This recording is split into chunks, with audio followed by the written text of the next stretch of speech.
Good evening, everybody. I'm Chief Meteorologist Samantha Jacks. And I'm meteorologist Blake Hansen.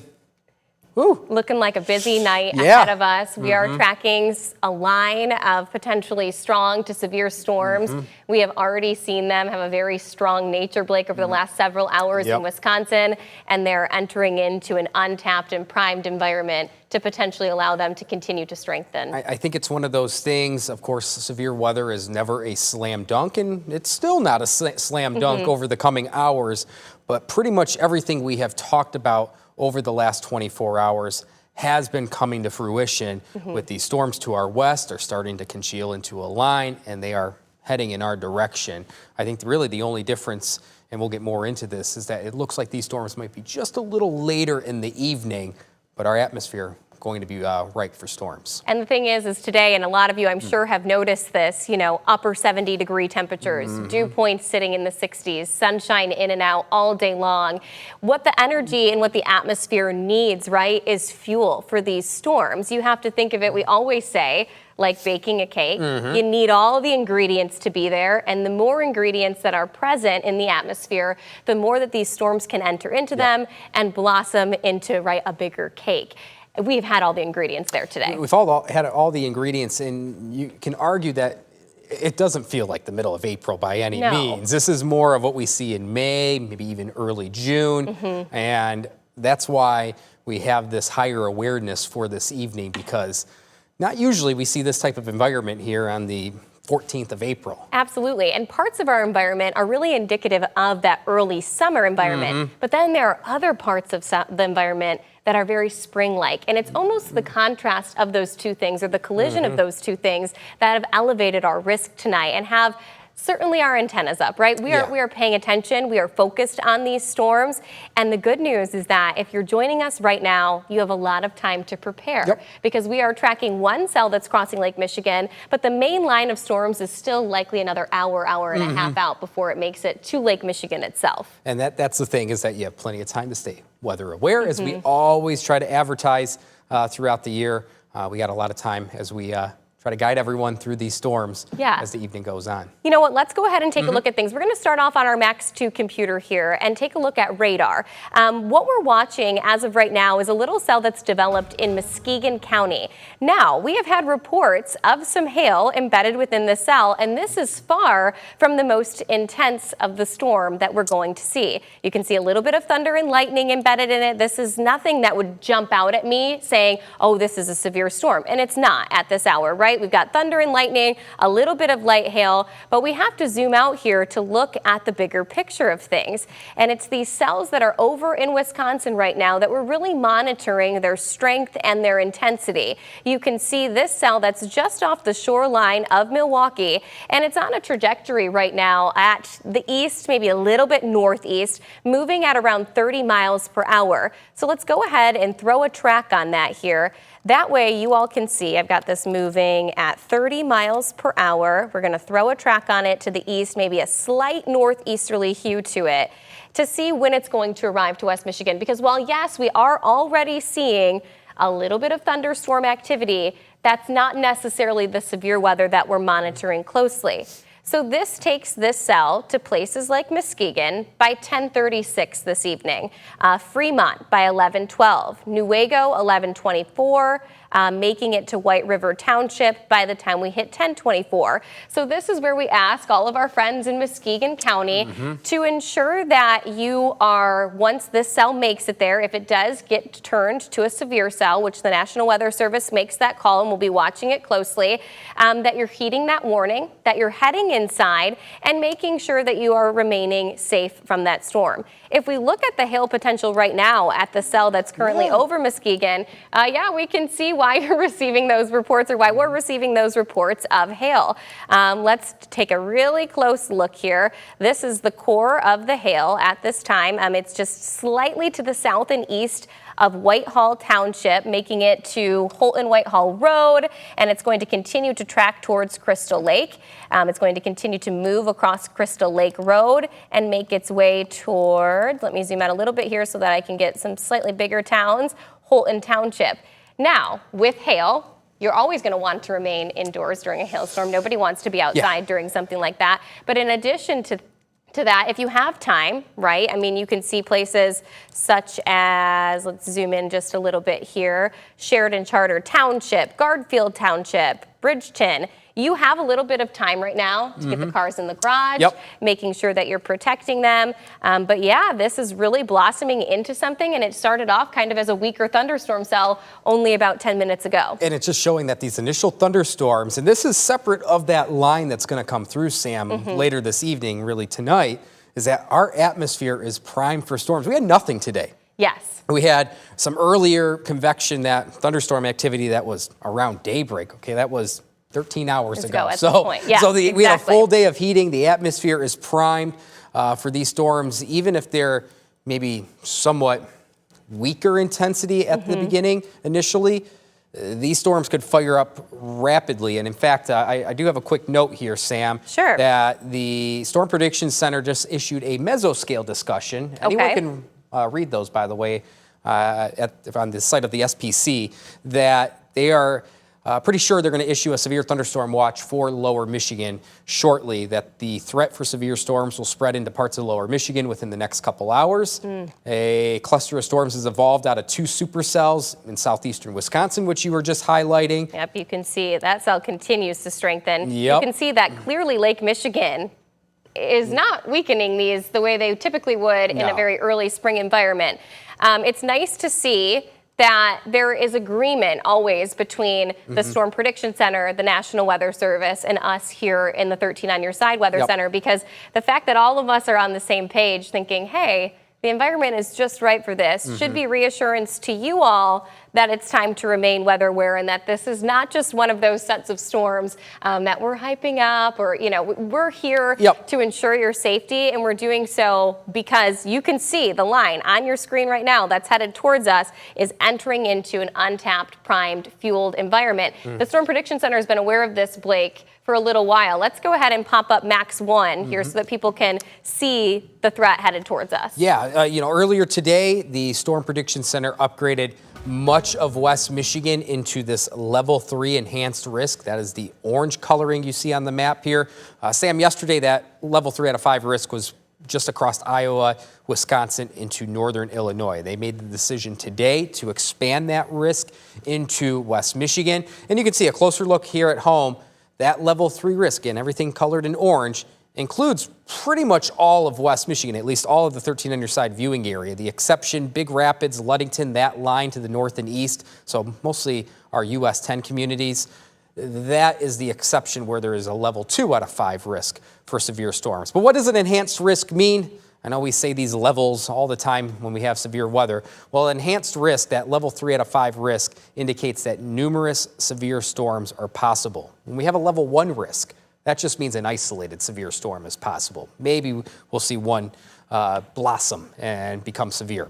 Level 2 out of 5 risk, that means scattered severe storms are possible. Level 3 intensifies the wording a bit with the wording numerous severe storms are possible. And of course, you can see how level 4 and level 5 would continue to increase that wording. We are not going to be under a level 4 or level 5 risk. We'll stay in this level 3 out of 5 risk from the Storm Prediction Center, but all severe weather hazards are possible. So we're going to take a closer look here with the Storm Prediction Center and their particular products. And this is a product of what they're expecting wind-wise. If we can expand this full screen here just to get a better look of this, thanks guys, is that what you see here, Sam, is that we have these different colors on the map here. That red shading means that there is a medium threat for at least 60 mile per hour wind gust or greater.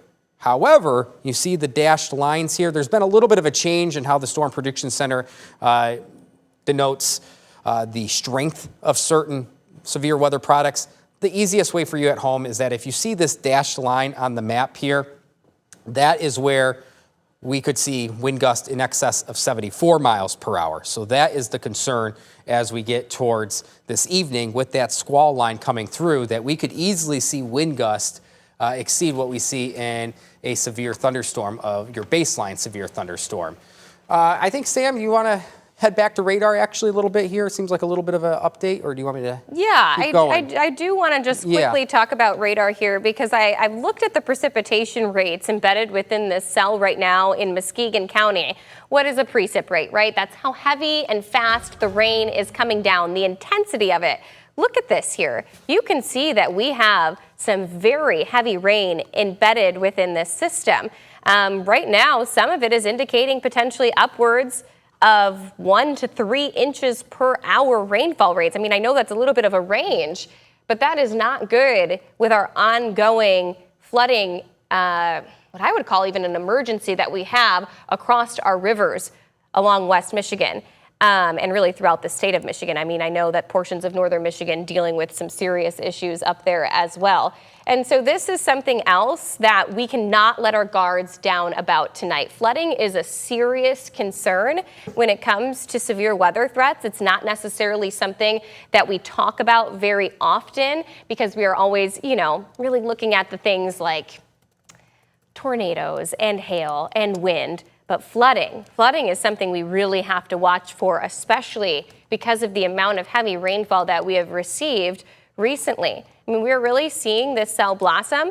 I want to ensure everybody right now that we are not necessarily looking at any severe storms at this point in time. There is no current severe thunderstorm warning in place. We are purely on here to help prepare you for the storms that are coming and to make sure that you're aware of what's on its way. There are some thunderstorms out right now, but at this point in time, we would consider them run-of-the-mill thunderstorms. The fact that there is thunder and lightning and heavy rainfall and even some hail embedded within these storms is cause enough for you to stay indoors during them. But at this time, we're not necessarily recommending that you're sheltering in place or getting into that safe location. But it would be a good time for you to take a moment to think to yourself, okay, what would I do if this was a severe storm, right? Where would I go? If this was a tornado warning, what would my plan be? Because that's the point of this stream right now, is to help prepare you. Again, a bigger picture of our radar, this cell is really holding form. It is moving east again at about 30 miles per hour, tracking towards northern Muskegon County.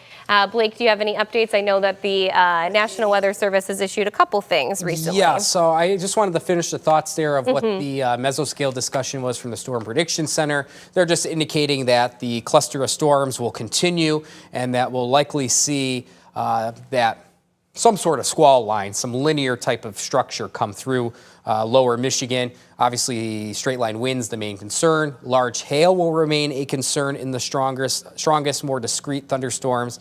And the risk for tornadoes not clear at this moment, given that the likelihood that this will be a line of storms coming through. Having said that, there's some favorable ingredients that does support a tornado risk here in lower Michigan. Yeah, so one thing that all of you all should be aware of that us as meteorologists are looking at for an environment for tornadic activity is when we start to get discrete cells. When we say discrete cell, Blake, right, we mean cells that are kind of off in la-la land by themselves.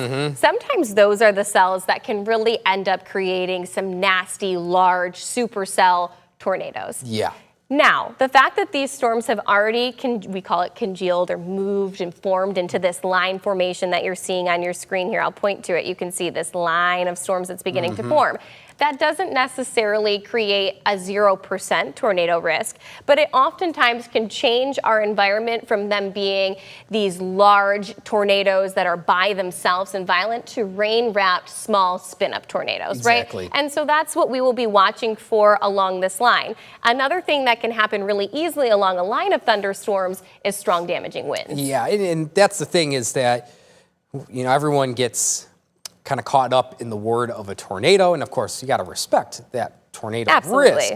But you can make that argument as we see this potential line gain some strength, knock on our doorstep. We could be looking at a much larger potential of damage because of the straight line wind, how that aspect forms in the environment. Straight line winds can be hundreds of miles in coverage compared to a tornado that might be only a quarter mile. Absolutely. In a very small scale damage location. So while this might lean towards a straight line wind event, we really shouldn't just dismiss that completely. Absolutely. Because this could cause some damage for those that have lived in West Michigan a long time. You think of the rate show of 1998. That was straight line wind damage, and people still talk about that event. Not comparing those two things, but it's just showcasing that straight line winds definitely can be a big issue, and we might have that tonight. Yeah, absolutely. So one thing that we want to do is let you know that we have reporters placed across West Michigan to ensure that we have coverage that is thorough. Nick Nelson is live right now in the field. Nick, I can see the lightning flashing behind you. One, we want to ensure our viewers that you are safe. So, tell us a little bit about what your assignment is this evening, what you are seeing at this hour, and what your plan is tonight. Yeah, sure thing, Sam. Our plan was to get out here and see if people were getting ready to prepare for this storm. The Muskegon River, as you might know, has seen quite a bit of flooding here recently, and I think the last thing a lot of people want around here is even more rain and flooding to deal with here. Let me talk a little bit about what we're seeing right now. As you mentioned, we can see some of the lightning. We are here on the shore of Lake Michigan. Here you can see kind of the silhouette of some of the lighthouses that are out here right now on the beach. These are the storms that we are seeing coming in from Lake Michigan here. Now, we are seeing a lot of lightning come here. There isn't a lot of precipitation. There have been little bursts of precipitation, but if you look over here kind of more inland, you can see that there's already lightning here. As a matter of fact, some of the biggest strikes and loudest claps of thunder that we've heard have already passed us and are already kind of inland now. There are a number of people that are still here on the beach waiting for this storm to come in. They're here sort of camping out, waiting to watch this. We did speak with some other people here just about an hour before this all came in that told us kind of what we told you about a little bit earlier about wanting to be careful, making sure that this isn't that they're prepared in case there's any flooding going on. As a matter of fact, the Muskegon County Emergency Management Department, they've posted on Facebook today that they are expecting quite a bit of rain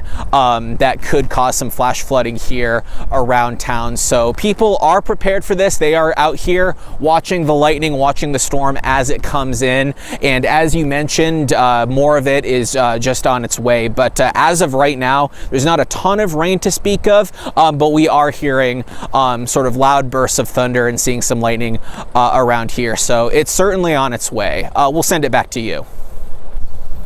Yeah, Nick, thank you so much. Quick question for you. I know people out there watching the storms roll in, the common thing that happens along Lake Michigan when storms do head our way. But I wanted to know, what does the environment feel like? Is it still warm outside? Are you still feeling that little bit of humidity? Is it feeling more like, a spring day, summer day? What is the environment that these storms are moving into? Sure thing. As you can see, I've kind of put a coat on to be a little bit more warm. It was very warm and humid a little bit ago before all these clouds started to roll in, but it is getting a little bit more cool. So yeah, that spring weather is kind of, that warm spring weather at least is kind of worn off a little bit, but it is also, the wind did pick up quite a bit. We did go out more toward Muskegon River, I should say Lake Muskegon a little bit ago, and then came back over here. So we were kind of back and forth between here, and when we were here earlier, I can tell you it certainly wasn't as windy as we're feeling right now. So yeah, there has been that change in temperature for sure.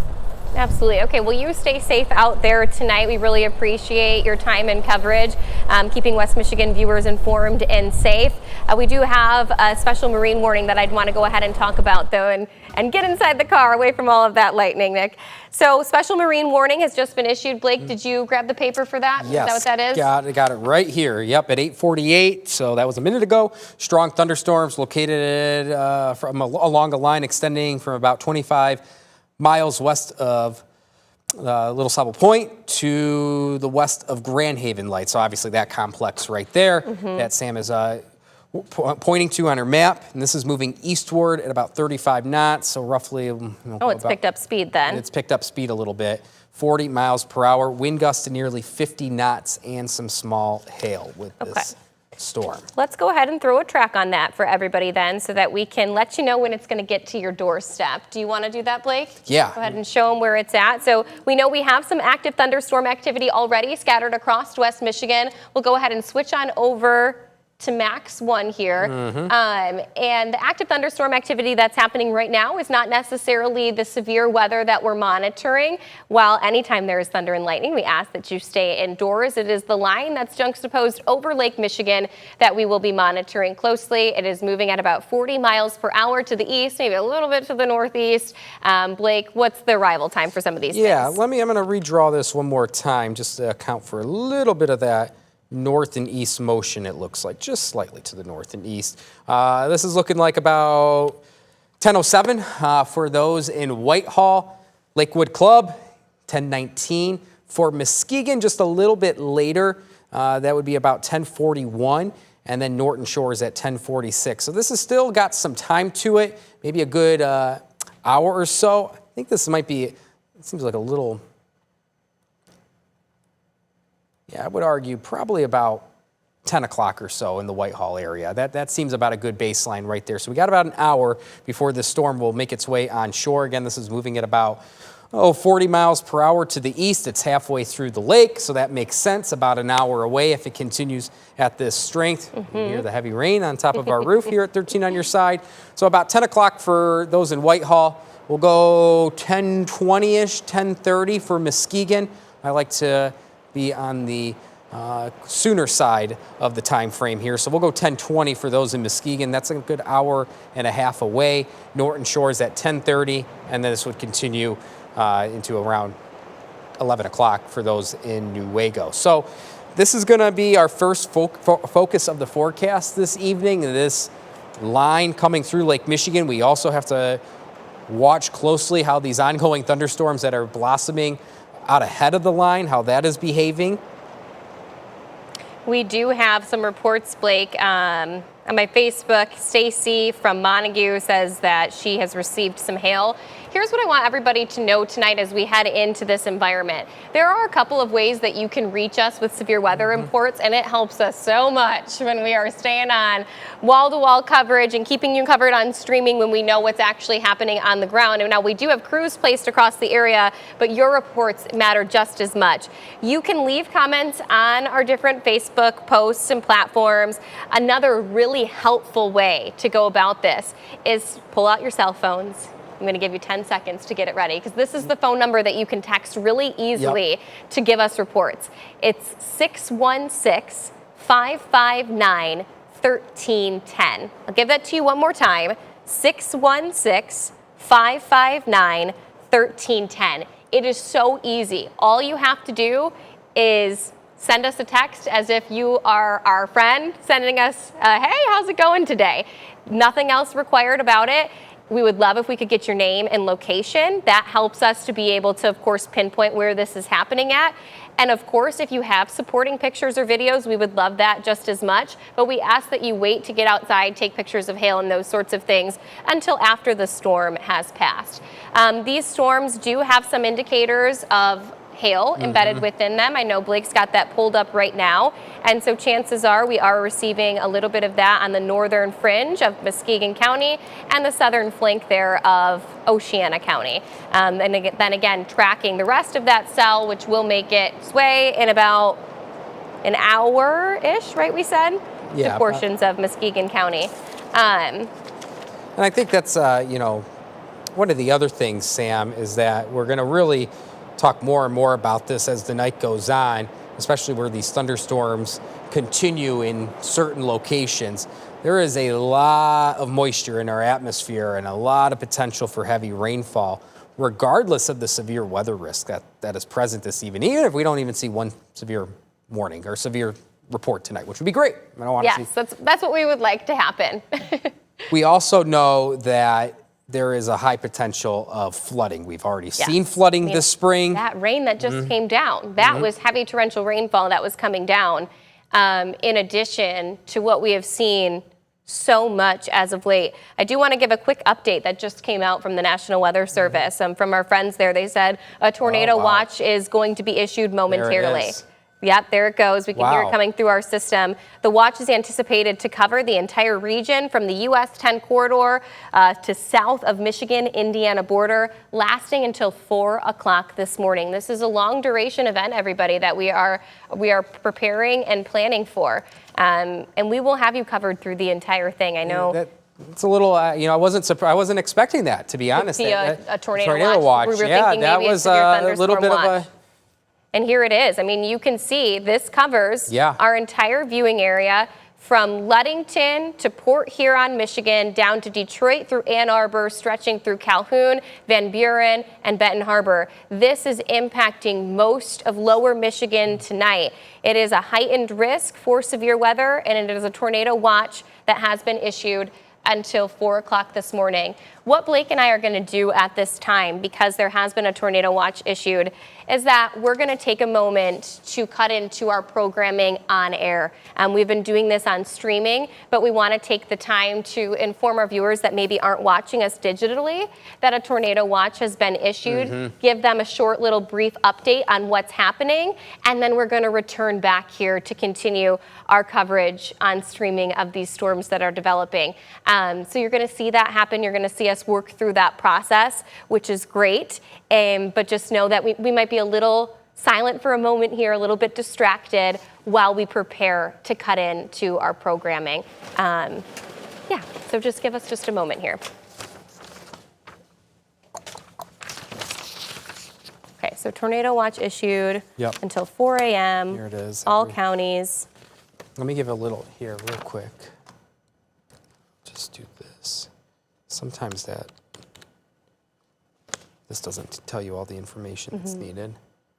I'm really surprised All right, couple tornado possible, scattered damaging wind gusts to 70 miles per hour.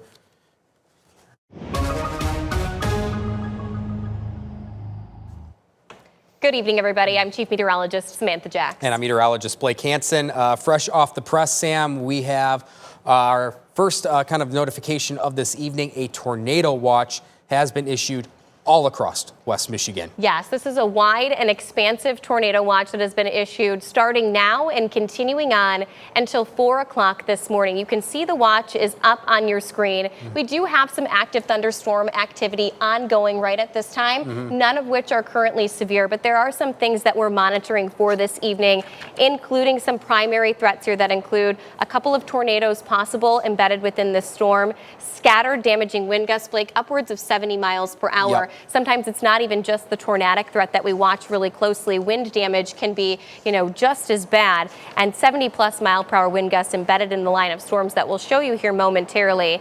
In addition to this, we are seeing a lot of things in our environment that are primed and ready for the potential for hail, upwards of 2 inches in diameter possible. So the watch is in place as time to prepare, right? Watch, it's coming, warning, it is here. That's the difference between the two things. The watch has now been issued, which means it is time to prepare. It's time to put a plan in place of what you would do in the case of a tornado. Let's go ahead and take a look at our radar here so that we can show people what's currently ongoing in our environment at this hour. We do have what we would consider run-of-the-mill thunderstorm activity ongoing right now, some very heavy rainfall, and we have had a few reports of hail ongoing across the region. But this is all a part of a bigger complex that is tracking towards us at this hour. Plenty of thunder and lightning embedded within this system. Right now, we have a special marine warning that is placed over this cell that is currently crossing Lake Michigan and on a trajectory towards Muskegon County,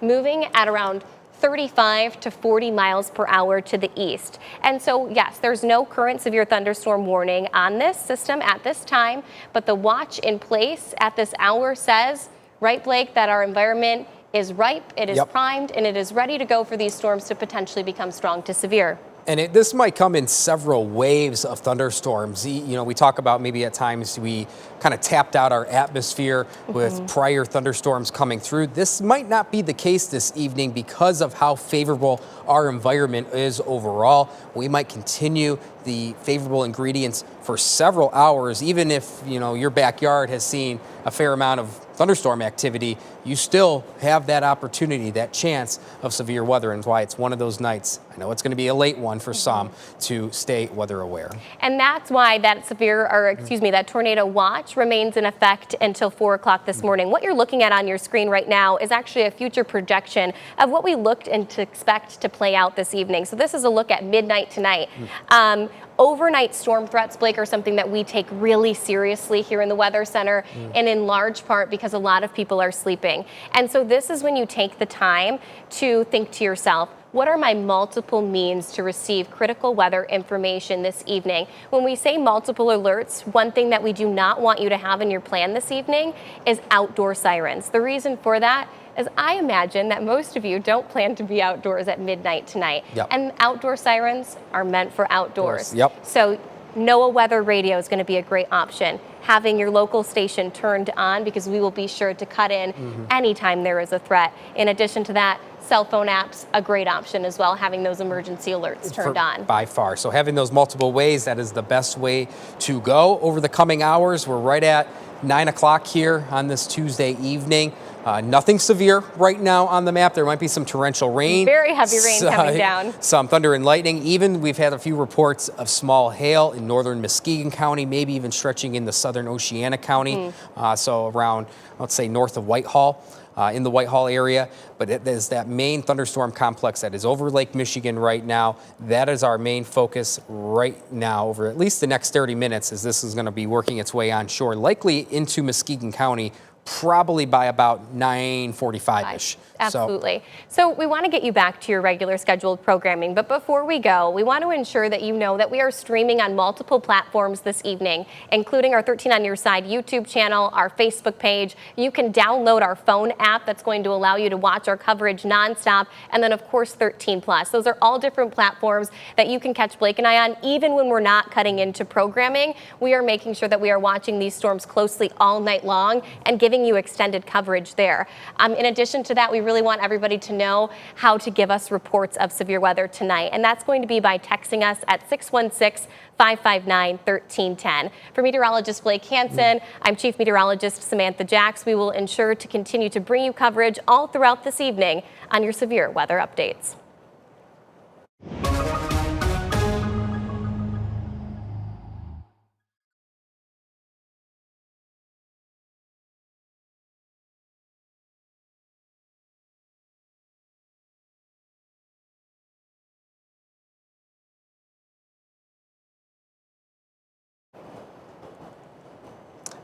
And we are back, but real quick, Bree, if you can hear me in the back. I can get the bug up, Blake. You can get the bug up? Yeah. Perfect. Okay, we're going to get just our TV bug up.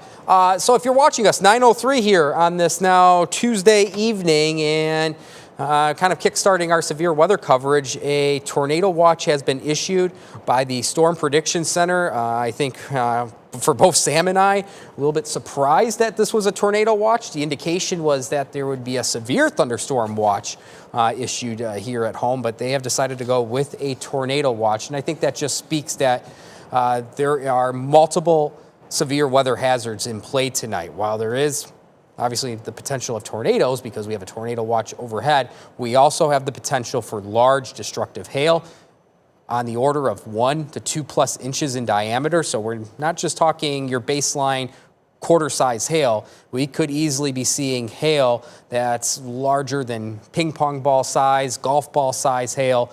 That's the type of hail we could be contending with. More importantly is that we could be contending with strong, damaging straight-line winds, and greater than the baseline of 60 miles per hour. We could easily be seeing wind gusts in excess of 75 miles per hour as the evening and night goes on, at least in this tornado watch. One of the notes here from the Storm Prediction Center is that they are including the primary risk here is scattered damaging wind gusts to 70 miles per hour. So that is something that we'll be focused on with any of these thunderstorms that may present a severe weather risk. As we get to radar here, that's the tornado watch. Not only does that include the entirety of West Michigan, that also includes the entirety of the east side of the state, Metro Detroit up into the Tri-Cities. This is a large tornado watch here in West Michigan. So I'm going to expand the view here, let the map expand in coverage. There we go. This is what we're contending with over the past hour. These showers and storms have Blossomed quite a bit. blossomed quickly. Yeah, they sure have. They have blossomed quickly across parts of West Michigan, but none of this that is on the map right now is currently severe. And these are all sub-severe thunderstorms. Having said that, they're still providing torrential rainfall. There is a lot of thunder and lightning with these storms. Just to zoom in on this particular cell here across Newaygo in southern Oceana County, that's a lot of thunder and lightning in that cell being detected by radar. Of course, torrential rainfall. We have noticed that there's been some hail present in this cluster of thunderstorm activity. This is, again, focused on southern Oceana County, so we're into Newaygo County. So we're more focused on Rothbury towards White Cloud, kind of that line there along M20.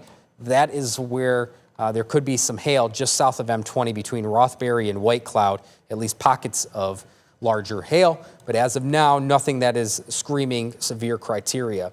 We also have another hail core that is starting to pop up just to our north and west here at 13 on your side. We might need to just go pop our heads outside and check things out. Just to the west of Comstock Park. It's like Fruit Ridge Avenue Northwest. I actually believe there is an apple orchard up that way, so hopefully that's not the case. Yeah, this is right through Alpine Township. This is heading right along, I believe that's 7 Mile Road. Yeah, yep. This is between 6 and 7 Mile Road, just to the east of Fruit Ridge. So northwest side of Grand Rapids, really north and west of Comstock Park. This storm has been, kind of get a direction here, is moving in a north and east direction. So this will likely stay to the north and west Make it to your neck of the woods? Belmont and Rockford. Yeah, closer to my neck of the woods. Just to the north and west of Belmont and Rockford, as this will cross likely M37. This will likely, there it is. You can see how that's probably going to head in this direction, Sam. Just trying to get a better view of things here. You know what, Blake? I think that I'm kind of thinking right now, I think we have a really busy night ahead of us of storms. We have an active radar right now. We have no severe thunderstorm warnings at this hour. We have that newly issued tornado watch that lasts until 4 a.m. I think as a team, we might take 5 minutes and put our heads together here, talk about some things offline, and be ready for this likely first severe thunderstorm warning to be issued here shortly. So if our friends in the back, our producers, directors, if they could go ahead and switch on over to Max 3. Note that we are here, we are mic'd up, we are ready to go in the case of any severe thunderstorm warning. Let's go ahead then and we will take Max 1 and we'll just roll through your graphics, Blake, if that works okay for now. Yeah. Or we can switch, actually, are you guys able to take Max 4 in the back? Is that it? Okay, never mind. We will continue on with Max 1 then. We're going to keep this rolling for about 5 to 10 minutes, and then Blake and I are going to be back to continue to give you updates. We just want to check in with some of our reporters, news directors, anchors, make sure we are ready to go for what will likely be an active evening ahead of us. But don't worry, we will be right back as soon as we need to be. But for now, for meteorologist Blake Hansen, I'm Chief Meteorologist Samantha Jacks. We will talk to you all shortly.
Good evening, everybody. I'm Chief Meteorologist Samantha Jacks. And I'm meteorologist Blake Hansen. Sam, we have our first severe thunderstorm warning of the evening. This potentially could be the first of many warnings here at home, especially coming off the heels of that tornado watch that was just issued from the Storm Prediction Center. Yeah, the first severe thunderstorm warning has been issued for Ottawa County in southwestern Michigan, southwestern Newaygo County, as well as Muskegon County. It is in effect until 10:45 this evening, and we're asking you that at this time you go ahead and seek shelter from the storm. Some of the main hazards that we're watching for embedded within this system are 60+ mile-per-hour wind gusts, as well as penny-sized hail. There is a threat right now, tag on it, of a tornado possible, so we don't want to rule out that concern. Of course, this is a severe thunderstorm warning, and at any time embedded within a severe thunderstorm, there is going to be the possibility for tornadic activity. Now, some of the major cities that are included in this warning are Muskegon, Newaygo, Holland, Walker, Grand Haven, Muskegon Heights, Coopersville, Zeeland, Hudsonville, Fremont, Whitehall, Ravenna, Lakewood Club, Grant. These are all locations that we're asking you at this time to go ahead and seek shelter from this storm. Now, the storm itself is moving to the east, a little bit northeasterly direction, and at this hour is currently located along a line that's about 18 miles to the west of Montague and 30 miles to the west of Grand Haven. It's moving at about 50 miles per hour. So I'll go ahead and throw a track on this storm so that you can see its arrival time. I might just have to change the intensity here because the storm has picked up in speed over the last hour or so. And here you can see we're going to draw the line along the storm. It's moving to the east-northeast. And guys, go ahead and jump on over to Max 1 here. Thank you. Moving to the east-northeast at 50 miles per hour. So it is a quick-moving storm. It is going to make it to White River Township by the time we reach around 9:32. So you have about 9 minutes or so. Shelby by 9:35. Muskegon, 9:45. Grand Haven, 9:55. Newaygo, 10:10. Big Rapids, 10:28. Rockford, 10:36. Of course, Kent County, not at this time. Included in that severe thunderstorm warning at this hour, it's the northern or southern edge, I should say, of Newaygo County, Muskegon County, and Ottawa County. And one thing that kind of stands out here, Sam, is that as this cluster, this thunderstorm cluster initially worked its way on over Lake Michigan, this was a tornadic thunderstorm impacting the Milwaukee area. This storm was only going at about 25 miles per hour. We went to 35 miles per hour. Now the forward speed is 45 miles per hour. That is sensing to me that this storm is gaining strength. Picking up in intensity, certainly. And it's starting, and it's going to enter in a very favorable environment as it makes its way onshore. Again, this storm is over water temperatures that are only around 40 degrees. So once this makes its way onshore and it gets the heating of the day, I know we're in nighttime now, but our atmosphere was untapped all day. We were in the 70s to near 80 degrees. Our humidity is on the rise. Yeah, this storm is going to take off, and you can see Sam showing her hail product right there. There's definitely some hail cores in that storm.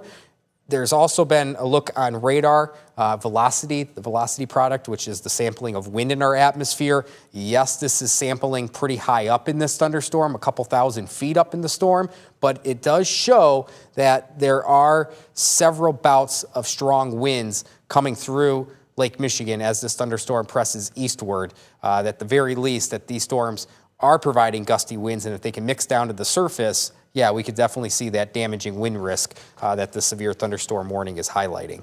Yeah, so at this hour, we do have your severe thunderstorm warning that has been issued for both I got one more thing. Ottawa and Muskegon County, lasting until 10:45 this evening. And I do ask producers, we should be cutting into programming right now as well. Is that happening?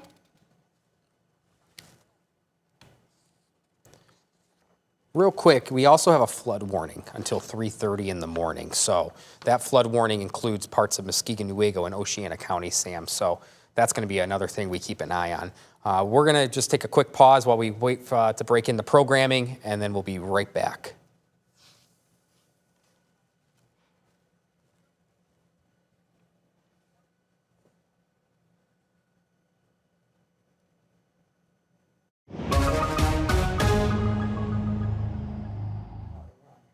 Good evening, everybody. I'm Chief Meteorologist Samantha Jacks. I'm meteorologist Blake Hansen. Sam, we had that tornado watch that was just issued about 25 minutes ago.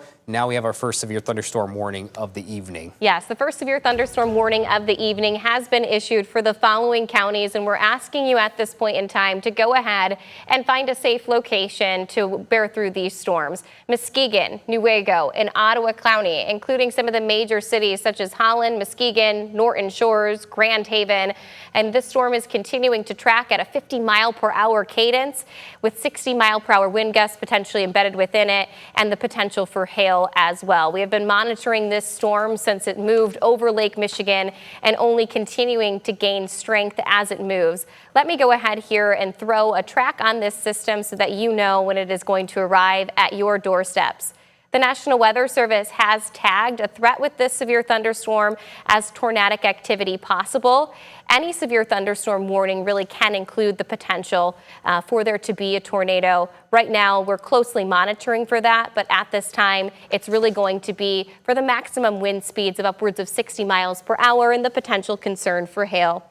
Those of you in Whitehall should anticipate this storm to be at your doorsteps by around 9:46 this evening. Wolf Lake, 10:04. Grand Haven, 10:21. Sparta making it out of our lakeshore counties and into Kent County by the time we reach around 10:40 this evening. Blake, we've been monitoring this threat closely throughout the evening. Muskegon County has already had several reports of hail, and this storm does have the potential for hail to be embedded within it. If I zoom on out here, you can see a couple hail cores right now. The main hail core is tracking directly towards Muskegon, just to the north of Grand Haven. So those of you, Muskegon Heights, Norton Shores, Cloverville, Fruitport, my suggestion would be if you have the potential to go ahead and move a car into a garage or underneath something, that would be my recommendation with the potential for hail embedded within the storm before it arrives to your doorstep. And this is, of course, all a part of a broader system that's headed our way. Yeah, broader system heading our way. This extends well to the west. There are many additional thunderstorms across southern Wisconsin into northern Illinois that will try to pivot into West Michigan over the coming hours. This broader tornado watch that includes much of lower Michigan will be in effect all the way until 4 o'clock this morning, 4 o'clock Wednesday morning. So that is still 6.5 hours from now. So this could be a long duration event, even with multiple rounds of thunderstorm activity. There's the tornado watch that was issued from the Storm Prediction Center about 30 minutes ago. You can see that includes the entirety of the 13 on your side viewing area. That also includes the entirety of the east side of the state. So this is a large tornado watch with a very favorable environment about to roll into West Michigan. And some of you have already seen showers and storms, some torrential rain. We have a separate flood warning that's in effect for portions of Muskegon, Newaygo, and Oceana County. The impacts here as the evening and night goes on is for flooding of rivers, creeks, streams, and other low-lying and flood-prone locations. If you live in one of the outlined highlighted counties, you are included in this warning. Note the time and date when the warning begins and when it's expected. Over the course of the next several hours, that we are going to possibly deal with localized flooding because of the excessive rainfall that we'll contend with this evening. Now, we do want to get you back to your regular scheduled programming at this hour, but one more time, just a quick mention, we do have severe thunderstorm warnings in effect for those of you southern Newaygo County, as well as Muskegon County and Ottawa County, lasting until 10:45 this evening as a line of strong to severe storms tracks towards your area with 60+ mile-per-hour wind gusts possible and the potential for hail and even tornadic activity embedded within this system. We are going to get you back to your programming, but we want you to know that we are continuing our streaming coverage on multiple platforms, including 13 on Your Side's YouTube channel, Facebook platform. You can download our app on your phone that also provides you with the opportunity to watch our extended coverage, or of course on 13+. If you do receive any severe weather and have damage reports that we can pass along to the National Weather Service, that's always extremely helpful. And you can do so by texting us at 616-559-1310 or emailing us at news@13onyourside.com. I'm Chief Meteorologist Samantha Jacks. And I'm meteorologist Blake Hansen. We'll have you covered all evening and night long. We'll send you back to regular programming.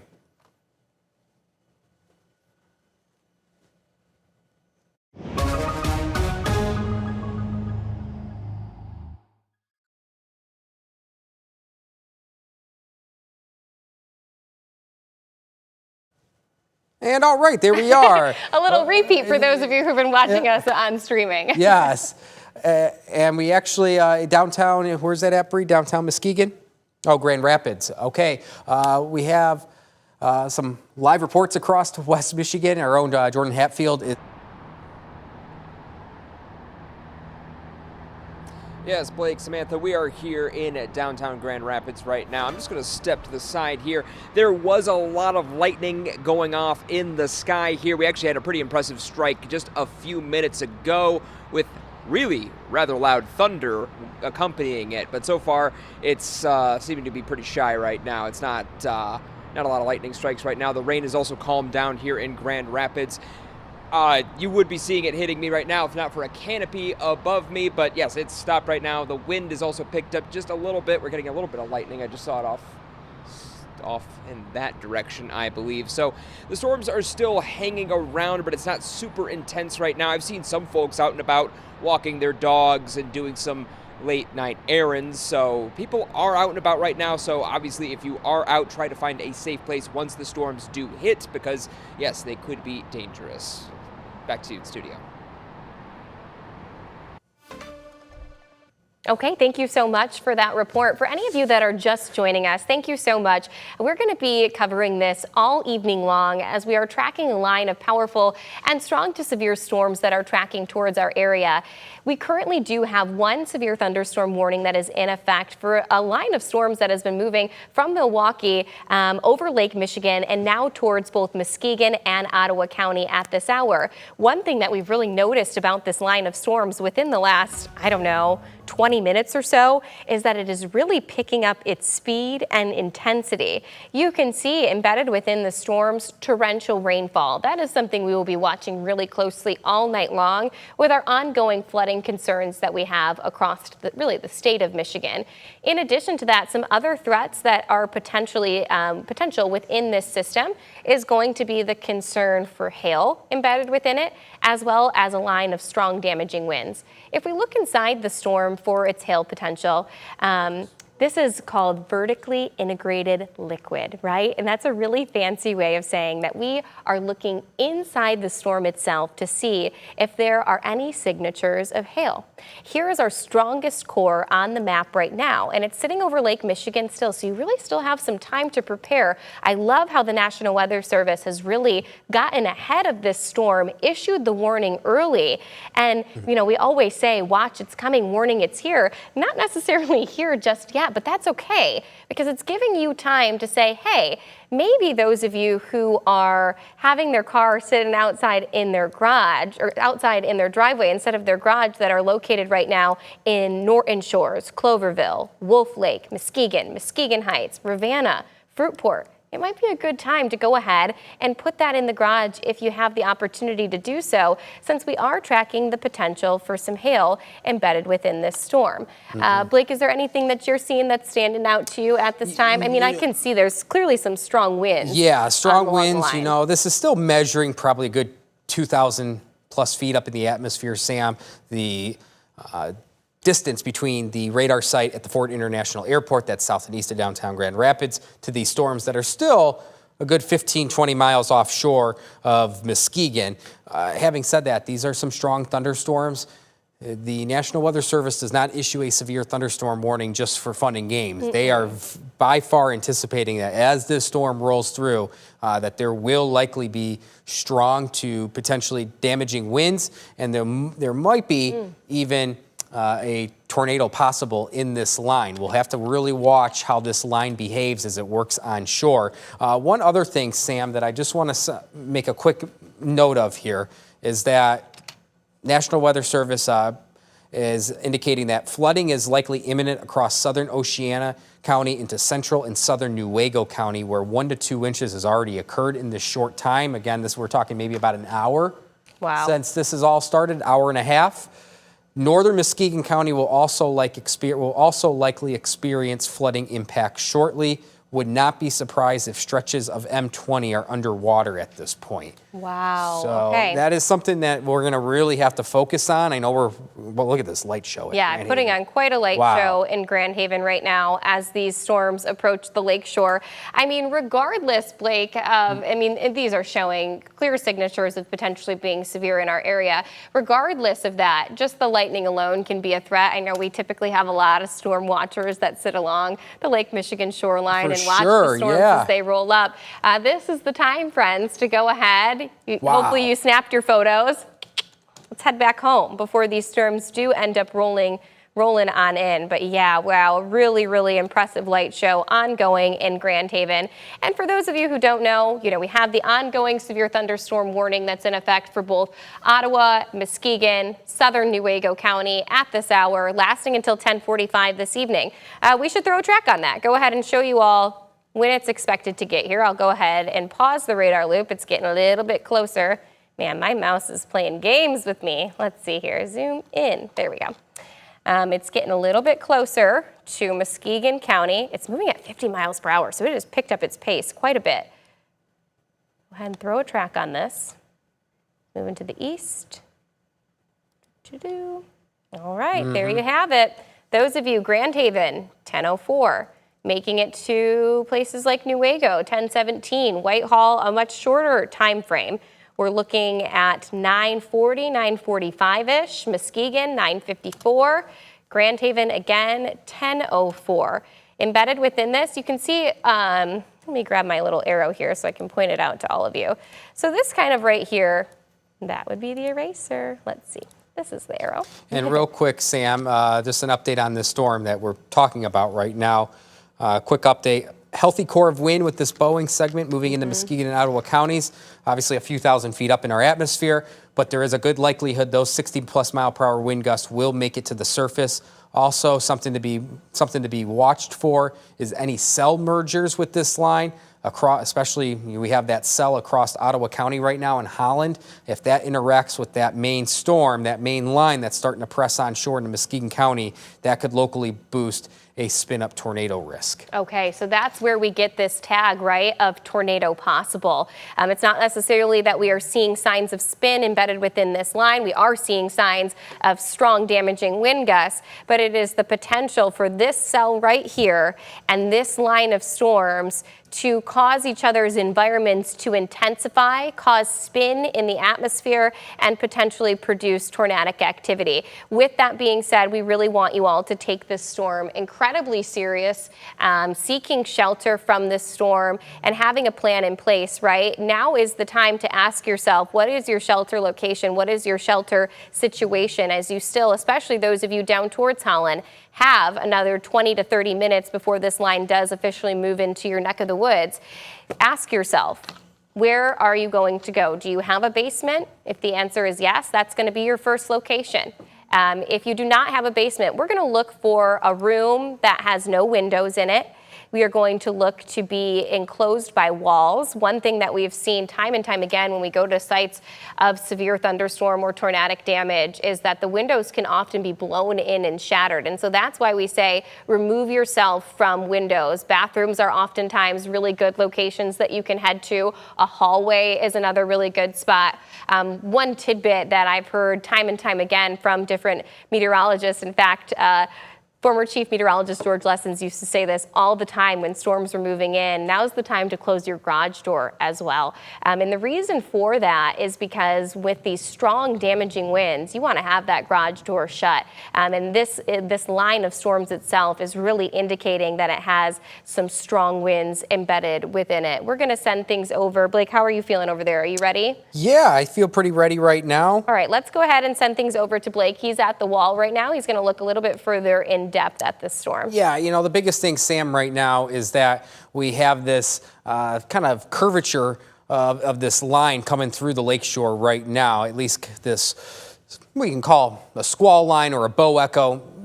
Neither here or there. What this is providing is some strong wind gusts in a west to east motion. If we can turn this to max 2, that would be helpful right now. This is going to work its way. There we go. You can see how this is kind of a bow echo right here, stretching from Oceana County right through the northwest corner of Muskegon County. That is already working its way on shore. Sam had the tracker on Muskegon. This is going to be coming through in the next few minutes as this is starting to pick up some forward speed. And you can see how this kind of tails back across the lakeshore. We also have this cell that's near and north of Holland right now. We'll see how this interacts because this main cluster is pushing eastward. This is pushing to the north and east. So we'll see how this interacts in the next 20 to 30 minutes right now. Right now, in terms of any hail risk, it seems like we still have that main hail core, Sam, right to the west of Muskegon. That seems like that's going to maybe pivot just south of downtown Muskegon in that vicinity right there. So this is our hail product, and now this is a sampling of velocity, winds in our atmosphere, and you can see that leading edge of that cluster of thunderstorm activity that is starting to press right into Muskegon County, just to the west of downtown Muskegon to be exact. This is sampling pretty high up in our atmosphere, probably a good 2,000-3,000 feet. But there is the expectation that some of this will likely what we call mix down, those stronger winds that are aloft in our atmosphere to mix down to our surface. And there is the probability that some of those stronger wind gusts, maybe 50, 55, 60 miles per hour, that could be mixing down to ground level. And we'll be watching for any damage reports that could set up shop. Not noticing, Sam, really any rotation, any notch on the line, a kink, however you want to put it. Really not noticing anything of that nature right now. This seems like straightforward straight line winds. But we'll see how this interacts in due time over the next 20 to 30 minutes. There's a better look back to radar. Regardless, we just showed that Grand Haven tower camera. We'll get that back up in just a second because, yeah, this is quite the lake show. Or light show, I should say, at the lake shore. It's a lot of L's right there. There it is. There's one of our Grand Haven tower cameras, and the sky is just lighting up with the amount of lightning that is ongoing with these storms. That's just showcasing that there's a lot of instability in our atmosphere when we have a few hundred lightning strikes in this cell alone. Absolutely. And one thing, Blake, too, that I want us to look at here is our flood warning that we have in effect right now, because that we're keeping close tabs on right now for northern portions of Muskegon County, Newaygo County, and then extending into southern portions of Oceana County. And this is just the beginning of this event. We got a report from Newaygo County Emergency Services. Tim out there said that they've already measured 1.5 inches of rainfall just 4 miles to the west of Hesperia. With that being said, that's just about a mile south of M20. That's very high rainfall rates coming down in a really short period of time, which tends to increase our flood risk, which is what we're monitoring here this evening. I want to show you our precipitation rates here. Let me switch my graphic on over to it for you. It's loading with me here. And you can see we have had some really intense rainfall rates already at this hour, including just kind of clipping portions of Muskegon County, certainly including those all along M20, and then extending down through Newaygo, and then actually down into Greenville as well. Blake, this is on top of, our ongoing river threat that we have right now, with the potential for Muskegon River to reach critical, historic flood levels. And that's the issue. And here's the thing, though, Sam, is that this is showcasing precipitation rate of the ongoing rain right now, 2-3+ inches per hour. This has been stationary over parts of Newaygo and Oceana County. So at times when we show 2-3 inches per hour, that might just be occurring for 5 minutes and then it's out of there, out of a certain location. That's not the case across portions of Newaygo into Oceana County and even into a little bit of Muskegon County shortly, that this is training. These thunderstorms are working over each other, and that's what's leading to this excessive rainfall. And by the way, Sam, the entire state of Michigan is under a flood watch of some capacity. Isn't that I don't think I've ever seen that. I don't believe that has happened before. Not only is the entire state under a flood watch, I mean, this map looks crazy right now, right? It's kind of almost hard to digest. You can see from Madison, Wisconsin till Milwaukee, they have flash flood warnings in effect. Right here. Then we have our ongoing river flood warning that's in effect for the Muskegon River, stretching from, I believe it's Bridgeton through Croton, up into portions of Newaygo. There, right there. Yep, so you can see that. And then in addition to that, not just our river flood warnings, but we also have our regular flood warning that is impacting a broad scope of our counties. Now that flood warning remains into effect until Wednesday, 3:30 a.m. So a lot going on in terms of not only our severe thunderstorm risk, but also our flood risk ongoing across West Michigan. It's a cheesy phrase, but it will stick with you. Turn around, don't drown is the messaging from the National Weather Service, is the messaging from all of us meteorologists, because at the end of the day, some of our infrastructure, when we get heavy rainfall rates mixed with the amount of melting and snowfall that we received this past winter season, and just, you know, kind of the beating, right, that our roads, our bridges, our overpasses have taken this season, we have to be really, really cautious. We have no idea how much standing water is there.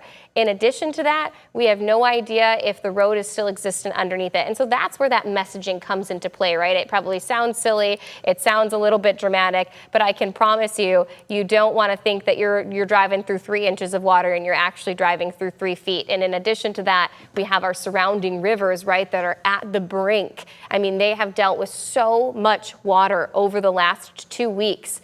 And so, yeah, I could go on and on about some of our flooding concerns that we have ongoing here in West Michigan right now. But I do want to turn back to our ongoing severe thunderstorm warning that we have across West Michigan. The storm has now made its way to the lakeshore side of Muskegon County. You can see there is heavy rainfall embedded within this system. We are watching for maximum wind speeds of upwards of 60 miles per hour. Who at this time is underneath a severe thunderstorm warning? That's a good question, right? It's Muskegon County, Newaygo County, and Ottawa County, including, of course, some of our major cities such as Muskegon, Newaygo, and Ottawa. It's also including places like Grand Haven, Ravenna, Muskegon Heights, Fruitport, right? So just really, really being prepared. If we look inside the storm itself, we are looking at some signatures of hail. The good news is that this hail core is losing a little bit of its intensity. We've seen a new hail core that's now popped up let's zoom on in here so I can give you the exact location.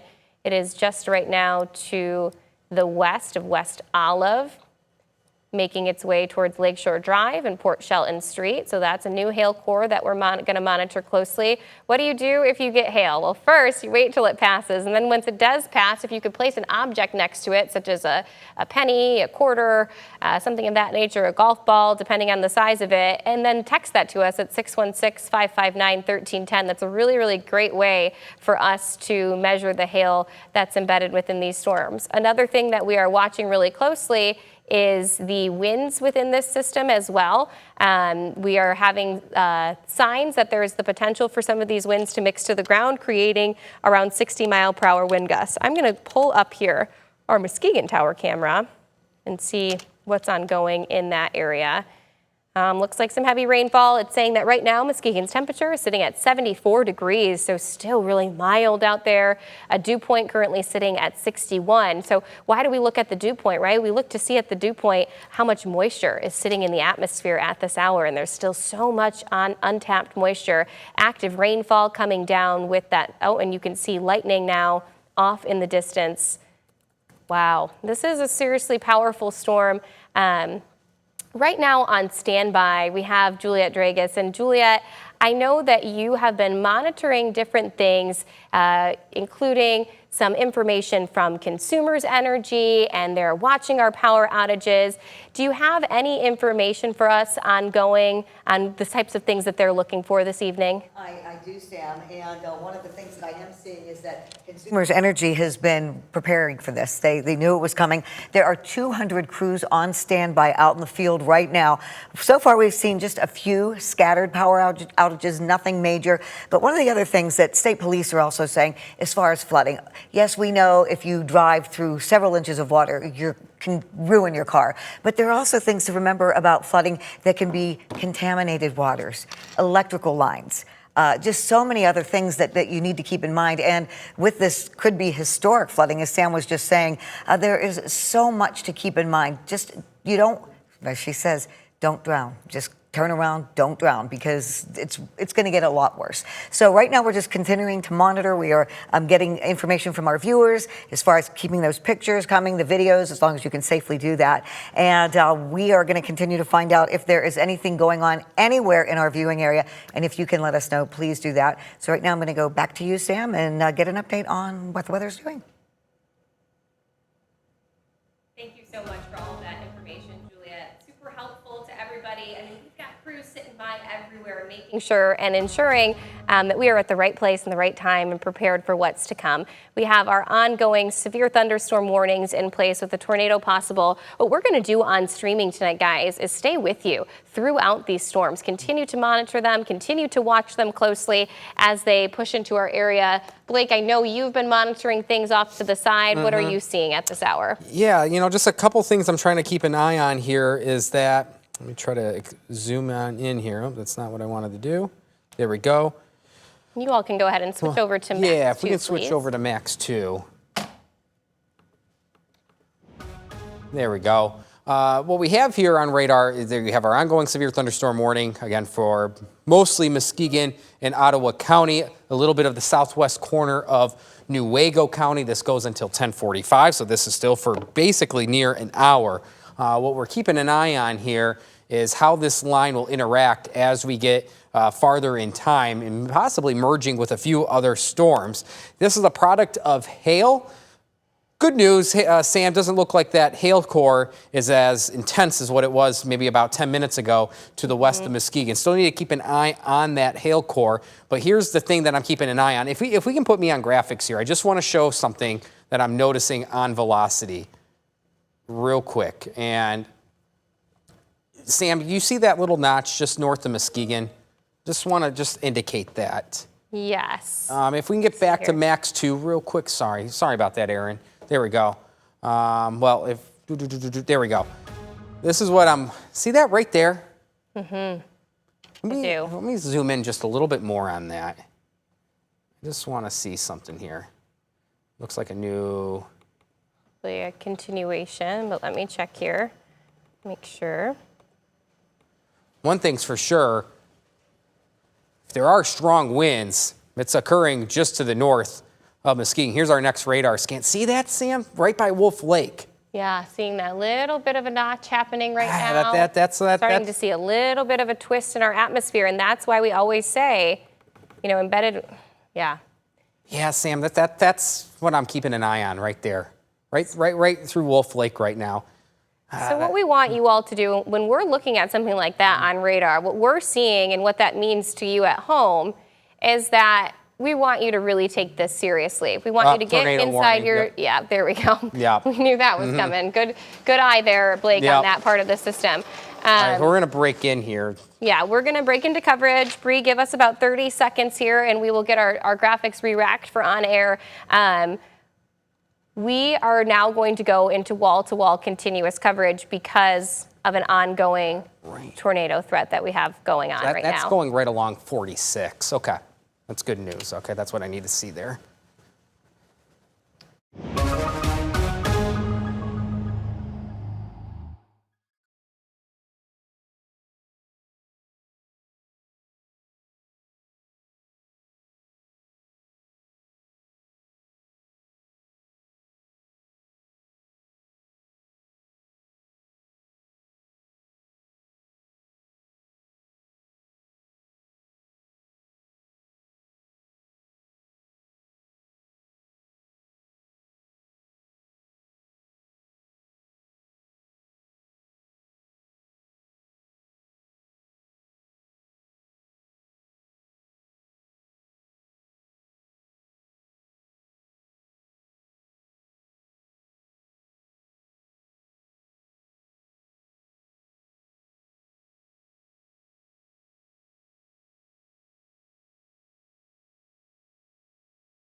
All right, it is 9:57 here on this Tuesday evening. We have a tornado warning in play from the National Weather Service. This is radar indicated. I want to make that clear, firstly, that there is no confirmation of a tornado on the ground, but this is a tornado warning for Muskegon and Newaygo County until 10:30 this evening, so 30 minutes from now. You can see this line of thunderstorm activity working its way through Muskegon County, and this is right to the east of Wolf Lake, right along M46 here. This tornado warning also includes a little bit of southern Newaygo County, but this is what we're focused on here. That's our hail product. More importantly, here's a look at velocity. So we're looking at the sampling of wind in our atmosphere, and it is right in here. That is the notch that we're looking at on our velocity product. So when I put our rotation piece on here, this is what we're kind of indicating right there. This is right through Wolf Lake right now. And there's M46, there's Ravenna, there's Casnovia. So this is all traveling eastward at about 40 to 45 miles per hour right now, I believe. This is, again, right over Wolf Lake. What we're looking at here is the sampling of wind in our atmosphere. The green coloring, that is the wind inbound to the radar site south and east of Grand Rapids at the Ford International Airport. Everything in red, outbound winds away from the radar site. And you can see how along this main line of thunderstorm activity, there's a bit of a notch here, and sometimes we can get just enough spin in our atmosphere to support a spin-up tornado. So that is what we're closely watching in terms of that tornado potential. I'm going to give this a little bit of a closer look here. And there is M46.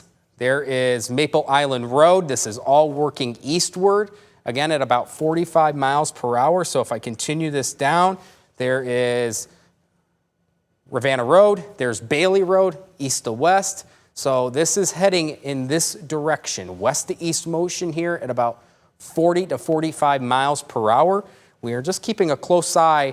You know, when we have these lines of thunderstorms that work through, generally we see straight line winds, but at times we can get just a bit of a notch in the line itself, and that's what we have been watching and what the National Weather Service has been watching as well, and that's why they went ahead and issued this tornado warning for parts of Muskegon and Newaygo County until 10:30 this evening. So that is still a half hour from now. I'm going to try to put a little bit of a track on this here for folks that are watching. This is a little bit of a broader view. There is Muskegon itself. So this part of this thunderstorm is already pushed eastward of downtown Muskegon, is now to the east of Wolf Lake. It's kind of traveling right along M46. So if you're familiar in Muskegon County where M46 is at, there's Wolf Lake, there's Casnovia, and there's our little notch right in there. That is what we're watching. This notch that potentially could be allowing for a spin-up tornado. I want to get back to the broader view here. It looks like we have a new tornado warning, Sam, if I'm... See here. So at this time, we are going to ask the following areas to seek shelter from this storm. We have an additional tornado warning that has now been issued for northeastern Ottawa County, as well as southeastern Muskegon County. There it is, yeah. What we want to see at this time is that you go ahead and seek shelter from the storm and find a safe location. That is going to be in your basement, in an interior room, in your house with no windows, and making sure that you are, you know, as far away from any windows where any debris could go flying as possible. We have 2 ongoing tornado warnings right now here in West Michigan. The first one is to the north, extending through portions of Muskegon County and Newaygo County, lasting until 10:30. And then we have our newest issued tornado warning that includes places such as Casnovia and Ravenna, lasting until 10:30 this evening as well. Blake, you've got your velocity map pulled up there right now. I'm seeing a little sign of rotation. Still, yeah, that's still are going to be our main spot right there that we're watching. I know there's that separate tornado warning, Sam. Again, you said southern Muskegon County, northern, northeastern Ottawa County, so a little bit just to the north and east of Coopersville, I'm assuming. I'm wondering what they're looking at here, just based on that. This is the main notch to me. This is the main focus right here, right along M46. So again, this is east of Muskegon now. There's Wolf Lake. There's our notch. We got that spin in the atmosphere potentially. This is working eastward. So if you're watching from Casnovia, Kent City, even just a little bit, even if you're watching it in the Ravenna area, this is the time to utilize that severe weather plan we talk about all year long. It's time to utilize that severe weather plan just because we have the potential here of a tornado. There is nothing confirmed with this thunderstorm that there is an ongoing tornado, but at the very least, radar is indicating that there is that potential of enough spin in the atmosphere to support a quick tornado, at least something that might be on the ground for even just 30 seconds to a minute. That's all it takes for damage to occur. So it's just time to utilize that severe weather plan again if you're in Ravenna, Casnovia, Kent City, anyone that's along M46 nearby there to the west of Casnovia in Muskegon County. That is what we're keeping an eye on. And Blake, I do have to jump in here really fast. If we could go ahead and switch over to Max 1 quickly. And we do have a new severe thunderstorm warning that has been issued for Kent County. We're going to touch on this really briefly and then get right back to that ongoing tornado warning. But we have a severe thunderstorm warning that has been issued for Kent County for the possibility of 60-mile-per-hour wind gusts and penny-sized hail.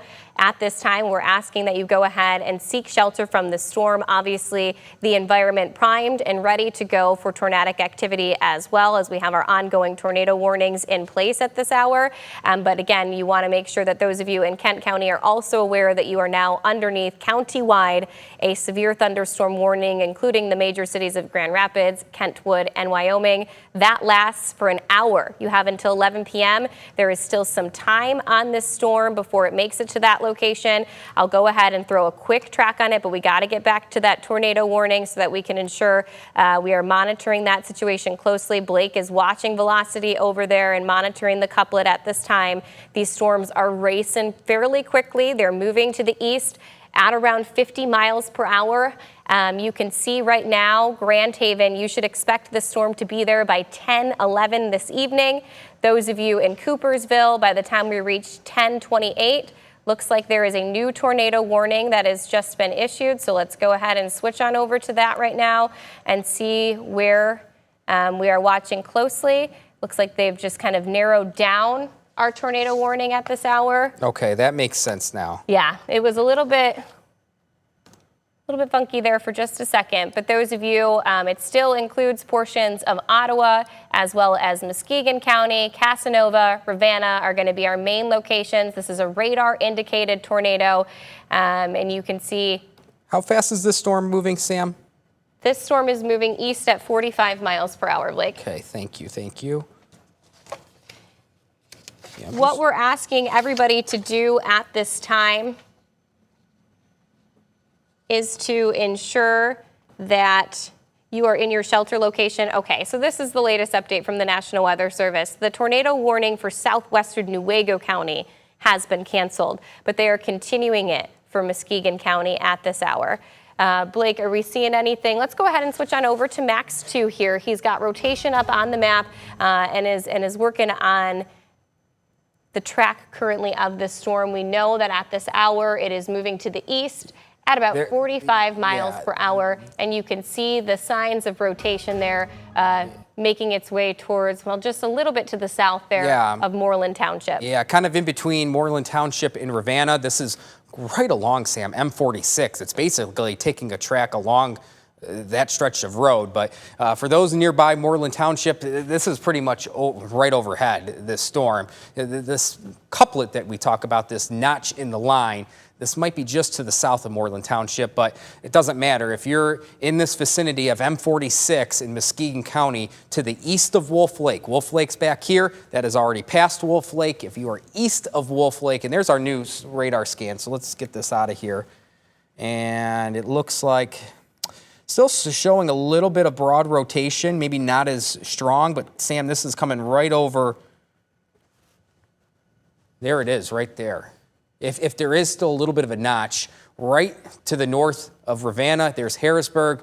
This eventually would be working its way into Kent County.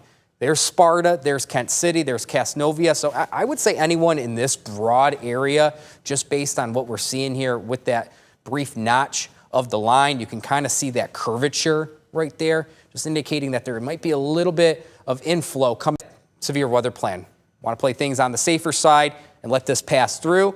You know, Sam, it's one of those things. There's a very famous meteorologist down in the deep south, down in Alabama, James Spann. He says, respect the polygon. And we want to respect that because even though that this is a radar indicated tornado warning, we still need to respect that because it doesn't take much for these notches along the line to quickly spin up. It might only last 30 seconds to a minute, but that is enough time to cause issues. So we want to respect this tornado warning from the fine meteorologists at the National Weather Service at Grand Rapids, Sparta, Kent City, Casnovia, Harrisburg, everyone in between here. I think it's time to utilize that severe weather plan just because of what we've been seeing on radar here over the last 5 to 10 minutes. Absolutely. Some of the roadways here that we're watching really closely, that's going to be Harrisburg Road and Truman Road, Oak Street. Looks like the rotation. You know, Sam, kind of just looking at, you know, this line itself. Again, for those that are watching at home, what you're seeing at here, I know there's greens and reds. What this means here is that we're sampling wind in our atmosphere through radar. Everything in green is coming towards the radar site that's in Cascade Township at the Ford International Airport. Everything in red is going away from the radar site. And you can just see, Sam, this line has a few subtle notches, it appears like, and this is a new tornado warning, right? Yes, new tornado warning. It is for Montcalm County. We're asking those in Sidney and Stanton. Oh, wow, this is over here now. To now seek shelter from this storm. I have it pulled up on Max 1 right now if we want to switch to that. This ongoing tornado warning for Montcalm County, including Sidney and Stanton, lasts until 10:45 this evening. So for those of you joining our coverage right now, please go ahead and seek shelter from this storm immediately. Go ahead here, and I'm going to switch over to velocity so that we can find the storm itself and the rotation embedded within it. Sam, this is more of a discrete thunderstorm than anything else. This is not associated with any line. Which we were talking about that earlier today, Blake, how some of these discrete cells out ahead of the main line could potentially be some of the more intense and damaging parts of this storm. And sorry, I have a little bit of a lag on my computer and my mouse here. That's causing some delays on my end. There also is the potential for some hail embedded within these storms. I want to get on over, pull up our warnings here. I got it pulled up here on Max 2. Yeah, go ahead and switch on over to Max 2. Sorry for the delay in my mouse here. It's not working as quickly as I am. Yeah, so there it is. There's Sidney. This is right along Sidney Road. There's M66. Yep, the rotation itself is moving towards M66, West Sidney Road, making its way towards Evergreen Township at this time, and it is currently sitting right over Sidney Township. So we're really asking that at this hour you are going ahead and seeking shelter from these storms immediately. There are multiple ongoing tornado warnings across West Michigan.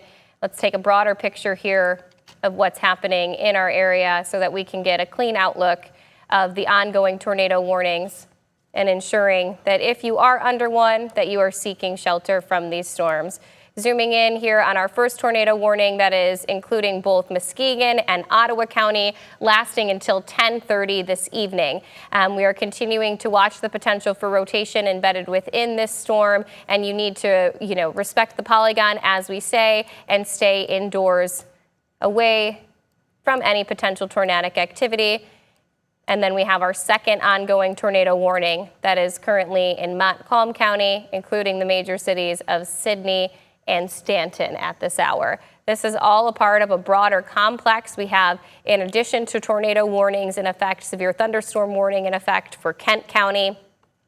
This is a big, broad system that has the potential to cause damage across the area. Plenty of thunder and lightning embedded within this system as well at this time. Switching back over to velocity here. Zoom it on in. Watching for those potential areas of rotation. Yeah, still a little bit of that. It's subtle, Sam, but yeah, it's very subtle. If you can go back up to Montcalm County, separate of the other tornado warning, I just want to highlight some of these winds just to the east of Howard City. There's northern Kent County right there. Those are some strong wind gusts that are starting to push into Trufant. There it is to the east. So there's Lakeview, Trufant. There it is back down to 131. This is all pressing eastward. This is not warned by any means a severe thunderstorm warning, I believe, Sam, this part of Montcalm County. But those are some strong winds that are closer to the radar site right now. And then, of course, we have this separate tornado warning that's ongoing just to the east of Sydney. You can see kind of that notch there, that couplet. It's a little broad. It's not what we call a tight couplet, but you can see those greens and reds matching up pretty close together. There's M66. There's Sydney Road. Not really seeing too much in the way. No clear debris signature there. Kind of looks like more maybe of a hail signature there. Yeah, absolutely. Let me switch over to hail potential. Nothing, really not seeing anything along. That's great news. We'll say that's some decent hail. This is our hail product just to the south of Coopersville. So there's 96. There's Nunica. There's 96. Just south of downtown Coopersville. This could be some larger hail, potentially upwards of an inch in diameter. Could be a little bit larger. And that is currently tracking towards Marne, probably just to the north of Walker, but directly across the 96 corridor. Bigger picture of things here, we have another strong hail core. There's the tornado warning that's in Montcalm County, I believe. That's just, the rotation is just to the east of Sydney along M66 and Sydney Road, but to the north of that structure, there's your hail core right through the heart of Stanton.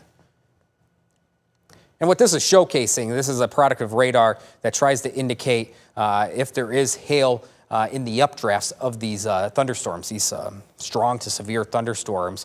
And when you start showcasing some of those colorings of yellow, red, magenta, indicating that there's a stronger updraft that's supportive of larger hail. The rotation here is looking a little weaker, which is good news, Sam.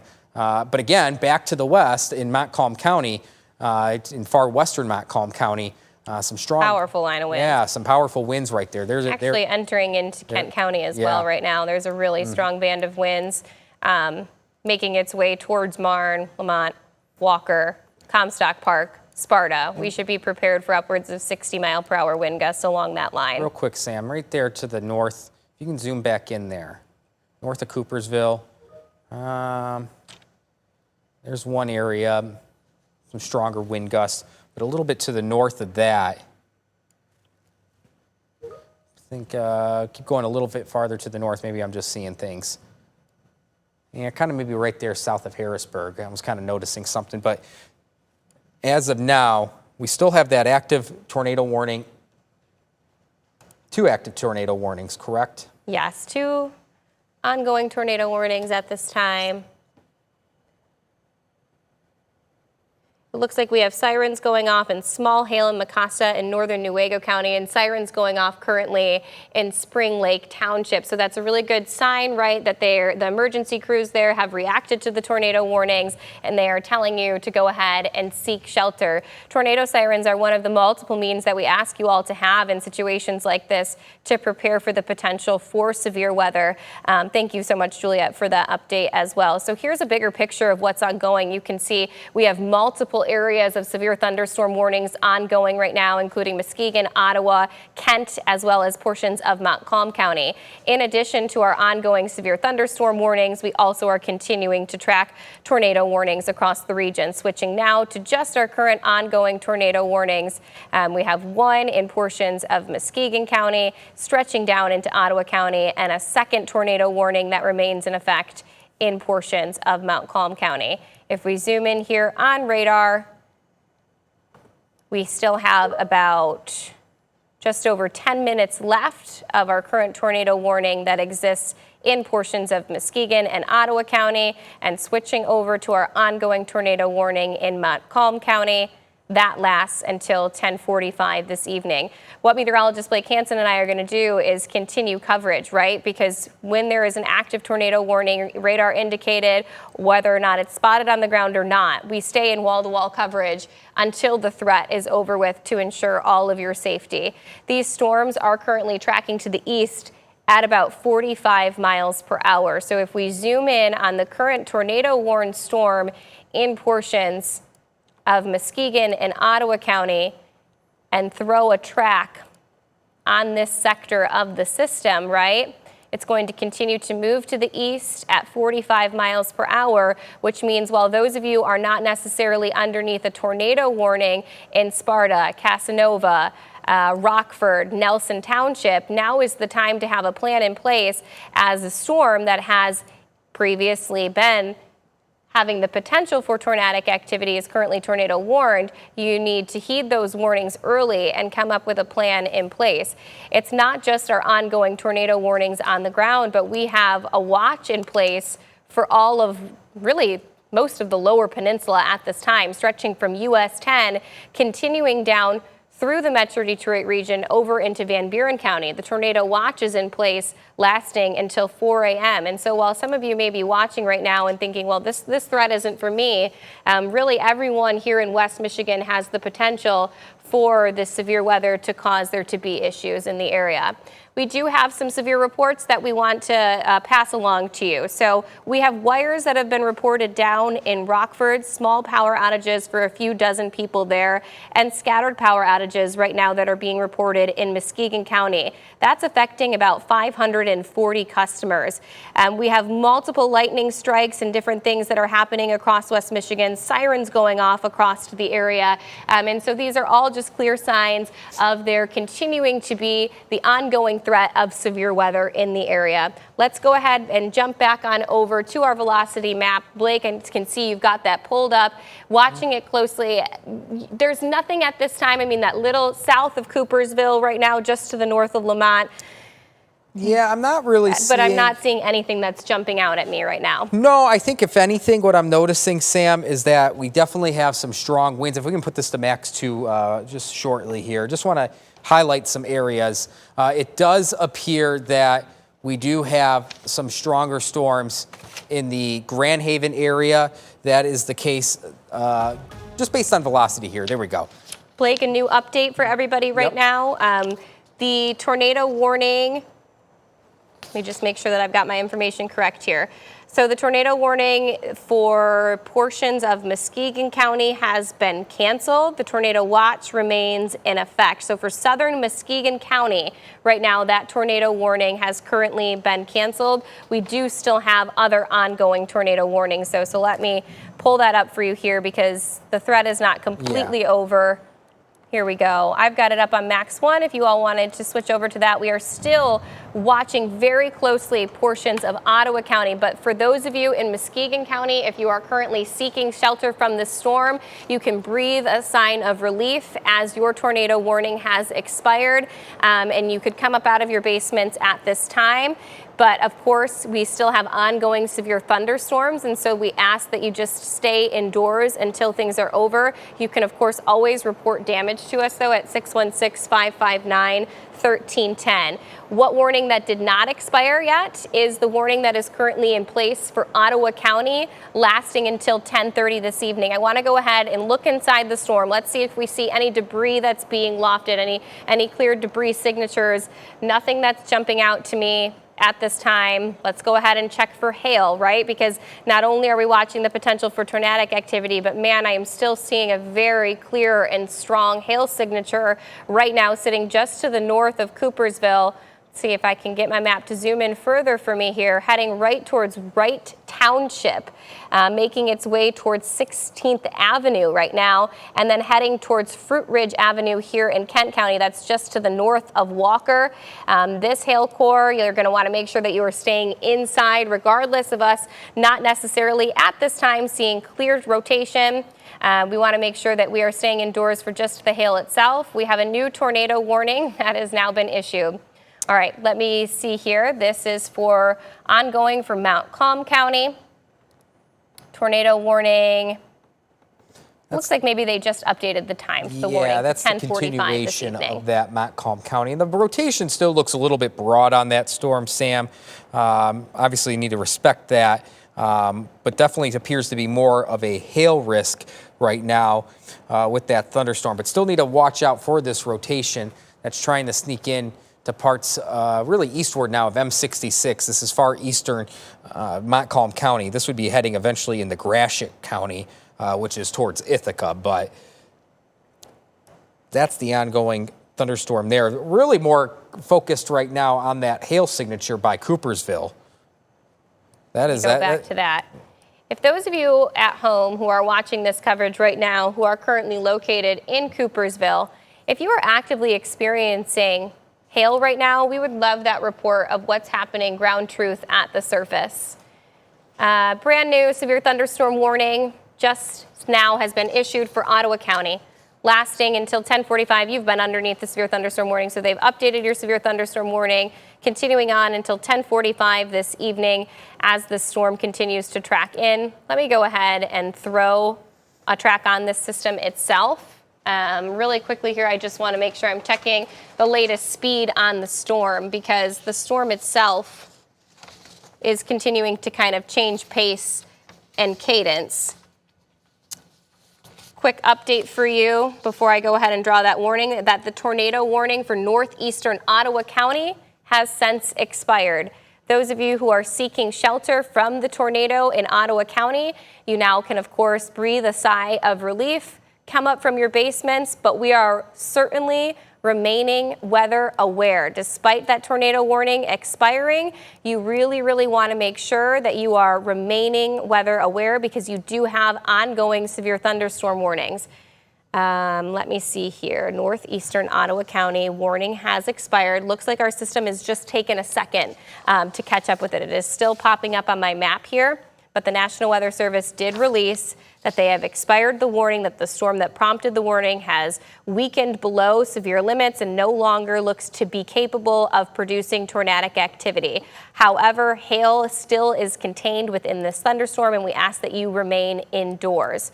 I can get this to zoom on out for me here. Blake, you've got the hail pulled up for you over there.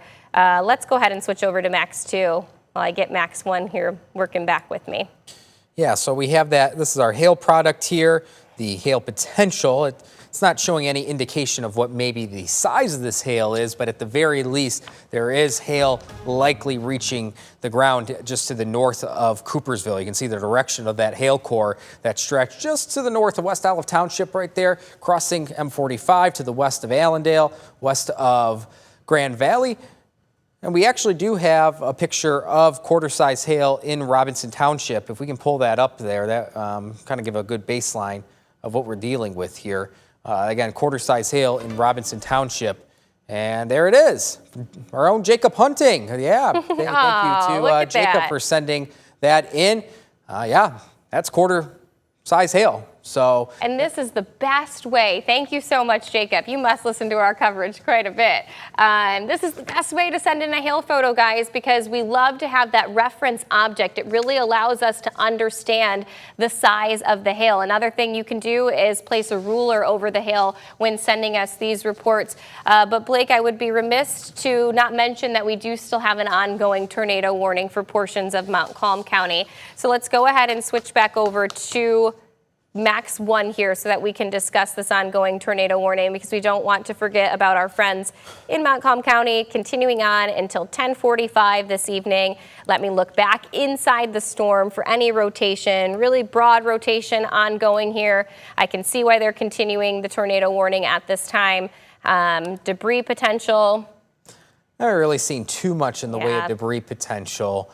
And a lot of that debris potential, yeah, there it is. I was going to say that's popping up right now. Looks a lot more like hail signatures. That's to me what I than was thinking else. too. Kind of some of those streaks, Sam, indicating that we have ongoing hail in that thunderstorm compared to any true tight rotation that would indicate an ongoing tornado. Still need to, and it looks like they might have, they still have that tornado warning ongoing. It's pretty small in eastern Montcalm County. Again, that goes all the way until about 10:45 this evening, so another 15 minutes from now. We still have severe thunderstorm warnings across the broader aspect of Montcalm County, we have a severe thunderstorm warning for Kent County. That is in play until 11 o'clock this evening. And we also have a severe thunderstorm warning until 10:45 for Ottawa County. And, Sam, I think the biggest picture here is that these storms are pressing into I-96 right now. This still needs to make its way through the southern half of our viewing area here at 13 on your side. And that's an environment, Blake, that has been completely untapped so far this evening, right? We always say that, excuse me, when an environment sits underneath sunshine and 70-degree temperatures and dew points sitting in the 60s all day long, it's like adding gasoline to a fire. And that's the case right now for some of our southern counties. They have sat untouched for hours on end. And so as these storms migrate into that area, we know they're going to continue to blossom and continue to strengthen. They've already been known for producing tornadic activity over in Wisconsin. They have now produced several tornado warnings for us right here in West Michigan, ongoing severe thunderstorm warnings. I'll go ahead and pause this system in general and throw a really, really broad track on things. Now, be mindful of the fact that these storms are all moving slightly in different directions. I'm going to lower the speed on it down to around, let's say, 40 miles per hour. That might be a little bit conservative, but let's throw a really broad track on things here. To just get a general idea of where these storms are headed to next. So they're going to continue to work their way to the east, southeast, but then we do still have some storms that are moving in a northeasterly direction, right? So several different ways in which some of these can move. So this is not going to be a perfect outlook, but making it to places like Grand Rapids by 11 o'clock tonight, and then kind of starting to exit our viewing area once we get towards 12:30, let's say, making it towards Flint at that time. But this storm itself has multiple severe thunderstorm warnings embedded within it. Let's go ahead and check. We do still have, Blake, our maps are not necessarily dropping this tornado warning, and I want to be sure here. It lasts until 10:30, so within the next minute or so, we will likely see that dropped off of our map. It could just be a coding issue that's ongoing, since we did get the release that it was canceled. But what hasn't been dropped yet is our Montcalm County tornado warning lasting until 10:45 this evening. So for those of you located within the tornado warning itself, this is including portions, no major cities in these areas, but we've got East Stanton Road, Smith Street, Mount Hope Road, Crystal Road. It looks like those are all going to be areas that are going to want to seek shelter from the storm and continue to heed the warning at this hour.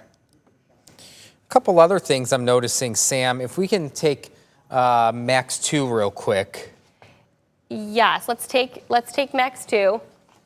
I'm noticing to the north and west of Rockford, this is no rotation I'm sensing here, but you notice that bright green. If I can get in front of the chroma wall, there we go. There I am. Hello, everyone. This is where we might be having some downburst winds from some of these thunderstorms that are picking up in strength. This is to the north of Rockford. There's Sparta, there's Kent City, there's M46, 131. There is M57 that runs through into Greenville. That would be Montcalm County there. But you can see these brighter shades of green, kind of almost like a highlighter there. That's indicating to me, Sam, that there might be some downburst winds in excess of 50 to 60 miles per hour. Absolutely. This is a little bit closer to the radar site. The radar site's not that far away from Kent City, Sparta, Rockford, that general area down to Cascade Township. So this is probably only sampling, maybe up to 1,000 feet in particular. If I can get a better look at this. Yeah, this would be about 1,000 feet above ground level, Sam, this general area. So that is not far up in the atmosphere for this type of wind to be detected on radar. So some of this is possibly mixing down to the surface north of Rockford. There's 131, there's M57, there's M46 for those familiar in northern Kent County. You could be watching some of these stronger winds mix to the surface. And this is all diving to the south and east. So for those watching in Rockford, a little bit northward, Cedar Springs nearby, Rockford and Cedar Springs in places just along US 131. You need to be on the outlook that there could be some stronger straight line wind gust via the downburst of these thunderstorms. That's something I was just noticing, Sam, just kind of sampling around the area for any twist, any rotation that's around. This is separate of any rotation, though. Yeah, Blake, let's go ahead really quickly here. I want to see something really fast in that exact spot that you're looking at of hail potential right there in Cedar Springs. We are getting multiple reports of different hail pictures across the area, and yeah, it looks like we could certainly confirm that that would be the case just based off of current radar. Getting into the newsroom right now, a report of golf ball sized hail that came down in Cedar Springs. Do we have those pictures ready to go in the back? They're working on it right now. But yeah, a report currently of golf ball sized hail that has been reported in that area. Of course, you know, never good to see. Golf ball sized hail can cause serious damage to sidings of homes, buildings, roofing. And that is why we still have that ongoing severe thunderstorm warning in place for portions look at some of the wind that this is trying to sample. 70 miles per hour. I have my other radar app here, and I'm picking up 75 to 80 mile per hour wind gusts potentially right in here. Not good. That is just to the south of Cedar Springs. This is all working to the south and east. So for those that are nearby Rockford right now, even Belmont, Cannonsburg, this is something just to keep in mind. This is not a tornado aspect of this thunderstorm. This is straight line wind damage that is descending down to the surface, what we call a downdraft. And this could be providing some wind gusts, at least 50 miles per hour, I would assume, Sam. And we know, Blake, that wind at that strength, at that magnitude, can cause just as much damage as tornadic activity. So it's really important that we are all heeding these severe thunderstorm warnings that are currently in place across West Michigan. We do still have our ongoing tornado warning in portions of Montcalm County, but we're really watching Kent County closely right now with those strong damaging winds. I'm seeing lots of signatures of hail. What you're looking at right now inside the storm is the hail, and we do have some viewer photos that have been sent to us. Julia, are you able to tell us a little bit more about that? I do want to tell you a little bit more about that. Right now we have received a report of West hail in West Olive, and that was bigger than a quarter size. You also mentioned, Sam, about Cedar Springs. We're still working to confirm that that is indeed the golf ball size hail from Cedar Springs, but if it is, when you see the picture, and Sam mentioned about the potential damage to homes, same with cars. There it is. So this is the photo we received from a viewer in Cedar Springs. That's a really large hail. So, you know, we know that it's coming down. We've gotten hail from, you saw the one in Robinson Township, really vivid pictures of lightning. We have some very interesting cloud formations. I don't know if you want to get to that, Bree, as well, but the pictures, there's the lightning in Shelby, right behind the trees there. If we could see some of these other pictures that are coming in from our viewers. I know we have some interesting cloud formations. This is southwest Newaygo County, and if you look there, right there on the horizon, you can see nothing confirmed. I mean, this is just from a viewer who snapped this photo that is still pretty incredible to see. Okay, we're going to look at some video right now from Norton Shores. This is at 9:45 p.m. Viewer sent this. Look at just lighting up the skies. So that's from 9:45 at Norton Shores. Just very, very vivid lightning. So just to give you an idea, this is a couple of minutes long. A viewer just put their camera on record, their phone camera, and took pictures of the lightning. And it's really lighting up the sky, as you can see, at 9:45 from the lakeshore.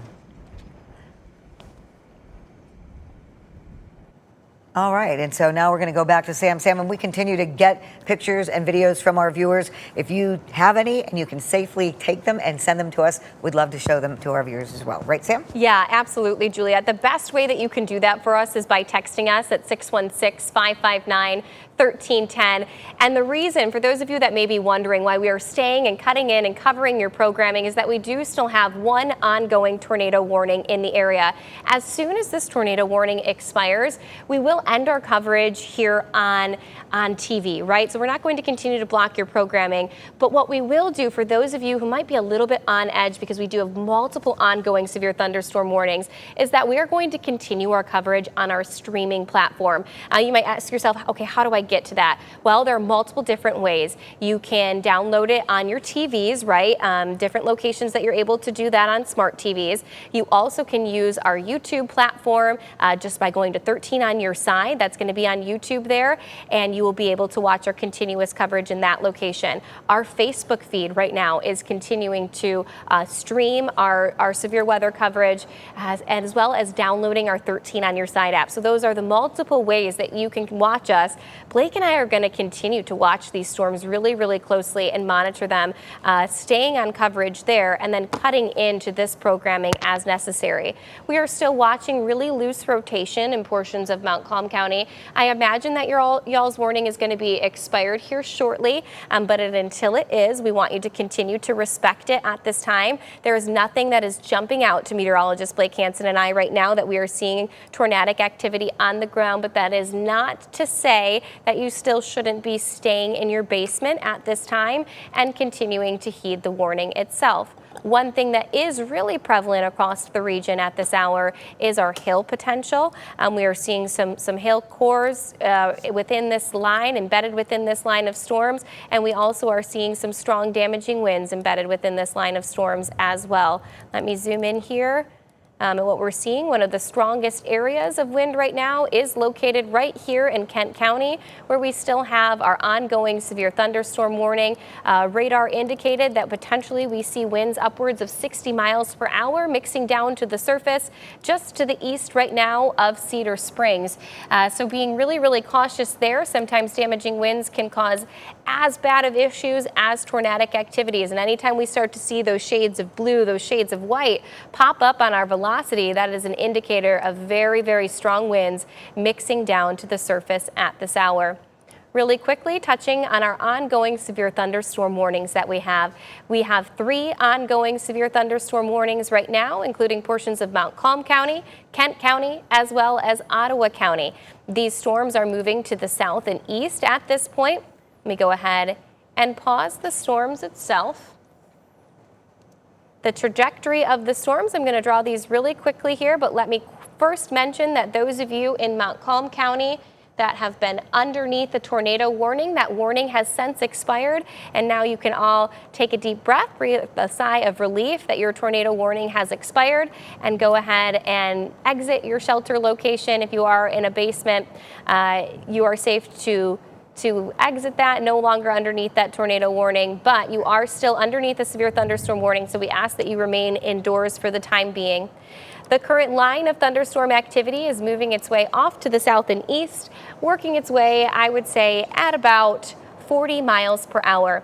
That is going to make it to places such as Cutlerville by 11:25 this evening, Ionia by the time we reach 11:38. Continuing to work through Walker, we hear those torrential downpours coming down right now, and then it's going to work even further south than that, down towards Allegan County, making its way into Barry County as well. Because we no longer have any active tornado warnings on the map at this hour, we're going to get you back to your regular scheduled programming at this time. We really appreciate you bearing with us through this coverage. We always want to ensure your safety first, and we will continue to monitor this powerful line of storms as it works its way to the south and east. Our threat is certainly not over. We continue on underneath a tornado watch until 4 a.m. tomorrow morning. For meteorologist Blake Hansen, I am Chief Meteorologist Samantha Jacks. Make sure you are remaining weather aware all throughout this evening, and we are going to continue our coverage on all of our streaming platforms.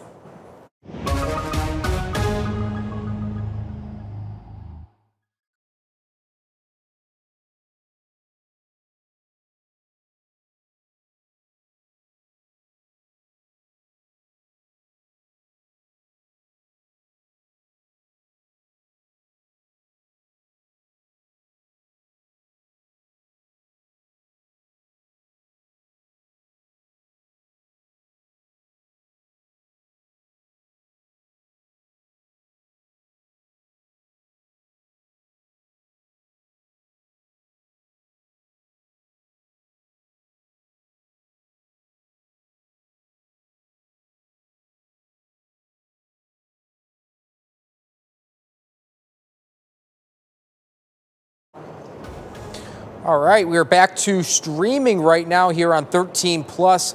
We were just in some wall-to-wall coverage, and of course, you staying with us on streaming, but also on our regular programming at 13 on your side. What we got here on the map here is what we call inside the storm. We're looking at velocity, the product of wind in our atmosphere through radar. And what we're trying to look for, not only are we looking for notches in these broader thunderstorm lines that could indicate a brief spin-up tornado, we're also looking for pockets of damaging straight line wind. And that appears to be the case at certain spots across Kent County. There were some stronger signs of wind just to the nearby Belmont. This is Cannonsburg. There's Cannonsburg Road right there. That's familiar. There's M44. That's the belt line. And then this eventually stretches into Northland Drive. But you can see these brighter shades of green here indicating some stronger wind gusts. And this is fairly close to the radar site. This is only about 600 feet off the deck here. And some of the radar, or some of the velocity data is indicating maybe wind gusts up to 65 miles per hour. Now, not all of that may be reaching to ground level, but at the very least, we are having some strong winds just a few hundred feet above ground level based on what radar is trying to indicate here. And again, there's Cannonsburg, there's Belmont for those familiar. You got Plainfield Township. This extends southward into the east side of Grand Rapids. So we've been watching for some of these pockets of damaging wind. That has been our first focus in the way of when we sample wind velocity on our map. Right now, we do not have any active tornado warnings, but we do have a cluster, a handful of severe thunderstorm warnings. We'll say there's been also another pocket of maybe some stronger winds mixing down to the surface in northeast Kent County. There's Greenville. Cedar Springs is back to the west along M57. So this is the northwest corner of Kent County. There could be some stronger wind gusts here that are mixing down to the surface. If you go down M44, then there's Lincoln Lake Road for those familiar. That kind of extends northward past 14 Mile Road, M57. So that's what we're focusing on right now in terms of some of these stronger wind gusts. As for what we have broadly, let me get to a better picture here. This is what we have in terms of severe weather. We have this larger line of thunderstorms. Look how far this extends. This extends all the way from the Tri-Cities in Saginaw through the heart of the greater Grand Rapids area to the lake shore, and even extending back to the west north of Chicago. In fact, north of Chicago right now, they have a considerable severe thunderstorm warning ongoing based on that purple shading, that purple outlier there. That's indicating that this is at the considerable severe thunderstorm warning just north of downtown Chicago. But focusing on us here in West Michigan, we have an ongoing severe thunderstorm warning for 15 more minutes for Kent County. That is until 11 o'clock. The time right now is 10:45. The main risk, wind gusts upwards of 60 miles per hour. To a lesser extent, hail about 3/4 of an inch in diameter. That is sub-severe hail at 3/4 of an inch in diameter. That's kind of the equivalent of nickel-size hail. But we also need to respect that in this broader line of thunderstorm activity, there is still the possibility of a spin-up tornado as we start to look at those notches along the line, if any notch is occurring. We had that earlier, about an hour ago, in parts of Muskegon and Ottawa County. Radar indicated rotation with one of those notches along the line. But you can see how this is starting to orient now kind of back from the north and west, and this is all going to dive to the south and east. So for those that are watching in Allegan, Barrie, Eaton, Van Buren, Kalamazoo, Calhoun County, and then down to the state line, these storms are heading in your direction. This still might take some time, maybe a good hour or two, but this is all going to be pressing southward. And this area south of I-96 has largely been stress-free today in the way of any thunderstorms. Temperatures warmed into the 70s towards South Haven. South Haven was sitting closer to 81, 82 degrees earlier this afternoon. So we had full destabilization of our atmosphere. It is still warm, especially for the middle of April standards. We have humidity in our atmosphere. And if we can, guys, can we go over to the our Walker Tower camera I just want to showcase this because we have a lot of thunder and lightning and torrential rain with this storm. There's Sam right there, and Sam, yeah, well, look at the light show that's behind you. Yeah, absolutely, Blake. We've been working on setting up some new camera shots. So sorry I left you stranded there in the studio. I was having some mouse issues on the other computer, so we're going to work from out here for just a little while. But you can see the light show ongoing in Walker as these thunderstorms work through the area. These are severe thunderstorms that are ongoing across the region right now, entering into a really conducive environment at this point for them to continue to strengthen as they work their way to the south and east. We know that the National Weather Service shortly here is likely going to continue to expand some of its severe thunderstorm warnings into we'll be monitoring really closely. If we can continue to put Max 1 back in this computer for me, that's the one I'm going to have control over from out here. And you can see even our Grand Rapids downtown tower camera also continuing to show off frequent thunder and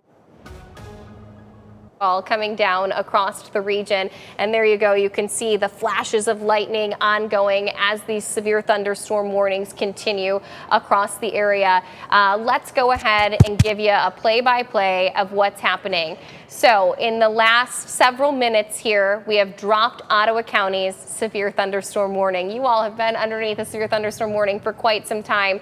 So I'm sure that is a huge sigh of relief, breath of fresh air there that's happening. But how do we still have warnings ongoing? That's right here in Kent County. Heavy rainfall embedded within this. Let me go ahead and show you some of our precipitation rates. Wow. Radar indicated precipitation rates, so these aren't always perfectly accurate, right? But radar indicated precipitation rates are showing somewhere between 2 to 3 inch per hour rainfall rates ongoing across the region right now. We do have a new severe thunderstorm warning that has been issued. So let's go ahead and punch meteorologist Blake Hansen back up with me here. We are going to need to cut in to our programming on air to make sure that they are aware of the ongoing severe thunderstorm warning that has just been issued for Ionia County as these storms continue to track to the south and east. We're working on that behind the scenes, so we'll give it just a second here. But now those of you who are watching us from Ionia County, that is including Belding, right here, yep. Ionia, Portland area, you are now currently underneath a severe thunderstorm warning as well, with our continuation of severe thunderstorm warnings in Gratiot, Mount Calm County, as well as Kent County. Blake, reasoning behind the severe thunderstorm warning as of right now looks to be wind and hail. Yeah, wind and hail, wind up to 60 miles per hour. And you know, Sam, Juliet does have a few power outages that have occurred in Kent County. If we can get to her real quickly, she does have some latest information on power outages in Kent County, kind of in those same areas we were tracking in the way of those wind gusts. Juliet, what do you have there?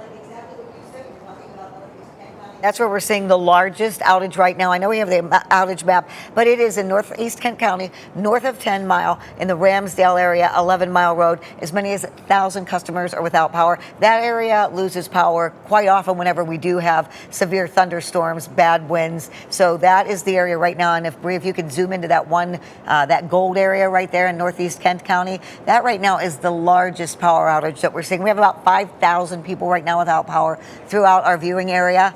That is the largest one I'm seeing. Also, we have also, and you see there's some in the greater Grand Rapids area as well, another picture of golf ball size hail that we received as well. And this is from, I believe, the Sparta area. Yes. 13 Mile Division, we have a picture of golf ball size hail, and that's the Cedar Springs hail. So that was the first one we received, and we'll get that picture out to everyone too. But just want to let you know that the power outages are increasing as we are hearing the rain coming down so hard here in our studios in Walker. So I'll throw it back to you guys.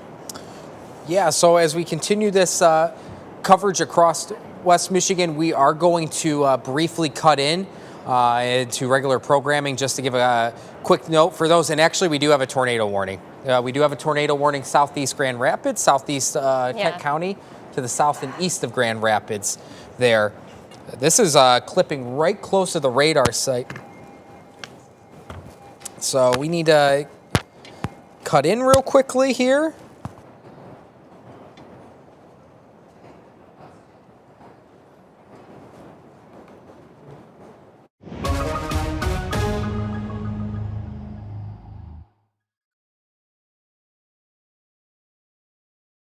10:52 here on this Tuesday evening. We have a new tornado warning in play. This is for southeastern Kent County. This is very close to the radar site across the area. There's Cascade Township. I want to make this clear. If you're watching from downtown Grand Rapids, Comstock Park, Rockford, Kent County might be airing the sirens across the county. You are in the clear of this. This is mainly for Caledonia, Alto, the Cascade area, even the south side of Lowell. This is what we're looking at here. You can see that this product here on radar, this is our velocity. There's the radar site. There it is. There's the radar site at the Ford International Airport. So this is right over the radar site in the airport. So there's Cascade Road, there's Whitneyville Avenue, there's Caledonia down there along M37. This is all going to be pressing to the south and east. So there's 84th Street. We can hear, Juliet, you can hear the sirens. I do want to make this clear. If you are watching from Grand Rapids, East Grand Rapids to the north, really towards downtown GR, and places such as Comstock Park, Rockford, Belmont, this is not in your direction. This is the southeast corner of Kent County. So this is primarily Caledonia to the east. There's 84th Street right there. If this continues on its south and east progression, this would be heading towards really northern, I believe, Berry County there. This would be heading into northern Berry County. We're going to try to get a better look here. This is hard to tell on radar just because, Sam, this is right over the radar site. So kind of a hard depiction here with this being so close to the radar there at the Ford International Airport. But that looked like that was a strong wind gust that pushed in right there near the radar site where the National Weather Service office is at. For those that are familiar with the airport, just south and east of Grand Rapids, Cascade Township. This is our focus right in here. You can kind of see a little bit of that bowing along the line there.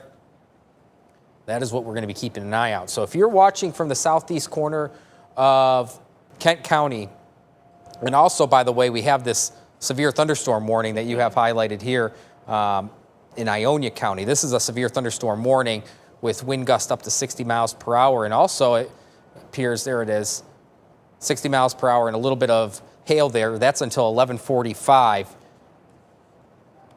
Let's go ahead and check this out here because it does look like they're continuing on with their tornado warning for portions of Montcalm County right now, adding a new tornado warning to that area as well. This is radar indicated tornado warning for Ionia as well as Montcalm County, including Carson City. And so we want going to want to make sure that you are seeking shelter from the storm if you are located in that area. And for our friends in the back, you do have the monitors switched here. So this monitor should be max 1 behind me here. What you're seeing right now is the potential for rotation. That meteorologist Blake Hansen is zooming in on there towards Carson City. Let me see here. I will go ahead and switch on over to inside the storm so that we can see. There Sam, it is, that clear signature of rotation. If you put on the debris signature, you're going to see a signature, that's for sure. So for those of you, let's go ahead and throw up the debris signature. Those of you who are located right now in Bloomer Township, we have some roads here for you. Fenwick Road. This storm is going to continue to move on a trajectory to the east right now. You can see clear rotation on the map.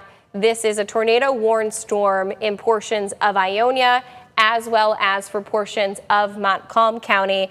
The storm itself, let me go ahead and pull up some of the information here, is moving to the east at 20 miles per hour.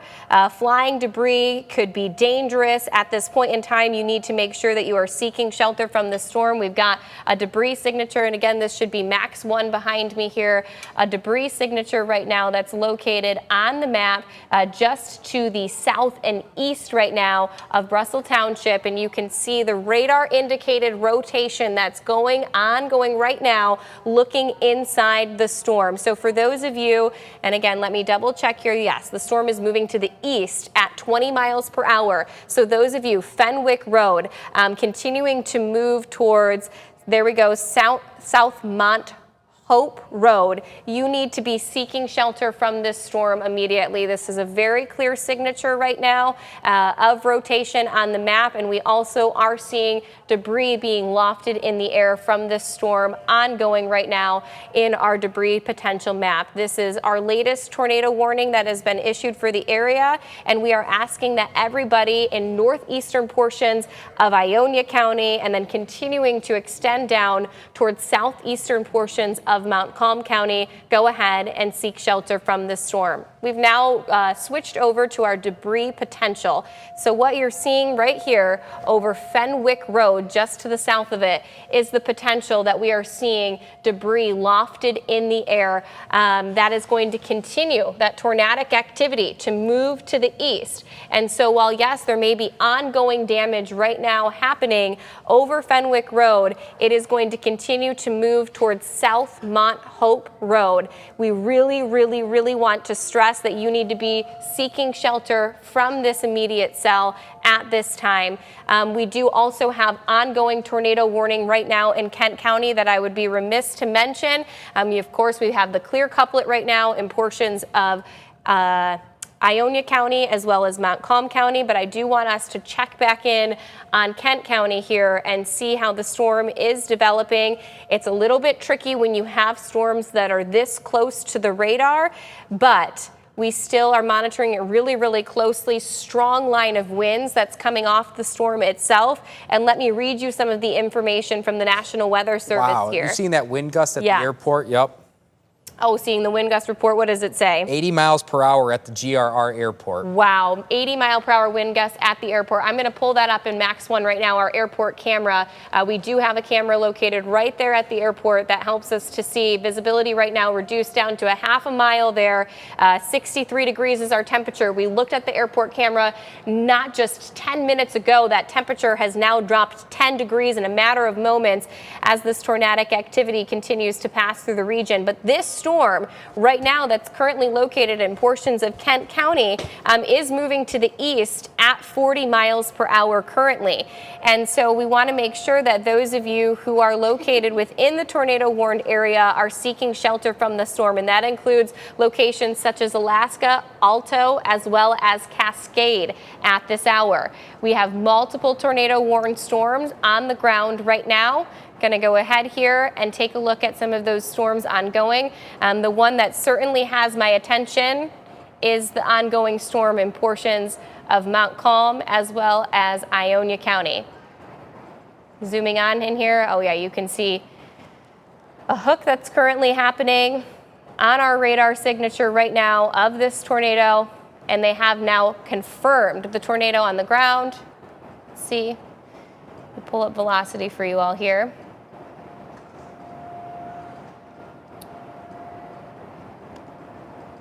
Looking inside the storm, wow, some very clear rotation ongoing embedded within the storm. It's making its way towards Alto, Michigan, just to the south of I-96 there. That's what we're currently looking at, headed straight towards 64th Street. And then if we go ahead and look here, broader picture of things, we've got portions of Ionia County that also are showing some small areas of rotation. There we go. As well, just to the south of M57 right now, to the north of Maple Rapids. We're going to zoom on in to take a closer look at what's ongoing here. It's making its way towards Mount Hope Road. Just to the north of East County Lane Road is where we are currently seeing that potential rotation embedded within the system itself. We just got a current report from a Skywarn member in Mount Calm County, M57 and Castle Road, that they had 60 mile per hour wind gusts, some power flickering, tornado warning ongoing in that location. And again, we had that confirmed 80 mile per hour wind gust at the Grand Rapids Airport. Right now, we are looking at the debris potential embedded within the storm right now, just to the south of M57. There you can see that clear debris signature ongoing from the current rotation. And Blake, if you're able to zoom out a little, are we seeing any debris signatures on the ground right now in Kent County? Because that is another and our secondary ongoing tornado warning that's happening at this hour. See here. Nothing that's jumping out at me at this time. I'm just looking into something. Not seeing any ongoing debris signature right there, but we are still seeing some very clear rotation right now in portions of Montcalm County and Ionia County. Sorry, Sam, I'm just trying to get back to radar behind you. I know that's not your max behind you. Just trying Here we go. There we go. Yeah, and if producers in the back are able to swap things around here, we're still operating backwards. This should be max 1. And then Blake should have max 2 behind him. And so inside the storm right now, we are watching for 2 things, right? We're watching for areas of rotation. We're watching for debris potentially being lofted, as well as the potential for some really strong damaging winds inside the storm itself. Areas in southern portions of Kent County right now are still currently underneath that severe thunderstorm warning, that tornado warning, and then we still have our ongoing tornado warning in portions of Montcalm County working towards Carson City. There is the potential for a likely confirmed tornado on the ground towards Carson City. Let me zoom on out here. This storm is moving. Yeah, Sam, in the language of that latest update on that tornado that you got in just nearby Carson City, that this is a confirmed tornado now, just to the located 8 miles west of Carson City. So, what we've been seeing, it seems pretty textbook that this tornado is on the ground, at least has been on the ground, producing damage. Oh, wow. Based on, and there it is. Wow, that's a new radar scan there. Does not look good right now. South of Mount Hope Road, East Snows Lake Road. This is where our strongest rotation is currently being indicated on radar. Let's go ahead and send things over to meteorologist Blake Hansen here for just a second so that I can get a look at some of the latest updates that are coming down and the reports that are coming down in our area. But those of you who are underneath this tornado warning currently in Montcalm County as well as portions of Ionia County, we are really asking that you heed this warning and seek shelter immediately from this storm. It is confirmed touchdown on the ground just to the south of Carson City, working south Mount Hope Road through East Snows Lake Road, and then it's going to continue to move on its trajectory just to the south of M57 right now. Sam, Blake, what are you looking at? It does appear we have a new tornado warning. I believe this is going to be for Ionia County. Yes. Yeah, this is stretching a little bit. Ionia County and northern Barry County. Trying to get my graphic to load here. So there it is. There's the extension of the tornado warning that was originated just nearby the radar site at the Ford International Airport. There's Cascade Township. This is now in the far southeastern corner of Kent County. So this is east of M37, east of Caledonia. If we can just put a little bit of a track here. I'm just going to put a quick track on this.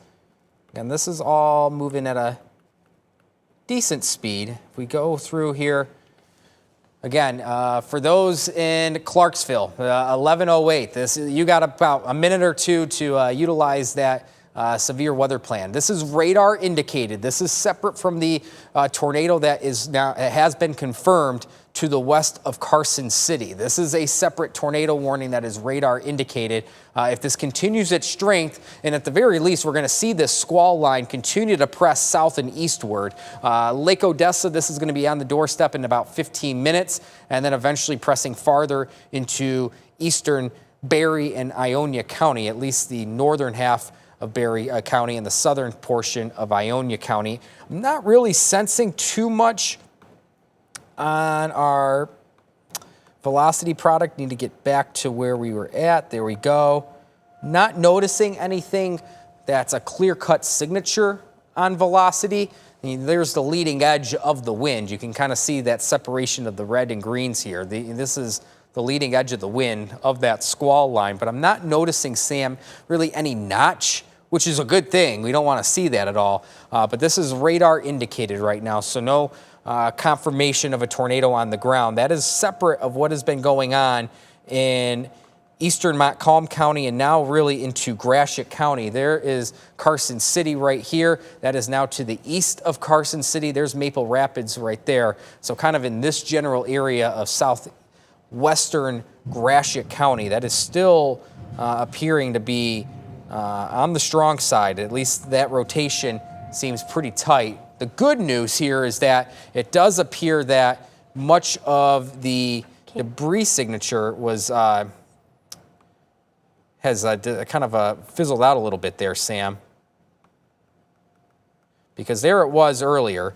This was at 10 minutes ago, 10:55. There was some of that debris signature, and that continued to push a little bit eastward. It does look like they have rejuxtaposed the position of the tornado warning, dropping it out now, Blake, of portions of Montcalm County, but of course continuing it in Clinton and Gratiot County at this hour. So for those of you who are located in Montcalm County, you can go ahead, kind of let your guard down a little bit. The worst of the storm has passed, and we have crews on the way to the scene to assess whether or not there is damage. But let's just go ahead, Blake, and take some time to reestablish for our viewers who are with us right now the ongoing concerns that we have here in West Michigan. So we have, our two areas of tornado warnings that are happening. The one that's clearing its way into Clinton and Gratiot County, and I know that most of our viewers are likely not over there. So I want to now kind of turn our attention and turn our focus to the southeastern edge of Kent County, and then also extending into portions of Ionia County, Berry County as well, that are currently underneath that tornado warning. We are asking that those of you who are located in Clarksville, Lake Odessa at this time, go ahead and make your way into your shelter location, right? That's going to be your safest option. What does a shelter location look like? That's always a big question, especially if people don't have a basement. People start to get concerned. That's going to be an interior room without any windows. If that doesn't exist, an interior hallway is actually going to be another really safe location for you. But it kind of, continues to trickle down the list there. First spot is always going to be that basement, then an interior room with no windows, and then going to be that interior hallway from there. Real quick, Sam, I do want to make just a quick note here that while we have those ongoing warnings, both severe thunderstorm and tornado warning, for those that are watching northward, it appears like Muskegon, up towards Pentwater, Big Rapids, yes, it might still be a touch loud, a little bit of thunder and lightning here and there. It does seem like the severe weather threat is ending for those that are now northward of that Muskegon to, let's say, Howard City line, back to the north and west. As of now, it appears that most of that severe weather potential is coming to an end for those that are near and north of Muskegon, at least here in West Michigan. So a fair chunk of Muskegon, Oceana, and Mason County. As of now, it appears that the severe weather risk is starting to wane. Our focus now is this line of thunderstorm activity. And by the way, Sam, this is not moving. It's somewhat, in some capacity, it's moving at a decent rate, but the overall line is taking its time. Absolutely. And that is going to lead definitely to a bit of a flooding concern, maybe to some flash flooding across the area. That is what we're going to be concerned with as this evening and night goes on, as this line continues to slowly work its way southward across West Michigan. Again, Sam, we talked about this previously. There's Allegan, Berry, Van Buren, Kalamazoo, Calhoun County. These places haven't been touched at all today. Correct.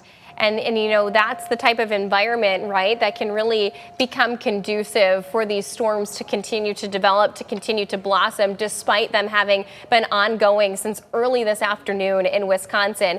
As they continued their track and continue their trajectory to the south and east, they are entering in to a fuel-filled environment. I always say it's like adding gasoline to the fire, right? As of right now, I am not seeing huge signs of rotation, and Blake, confirm with me on that, that you're not seeing some loose couplets, but nothing that's jumping out at me that says, tornadic activity on the ground. We are going to continue to respect the tornado warning. You're going to continue to seek shelter from this storm and stay in your shelter location. I'll switch my map here over to debris. Again, nothing that's jumping out at me. Now, I'm not really seeing much either. Nothing standing out. If anything, Sam, maybe some strong straight line winds a little bit back to the west between Byron Center and Dorr. Blake, you know what? They did just expire the tornado warning for Kent County. So Kent County, you have no longer underneath the tornado warning. You can go ahead and come out of your shelter location at this time, breathe that sigh of relief that your tornado threat is over with. You know, we are, of course, still tracking a batch of thunderstorms that is in portions of Kent County. It's just that the tornadic activity itself, or the potential for tornadic activity, has since ended. We have a brand new severe thunderstorm warning that has been issued. So let me take you all on over to that. We have a new severe thunderstorm warning that has been issued for Allegan as well as Van Buren County.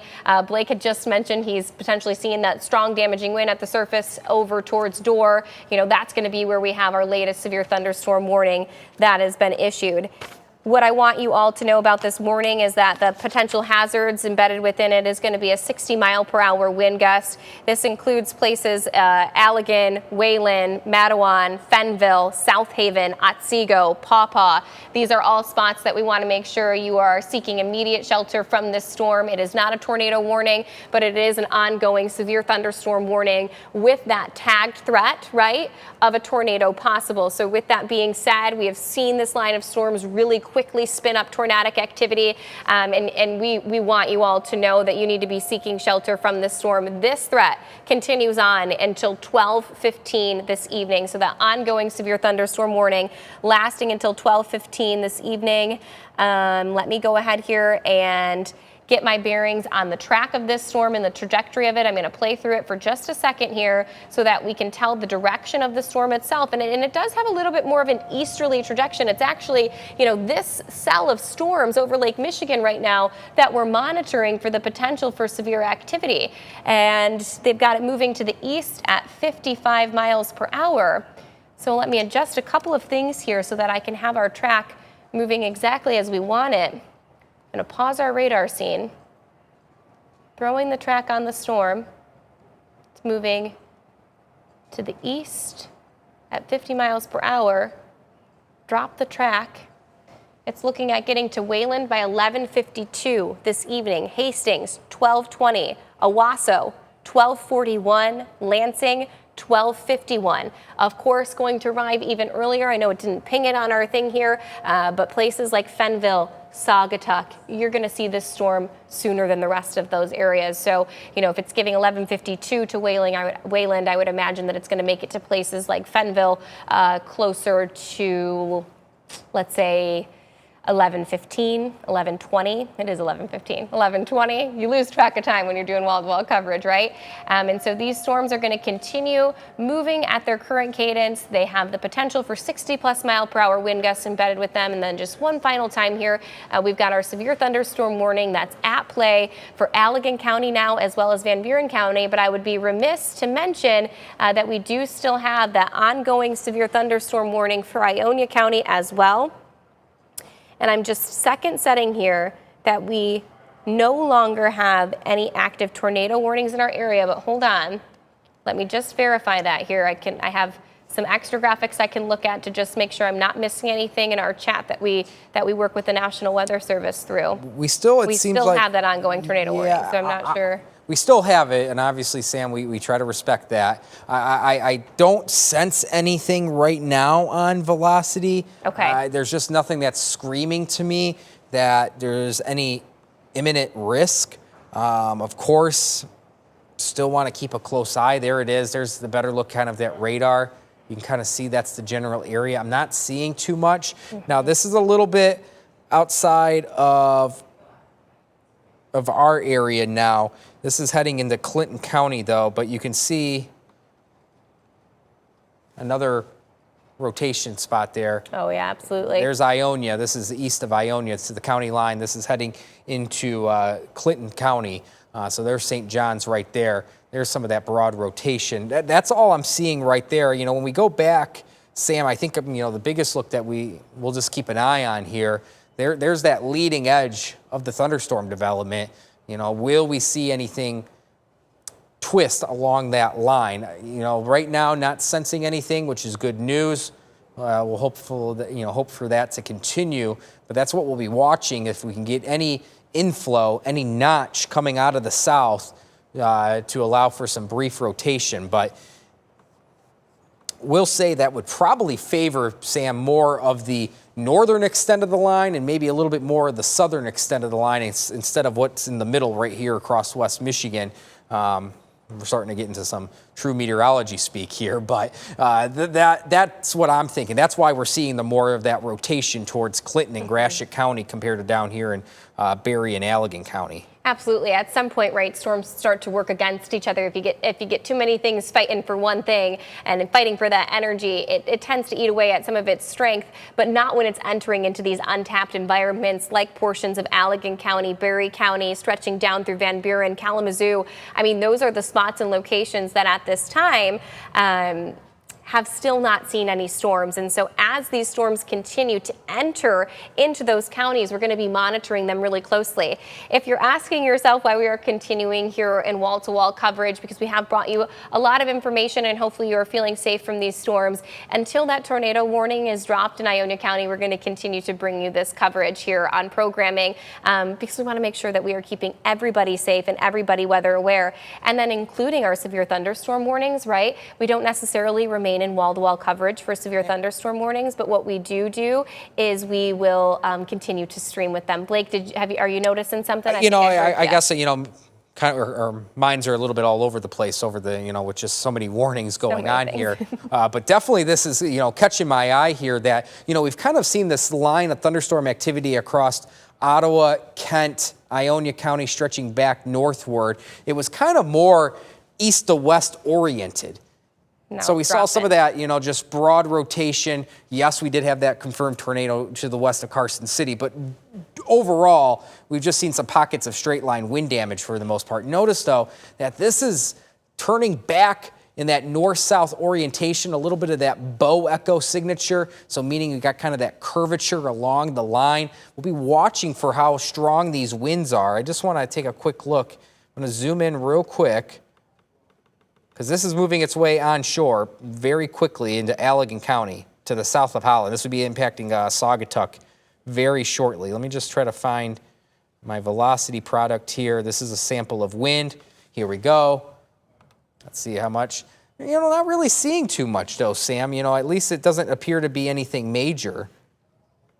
But it's something that we're going to keep an eye on as that cluster of thunderstorms work their way onshore, away from the cooler waters of Lake Michigan. Again, Allegan, Berry County, southward, really south of that Allegan to Hastings line. For the most part, it's been untouched today.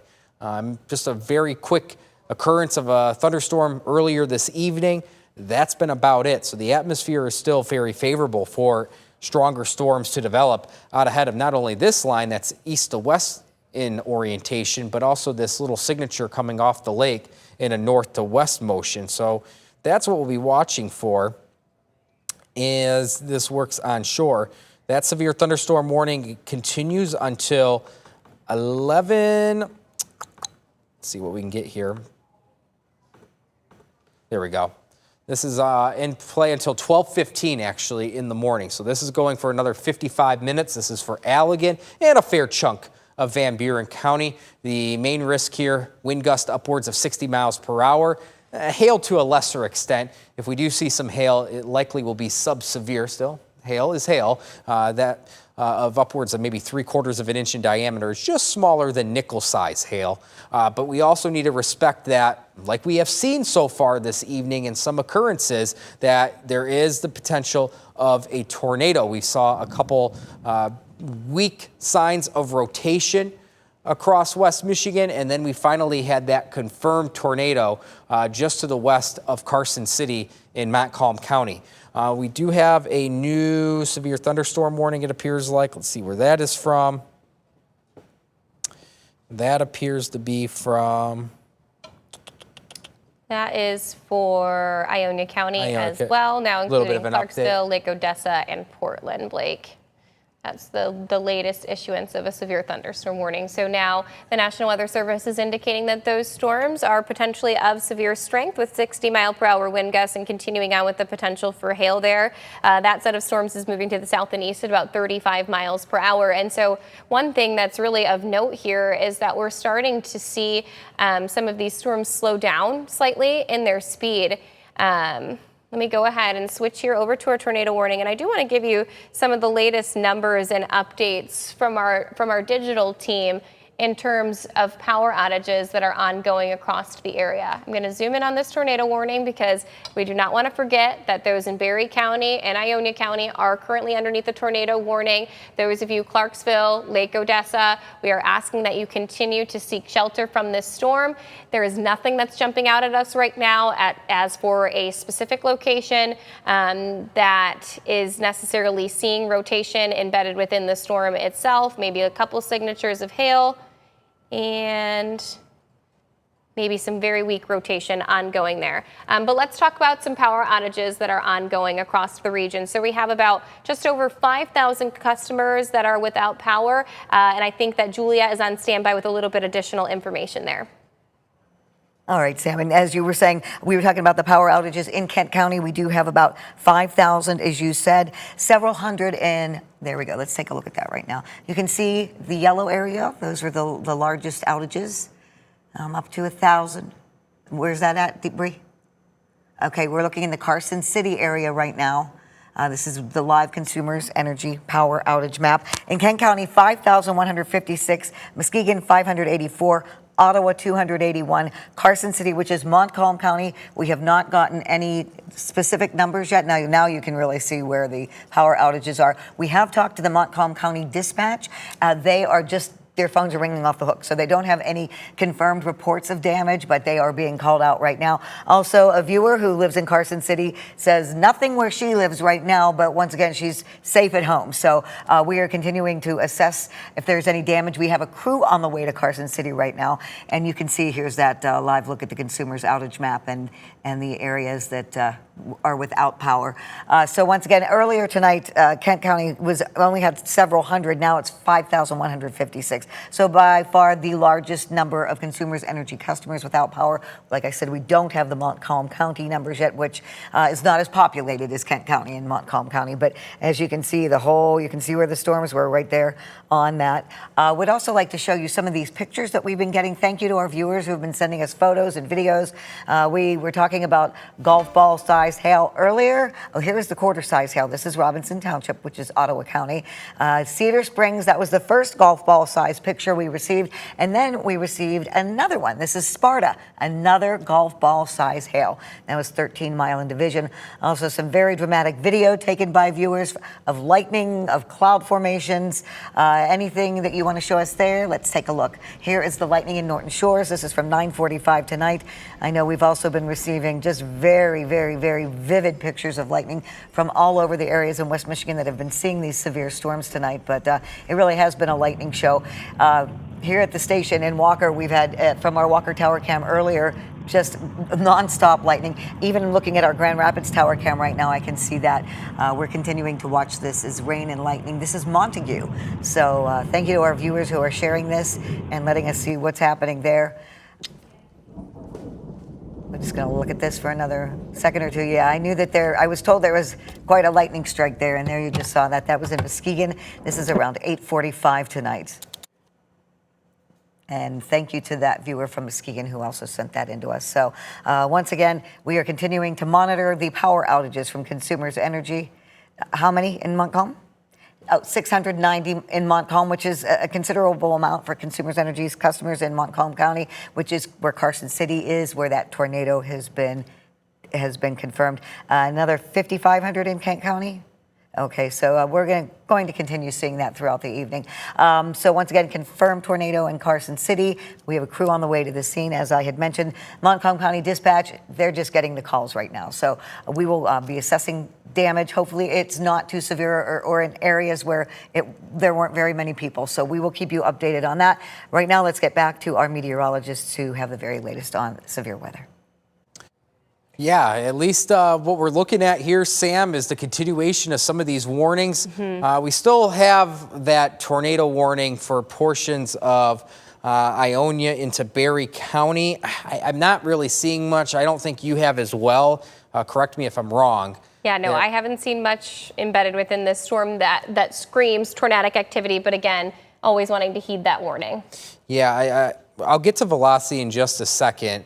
But you can see that we have a severe thunderstorm warning into Allegan and the northern half of Van Buren County. This is until 12:15 in the morning, so this is going to go for another 45 minutes. This is mostly in the way of straight line wind damage, around 60 miles per hour, maybe just a touch stronger than that if any downdraft of the storm can come to fruition. We also just need to respect that, like we have seen at times today, or at least over the past couple hours, that there could be a brief spin up, at least the potential of that in this line. We'll be watching for a few notches if they do occur in this line as it presses into Allegan County. But you can see how this extends backward south and west of South Haven. And that's all going to pivot into West Michigan. We still have that ongoing tornado warning in parts of Ionia and northern Berry County. Broadly in the southern half of Ionia County, we still have a severe thunderstorm warning for about 15 more minutes. That is mostly for wind gusts upwards of 60 miles per hour. The severe thunderstorm warning, this is getting out of our neck of the woods. This is for Clinton County. This is till 12:15 as well. This is a bit of a stronger severe thunderstorm warning because the maximum wind gust there in that thunderstorm warning is upwards of 70 miles per hour. I'm just going to take a quick look, Sam. I just wanted to take one last look here at velocity, and I just want to make sure we're not missing anything here. I'm not really seeing too much. I think if anything, just let me zoom this in.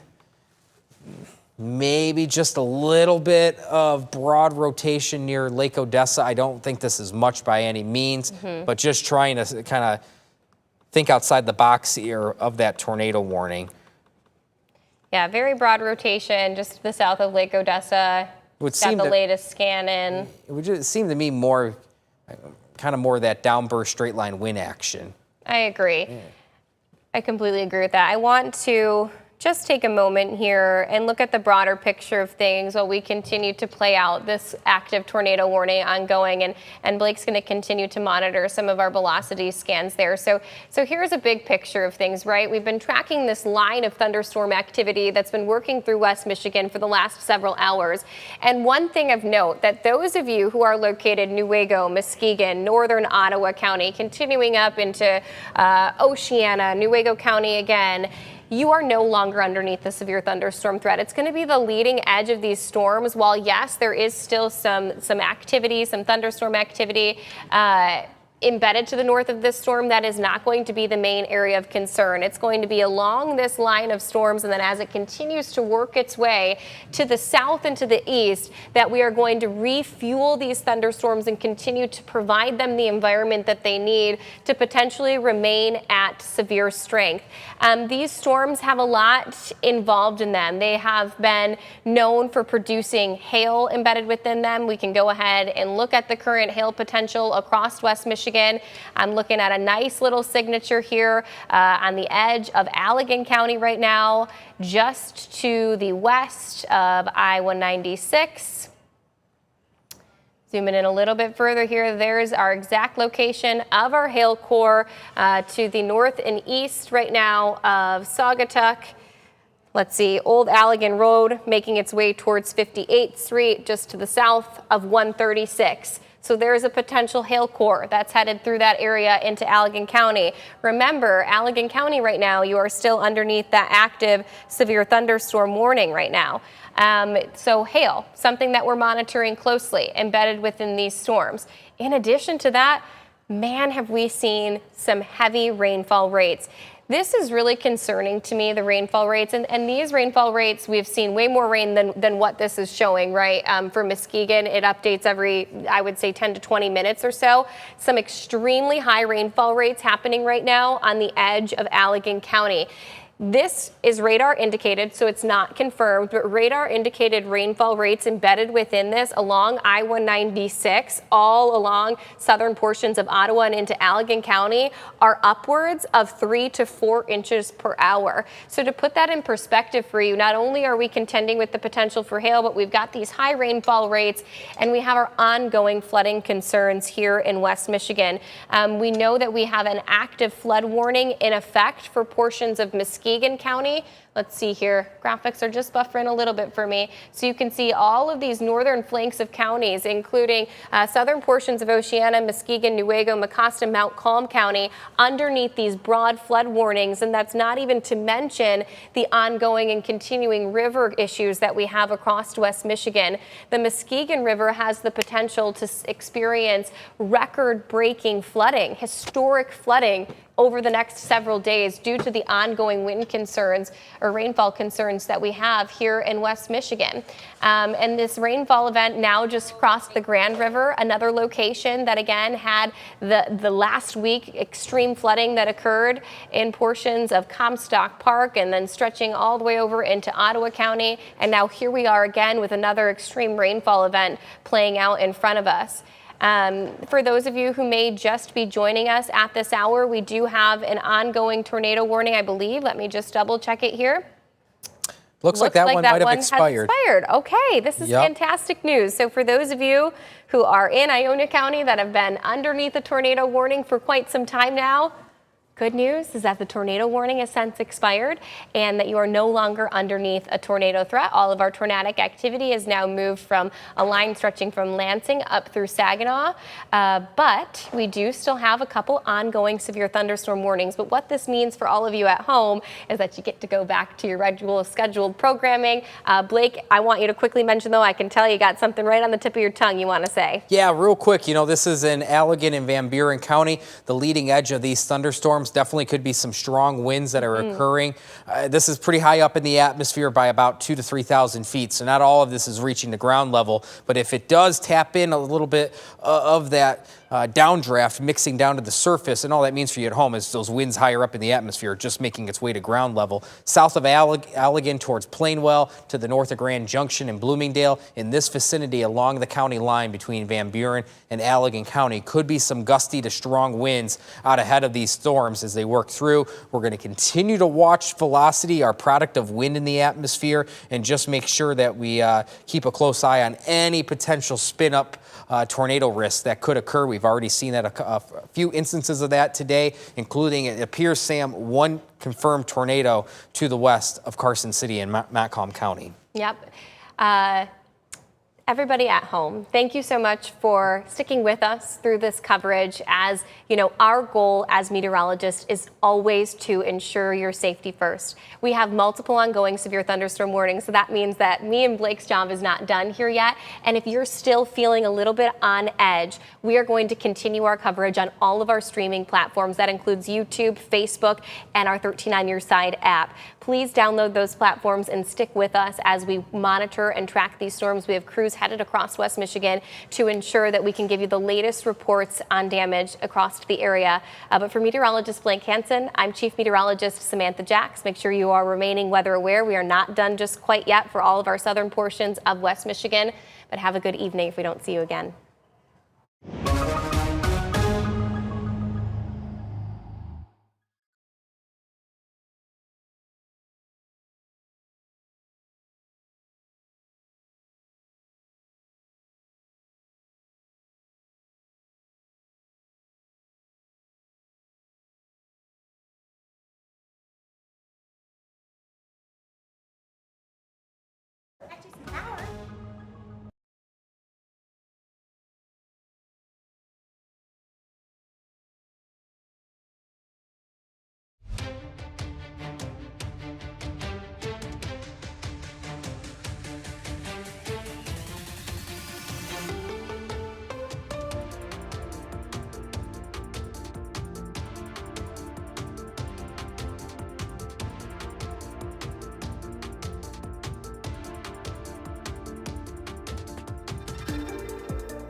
All right. Hello, everyone. It is 11:37. Thank you to Bree and Aaron for getting us back on streaming here. That we are just on our 13 Plus app.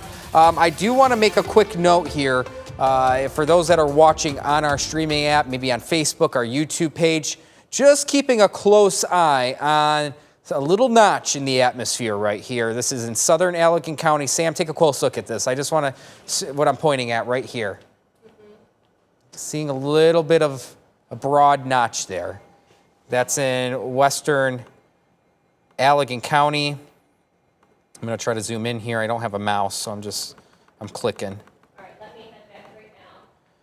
That's something I've just noticed over the last frame or two on radar. It's not tight by any means. The rotation isn't tight, but this is, folks, what I'm kind of sensing here.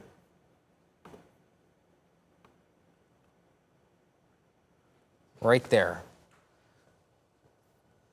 Just a little bit of a notch. These are hard to pick up on radar. You're trying to get on the leading edge of thunderstorm activity here. Out ahead of these storms, Sam, some of the velocity data is very strong out ahead of it. I know this is high up in the atmosphere and the warning only indicates 60-mile-per-hour wind gusts, but there are some strong winds out ahead of this main line. And again, I'm just focused here on this little notch. You have the east to west oriented or the west to east oriented thunderstorms that have been pressing in from the north. And now we have additional thunderstorms that are coming in a more north to south fashion. Here comes another scan of radar. Blake, we do have a new tornado warning that has just been issued. Where's that? Go ahead in Allegan County. Good eye, my friend. Was you that the one? That one? That was the one? Yep, that is the one. Wow. Let's Okay. zoom in. We have our latest tornado warning for Allegan, Otsego, and Plainwell. At this time, we need to go ahead and break it back into coverage. It was short-lived that they didn't get to see us on there. So whenever you all are ready in the back, we are ready to break back into coverage. Allegan County now activating their tornado sirens. We can go ahead and remain in the split box here.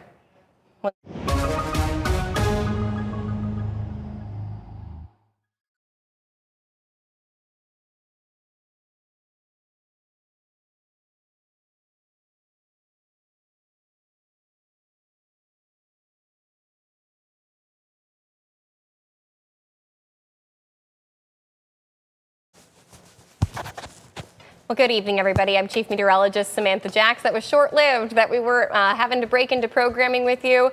But just so quickly, we have our latest tornado warning that has been issued for Allegan County, including the cities of Allegan, Otsego, and Plainwell. Right now, this is a radar-indicated tornado. Meteorologist Blake Hansen was just moments ago zoomed in on the couplet that we are watching really, really closely, potentially in Allegan County. And I can go ahead and switch there. You can see it on Blake's screen, that potential rotation that's ongoing there. You likely, if you are in Allegan County, are currently hearing the outdoor sirens that are going off. Not only, and I want to mention this because this is what emergency management is saying in Allegan County, not just because of the tornado warning, but also due to how strong the wind speeds in general are within the county itself. This current tornado warning lasts until 12:30 this evening. And some areas that they really want you to be seeking shelter from this storm. It is going to potentially cause damage to Allegan itself within the next 5 minutes, as well as Otsego by the time we reach around 11:55. Blake, what are some of our roads and our biggest areas of concern right now? Yeah, you know, obviously we have Allegan proper right here, and we're looking at that notch that's just to the south of Allegan, the town, not Allegan County, Allegan proper. This is heading eastward at 35 miles per hour. Sam, basically the warning at 11:38, so this was 3 minutes ago. Severe thunderstorm capable of producing a tornado was located 6 miles south and west of Allegan, moving east at 35 miles per hour. This dangerous storm is going to be pressing eastward towards Otsego by about 11:55. That matches up pretty much well with what we had in our tracker there, 11:56. So that's about 15 minutes away. I'm going to try to see if we have any more vantage points here, but I've got some roadways for us if we want that. Yeah. Some areas that we're looking at that should be taking this extremely seriously. The rotation itself, 108th Avenue, and then continuing to work towards M40. So we've got M40 and 108th Avenue. That is the current trajectory of this rotation and the couplet itself within the storm, right? You can see there's our little area of rotation that we're monitoring. Let me go ahead and switch on over here to our debris potential and see if we are seeing any debris lofted. It's still early in the storm, not necessarily seeing that on our current scan. But for those of you who are located in Allegan County, now of course this is not county-wide, the tornado warning itself, but we do have an ongoing tornado warning and severe thunderstorm warning in the county. But the areas that we're watching really closely for the potential for tornadic activity is just to the south of Allegan proper, making its way towards Otsego. You can see the little notch showing up on our radar itself. Another sign here that these storms, we've been talking about it all afternoon and evening long, that these storms are entering into a really conducive environment for the potential for tornadic activity. And that's certainly the case of what we're seeing right now as they work into Allegan County and then eventually going to enter into portions of Kalamazoo County and continue to work through Berry County as well. So there is our current and ongoing tornado warning. The tornado itself is radar indicated, so not yet confirmed on the ground. Okay, that's what I wanted to check. It's moving to the east. East at about 35 miles per hour. Perfect, thank you. Let's go ahead. I'm going to throw a track. Blake's got rotation up behind him. I've got radar on my screen, so you can see a little bit of both ongoing right now. We can keep it just like that. I think it's some great perspective for people to be able to see.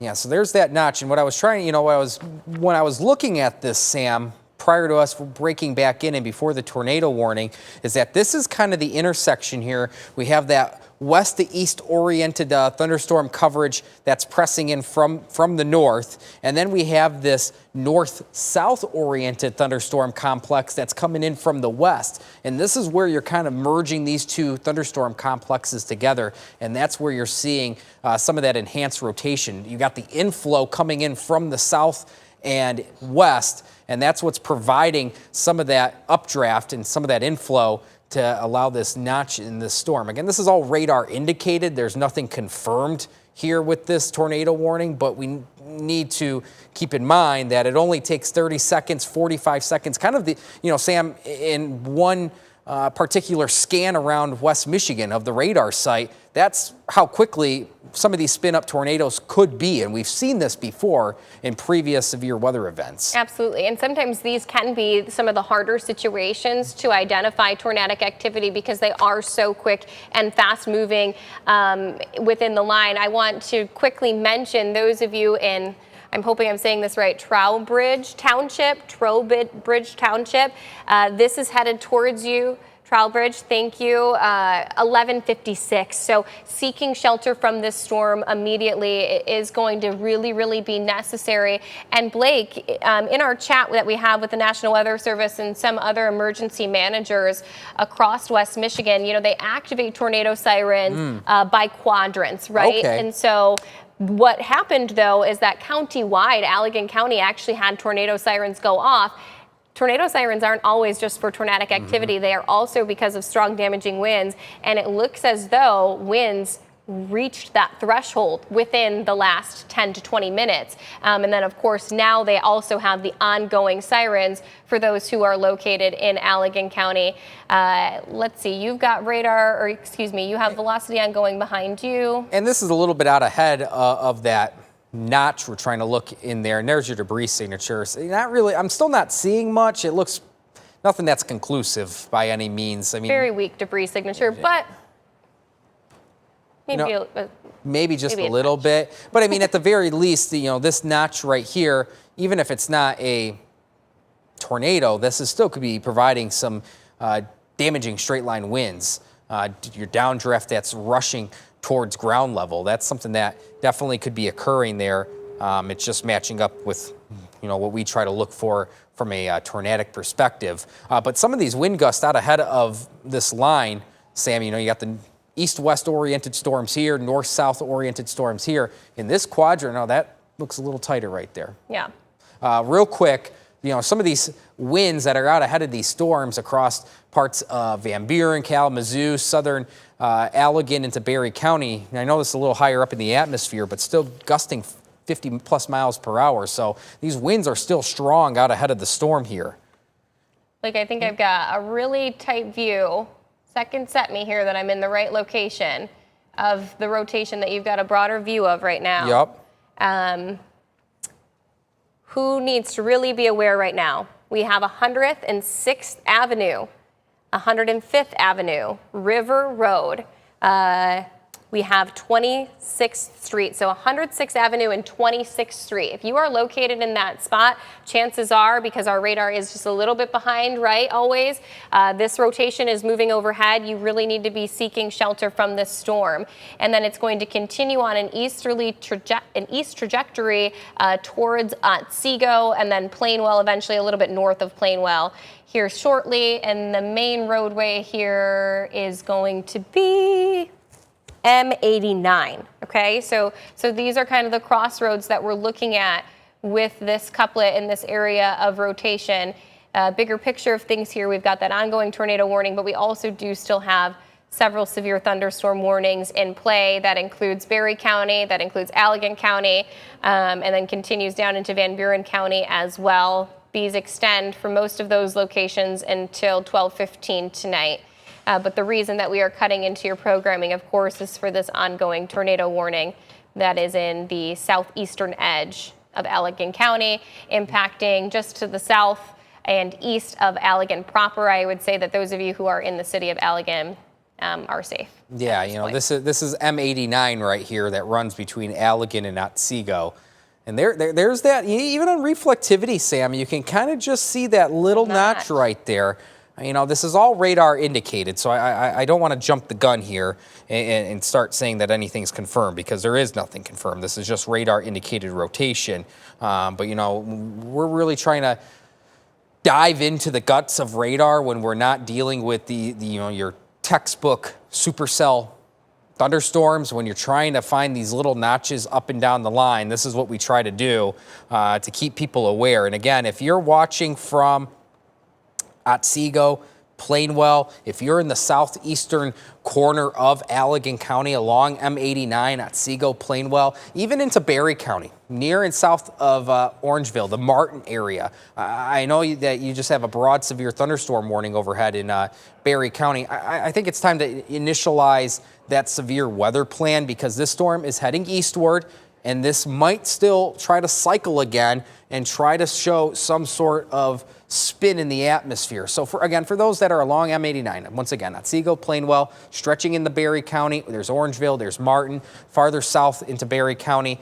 I think it's time to utilize that severe weather plan. Let this pass through. This will pass through within probably the next 30 to 40 minutes, and then we can move on from there. I think that's the good idea right now, just to keep yourself on the safe side, just based on some of these broad signs Sam and I are seeing on radar, where there's just enough rotation where it's making us feel that something could happen. So that's what we want to keep an eye on. All right now we are seeing Allegan County Central Dispatch is getting reports of a tornado touchdown at 106th Avenue and 28th Street in Allegan County. So we now have reports that a tornado has touched down on the ground, 106th Avenue and 28th Street in Allegan County. This potentially, not fully confirmed at this point, but potentially confirmed tornado is going to make it to Otsego by 11:55. Let me redraw this track for you all, because it did drop off, but I want to redraw it. Otsego, 11:55. That's Otsego Township, 11:55, 11:56, Otsego itself. You all need to take this storm very seriously. We are getting reports. It's dark out, and we are still getting reports that there has been a potential tornado that's touched down on the ground in that location. Allegan County, of course, not a stranger to tornadic activity, right, Blake? Last year, that Martin tornado, EF1, discrete cell just like this that touched down. Just like, honestly, a very similar setup, Sam, with a line of thunderstorms coming through in these quick spin-up tornadoes. And for those that went through the Martin tornado previously, that was along a line of thunderstorms like we're dealing with right now, and that provided a lot of damage in the town of Martin. So you really want to respect this warning here. And again, I've finally seen the crossroads there of 106 and 28th Street, Sam. I was trying to find that on our maps there. This is a new tornado warning, I believe, or the extension of it.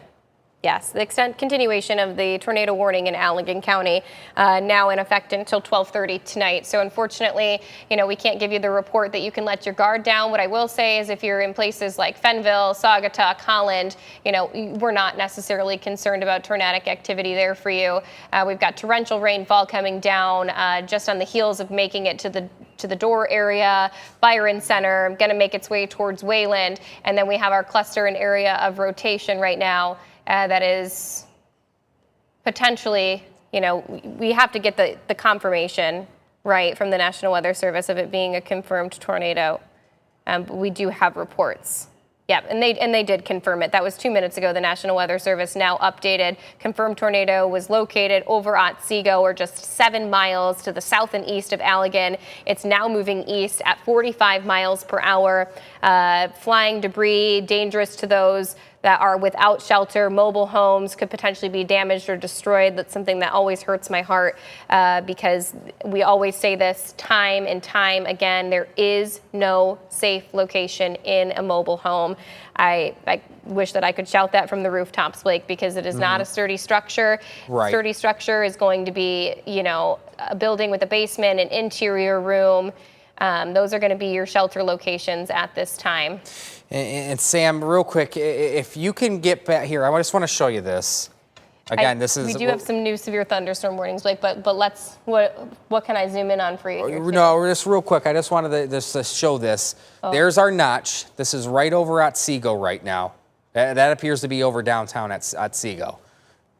That's the product. This is what I'm looking at right here. There's our rotation, and you can see real close there, Sam, that appears to be a little bit of a debris signature. Absolutely. That appears to be, and we have that confirmation right through weather spotters that this is a confirmed tornado. Yes, we do. Okay. And this is moving right now towards US 131. Those of you at home, US 131 is about to have a potential confirmed tornado on the ground crossing that major roadway. We have 10th Street. We have North Main Street. We have 106th Avenue. We have Oaks. Those are going to be the locations that need to seek immediate shelter from this storm, and not just shelter, but you need to get into a safe tornado location and remain in that spot until further notice. This looks to be a little bit north of Plainwell, but that's another major city that we can mention to help you get your bearings. It looks to be just to the north, closer to 12th Street, that we are seeing that. But again, the major crossroad there is US 131 and 12th Street, where this ongoing, and just to the north of 12th Street too. There's our latest radar update that we are seeing this current rotation ongoing. Let me quickly switch over to debris, see if we're seeing any new signatures. Possibly a little bit, nothing that jumps out at me, but certainly maybe a small debris signature there.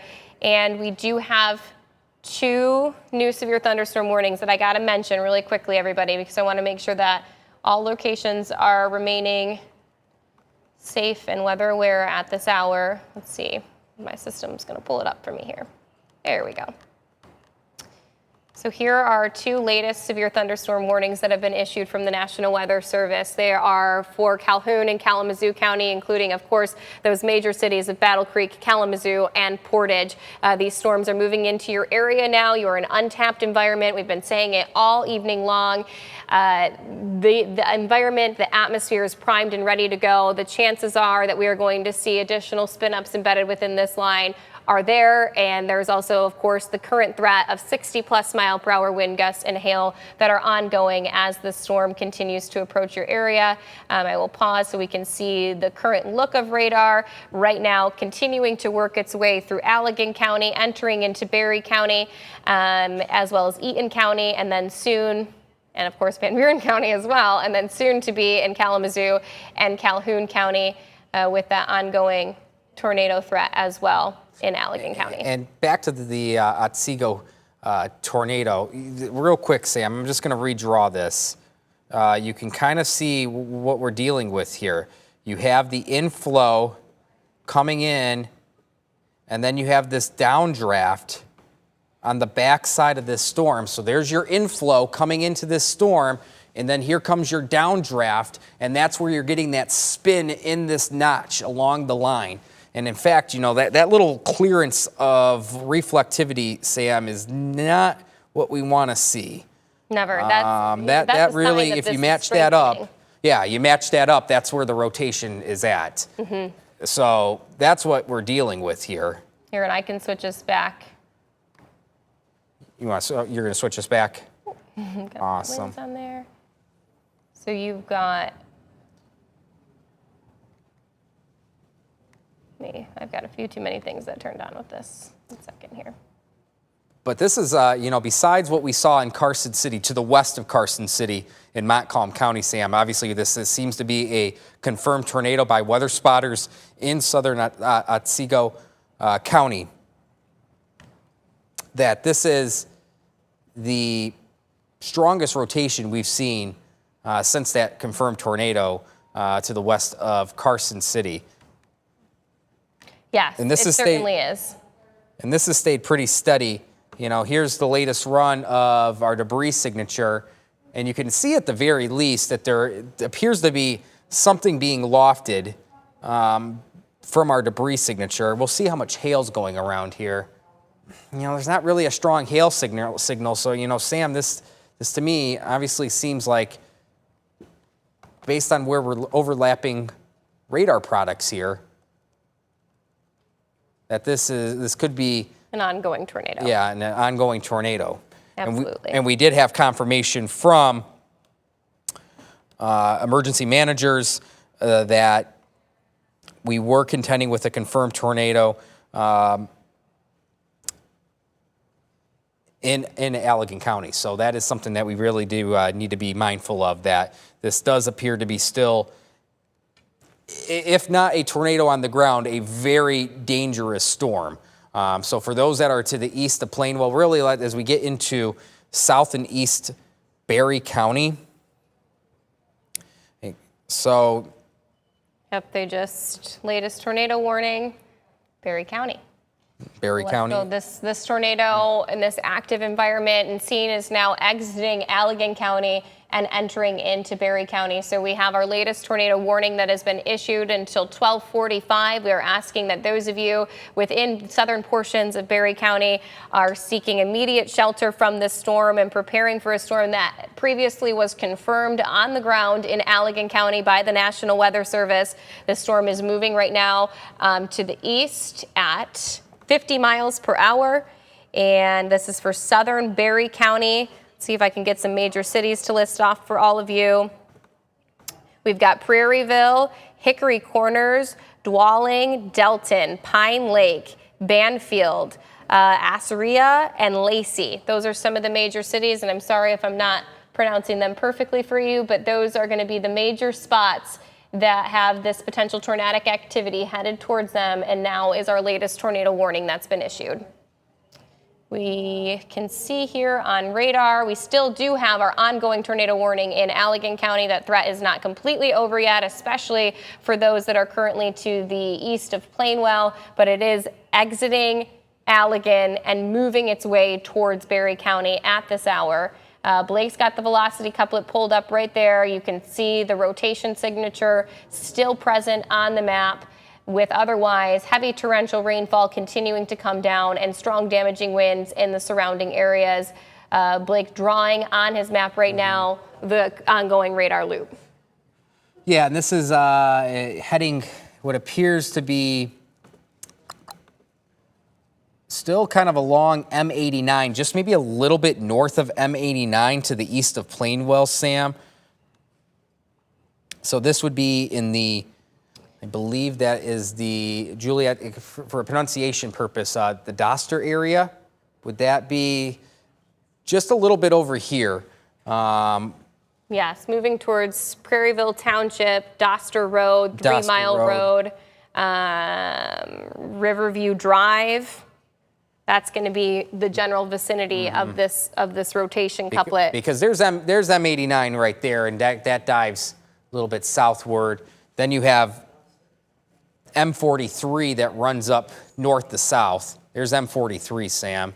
So for those that are in the vicinity of M43 in Barry County, this would be pretty much if you're right near Gull Lake to the north, it is time to initialize that severe weather plan that we really stress throughout the year. Sam mentioned also Hickory Corners. That's another location, just to give some lead time here.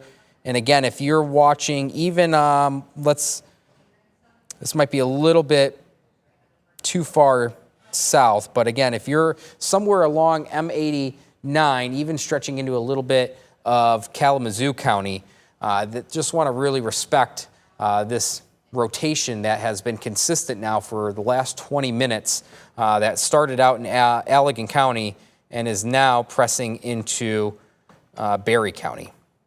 And we do, just so you all know, have crews on their way towards Allegan County at this hour. You know, they're a little bit of a distance away because we've had to scatter our crews across West Michigan because of the amount of damage reports that we are checking out and assessing, as well as the different areas of rotation that we've seen on the ground. Of course, we had a crew make its way towards Mount Calm County because of the Carson City confirmed touchdown tornado there to assess damage. And the Allegan County Central Dispatch, Sam, is receiving calls of trees into houses. The Otsego Fire Department reporting multiple trees down on M89. And again, M89, we've been talking about that. That extends back to the west into Allegan County. So I'm assuming that somewhere in this area, Plainwell back to Otsego, that's where we were seeing some of that.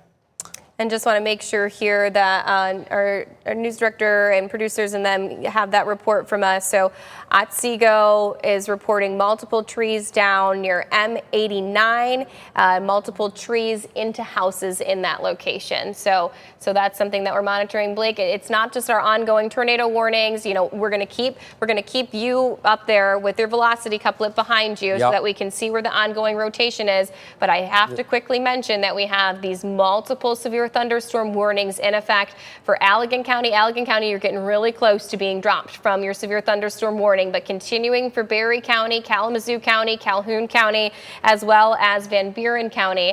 Let me zoom in here because is this, no, that's just a severe thunderstorm warning. Just want to make sure that that is not a new tornado warning that I'm missing. Okay, no, that's just still the continuation of the one that's ongoing in Allegan County, which again, as mentioned, I do imagine that will be dropped shortly for all of you. But we do still have, you know, the ongoing threat making its way out of Allegan County. We've got that southeastern edge of Allegan County from Otsego, Plainwell through Orangeville, and then continuing on into Barry County, that you need to remain in your shelter location. Your threat is not over. Now, Allegan proper, continuing, of course, I've mentioned this already, but Saugatuck, Fenville, those locations, you are no longer underneath the threat of tornadic activity. Blake, we've got very, very heavy rainfall right now making its way out of Wayland and towards Middleville, Orangeville, Shelbyville.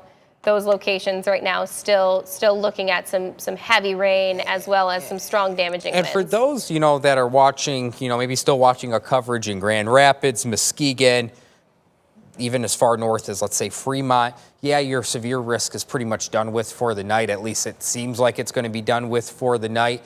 It is still raining at a moderate to, at times, heavy rate, and that's coming off the heels of probably a few inches of rain in localized spots now, Sam. So it's one of those nights, if you do have to maybe wake up early, or you're just waking up right now and have to head into work over the next couple hours, if you run into a situation, low-lying area, poor drainage spots, you really need to respect that kind of cliche saying of turn around, don't drown, because it's the middle of the night. We can't judge how deep water is. We really want to respect the possibility of some localized flooding when we do have flood warnings across several counties here at home.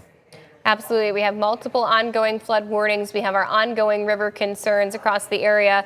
Blake, what I was reading while you were talking there, so I'm sorry if I wasn't fully hearing you, oh, you're good. Was our latest mesoscale discussion that was issued by the Storm Prediction Center. And what they're saying is that, you know, as we know, our environment remains primed and ready for tornadic activity, and that the tornado and wind threat are likely to persist over the next several hours, just due to the ongoing ingredients setting up with an east-southeasterly trajectory along the gradient of these storms. And so unfortunately, you know, those of you, Barry, Eaton, Kalamazoo, Calhoun County, while yes, you have been left out of the storm threat so far, the Boeing structure that's moving towards you at this hour, again, our ongoing severe thunderstorm warnings and tornadic activities, we really, really need you to be cautious.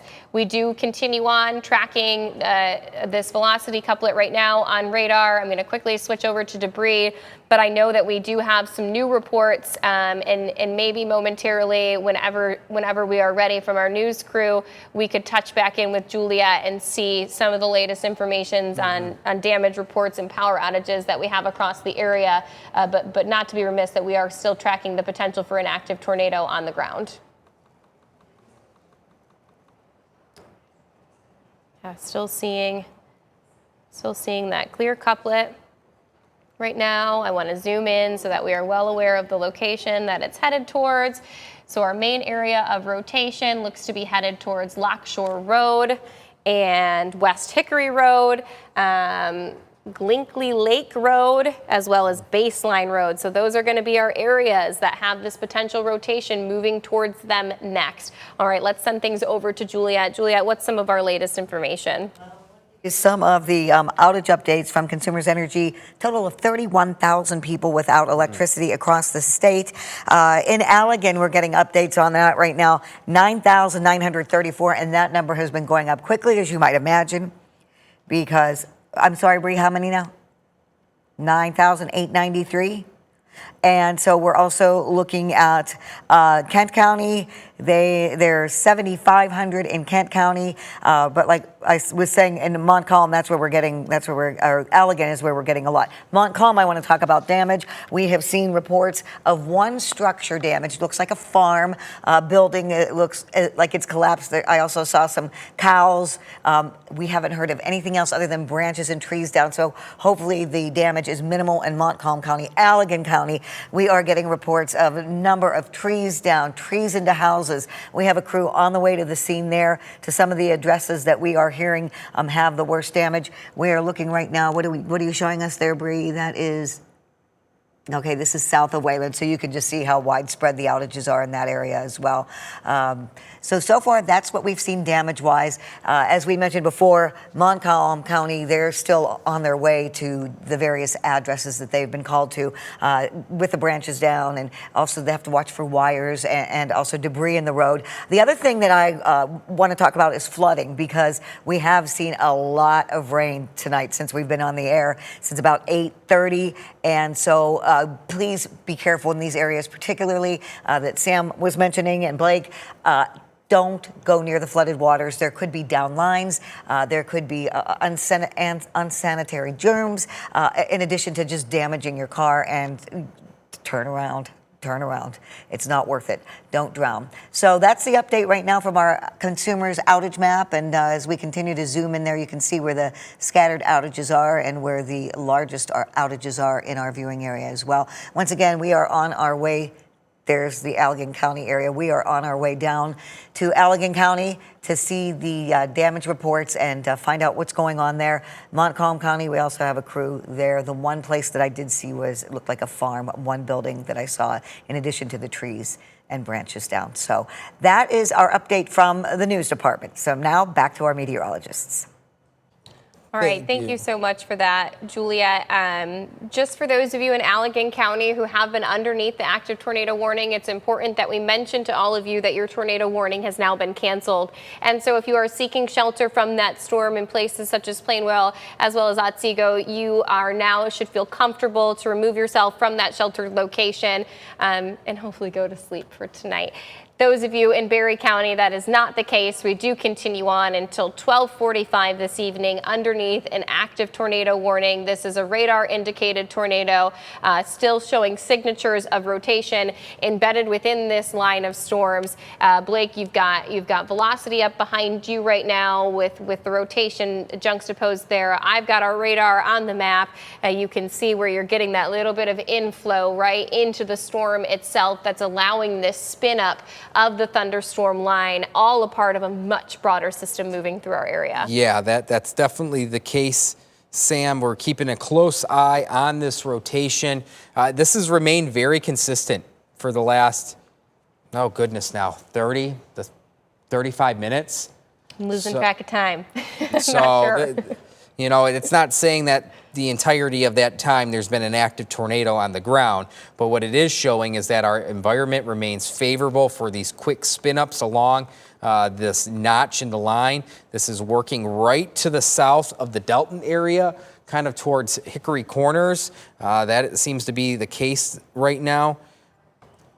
Yeah, a little bit south of Delton. This is kind of appearing to be, if I zoom back in, I'm just trying to get a better potential of what our road situation is like. And I'm gonna take that off. Yeah, right through Berry Township. So there's Hickory Road. And I'm just trying to get it seems like Gilkey Lake Road. Let me see, I can zoom in as well. Hold on just a second here. I was just making sure we weren't getting any new damage reports in. Nothing that I'm seeing from our chats with the National Weather Service, but yes, Blake, you're exactly right. Hickory Road, we've got Banfield Road, we've got Johnson Township, and then East Hickory Road is the trajectory of this storm. I believe it was moving. Let me second set because we have had so many storms tonight. Let me check here the rate at which it was moving. It is moving to the east at 50 miles per hour. So I can go ahead and throw a track on what we've got going on here in terms of rotation. I'm gonna draw it a little bit longer since I'm so zoomed in. It's probably only gonna ping Johnson Township. That's one of the more major areas. Johnson Township 1218, so you've got about 4 minutes until it makes it to that location. If I zoom out a little bit further, I'm sure I can get a couple more spots for us. There we go. Johnson Township. You know, it's always going to give you a little bit of a different timing. We just said 1218, 1222. Azria Township, 1232. We've got Bellevue by 1242. Olivet by 1251. And so, you know, all day long we were saying the severe weather threat, Blake, was from 8 p.m. until 3 a.m. Yeah. We're on track for that to play out, that's right. for sure. Yeah, likely we still got to make our way through Berry County and a little bit now of Kalamazoo and Van Buren County, and then also a little bit out of our viewing area, but something that we still keep in mind, especially with earlier severe thunderstorms, are southern counties along the state line. That would include Berrien, Cass, St. Joseph, and Branch County. At least the northern half of those counties. We'll keep you updated on that. This rotation still remains in play across southern Berry County towards Hickory Corners. A little bit south of the Delton area. Again, if this keeps on its easterly track, this would be heading towards Johnson Township. And we still have this broad tornado watch. Sam's graphic behind her is the broad tornado watch. I do think, though, Sam, that many places north of Grand Rapids, north of Holland, for the most part in the clear. This is more now just turning to how long will the moderate to heavy rain risk last. Absolutely, and they did cancel some of these spots. That's why I was pulling it up. It looks like it just hasn't quite coincided with our system just yet. So this is not necessarily accurate. Those of you who are located in Mecosta, Mount Calm, Osceola, Kent, Ottawa, as well as Lake Newaygo, Mason, and Oceana, as well as Muskegon County, you all are no longer underneath the tornado watch. The areas that still are underneath the tornado watch for the rest of this evening includes a little bit of mixed messaging here. Okay, so this is why it's having issues resolving that, but it's going to be continued for portions of southern Michigan, Allegan, Berry, Calhoun, yeah, I can see why it's not resolving on our end of things, because they've got a couple mislabeled counties within that report. Hopefully they'll get that fixed here shortly. Needless to say, it's our southern counties that are continuing on underneath a tornado watch ongoing across the area. And of course, we have our ongoing tornado warning that has been issued for Berry County right now. Yeah, and this is riding right along. There it is, north-south. There's M37. So it's south, just for everybody's perspective within Berry County, south of Hastings, south of Orangeville, yes, south of Nashville, but north of Gull Lake, north of Level Park, north of Battle Creek, okay? So it's right in between those spots that we're watching and making its way towards M37 and then eventually to M66. And we're gonna toggle around here, make sure we're not missing anything. It looks a little broader in rotation, that last scan.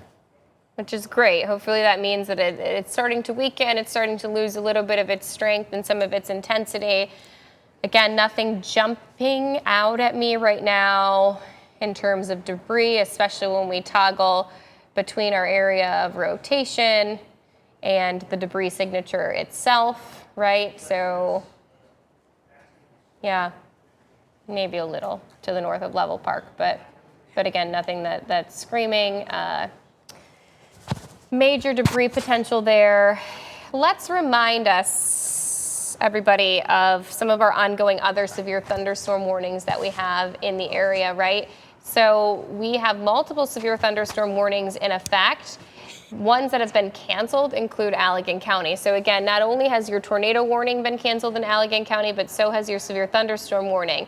Those who remain underneath severe thunderstorm warnings with a tornado threat possible, as well as 60-mile-per-hour wind gusts and the potential for some embedded hail, damaging hail as well, is going to be Berry County, Kalamazoo County, Calhoun County, Eaton County, and then southern portions right now of Van Buren County. These all have different durations left inside their event. We've got until 12:30 for Van Buren County, continuing to make its way towards Decanter, Lawton, and Matawan.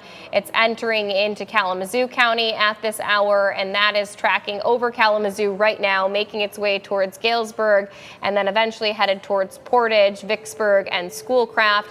If we enter into Battle Creek area, Calhoun County, I should say, it will make its way towards Battle Creek, Sunrise Heights, Marshall, Albion, and then eventually down towards the Union City area. From there, we have our ongoing severe thunderstorm warning as well as tornado warning. That takes us back up to Berry County. Hastings seeing some really heavy rainfall ongoing across the area here. So, you know, there's the potential concern there for flooding. I want to say it's the Thornapple River that connects through Berry County. The Thornapple River was pretty much at its brink this time last week. So I do not love to see these intense rainfall rates. Let's go ahead and check that out for you here. Oh yeah. Wow. We are looking at 3 to 4 inch per hour rainfall rates embedded within this system. Right now over Hastings, again, that connects towards the Thornapple River, an area that experienced tons of flooding this time last week. Now once again experiencing another round of torrential rainfall. So I imagine that we are going to be experiencing and seeing some new river flood warnings coming out of that eventually here. But now that we've kind of done a broader view of things, we got to lock back in on our ongoing and active tornado warning that's in effect right now for Berry County. Blake, anything new that you're seeing here? You know, nothing new, Sam, right now. You know, still keeping an eye on any potential of this rotation tightening up and maybe providing some sort of debris signature to give us a better idea if this is a tornado on the ground. As of now, it doesn't appear so. There's nothing matching up with our debris potential, which is great news. That's Fantastic. What we want to see. But we're just still holding on to this broad rotation, this little twist in the atmosphere. And again, this is sampling a little bit higher up because you got to put in perspective that our radar sites at the Ford International Airport, Cascade Township, southeast of Grand Rapids, this is probably measuring a good 2,000 to 2,500 feet above ground level. So some of this, what's being measured here is a little bit of loft in our atmosphere, some rotation that's not near ground level. But having said that, that still can be indicative of potentially some of that rotation making its way to ground level and therefore, a tornado. But this thunderstorm, this portion of the thunderstorm activity it seems like to be where there was a confirmed tornado back in Allegan County. So that's something we're really respecting here, is that there has been some history with this thunderstorm. We've been now tracking for this for about 45 minutes now. There has been this continued rotation in some sort of capacity that's been working through the pretty much right along the southern corridor of Berry County, just to the north of the county line of both Kalamazoo and Calhoun County. So yeah, we're going to clear Berry County here pretty soon. Yeah, it's almost it looks like it's going to enter into Calhoun County. Mm-hmm. So that's something we'll be watching, is for the potential cancellation of our tornado warning in Berry County, and then the possible extension. We are losing, I would say, the couplet, right? It's becoming broader in our more recent scan. We're not seeing a ton of debris potential, so I would say there's the chance that they don't continue the warning right away. But of course, as we know, this did touch down on the ground. It was a confirmed tornado in Allegan County. And so, of course, out of caution, the National Weather Service may just decide otherwise. But yeah, we still see some areas of rotation embedded within this storm itself. Those of you who are watching us at home, who are located in other spots outside of Berry County, Kalamazoo, Calhoun County, we do still have some active and ongoing thunderstorm activity. We just heard a good little area of thunderstorms coming down here in Walker. But what I will say is that, once you have a line of powerful storms like this line is move through our environment, it's going to strip away a lot of the energy that was there before. And so these other thunderstorms, you can even see some discrete cells that are off in Green Bay and Sheboygan and Madison, Wisconsin, Milwaukee, right? They are going to continue to be something that we watch. I mean, I'm going to be here until 8 o'clock tomorrow morning, everybody, so don't you worry, we'll have you covered. But the good news is that our environment is going to be way less conducive for these storms to continue to blossom. It's, again, just this main line that, man, Blake, I mean, talk about a powerful line of storms from Chicago stretching all the way up to, Port Huron, Michigan, the thumb. We're seeing this line of strong thunderstorms with countless severe thunderstorm warnings embedded along it. I mean, we were, obviously caught up in what's going on here in West Michigan. There was a tornado warning just south of Traverse City about an hour and a half ago with some of these storms that were pushing farther northward. So, large area of thunderstorm coverage this evening. Of course, when we talk about severe weather, in many cases, not everyone is going to see severe weather, which is great news. We don't want anyone to deal with damage. But we did know that there was going to be some potential, not only for straight line winds, but also the potential of a few spin-up tornadoes. And Sam, it does appear that we, at the very least, have a confirmation of a tornado in Montcalm County west of Carson City. And it does appear one more confirmed tornado in some capacity in southern Allegan County, based on what some of the emergency management and central dispatch was indicating. So we'll see how that goes once we pass this night and get into a new day tomorrow, potentially with some surveys from the National Weather Service.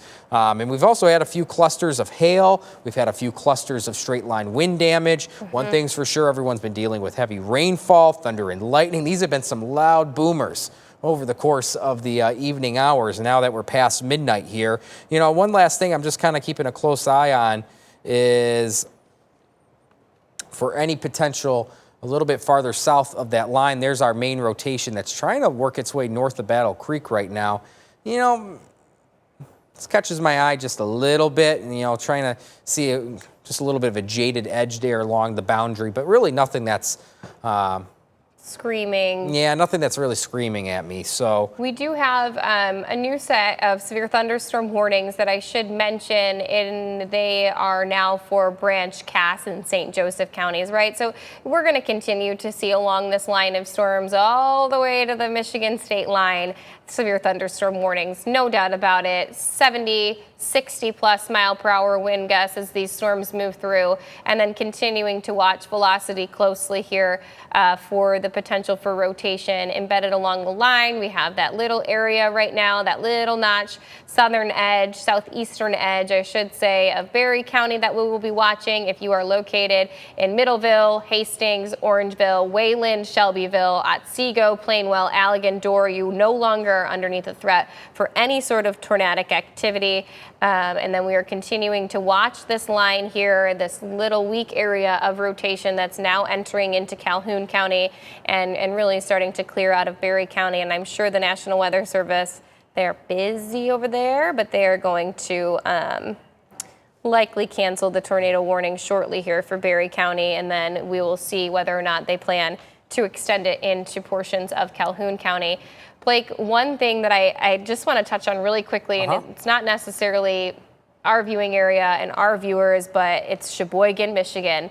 They had that dam failure up there. They've got continuing ongoing showers that moved through that area, and it just points to, you know, kind of this flooding crisis that we have ongoing across West Michigan. I mean, and Michigan in general. We have the heavy torrential rainfall that's coming down. They had so much significant snow melt that happened on top of that, and it caused there to have that levee breach there in the Sheboygan area. And so they actually had to evacuate earlier today due to those concerns. And that levee breach is separate of the main Sheboygan Dam yes. that is still in still serious working, jeopardy. But, you know, we're going to see this all peel out of here tonight, but we have additional rain coming through tomorrow. We have more rain on Thursday. We have another round of rain and potentially severe thunderstorms.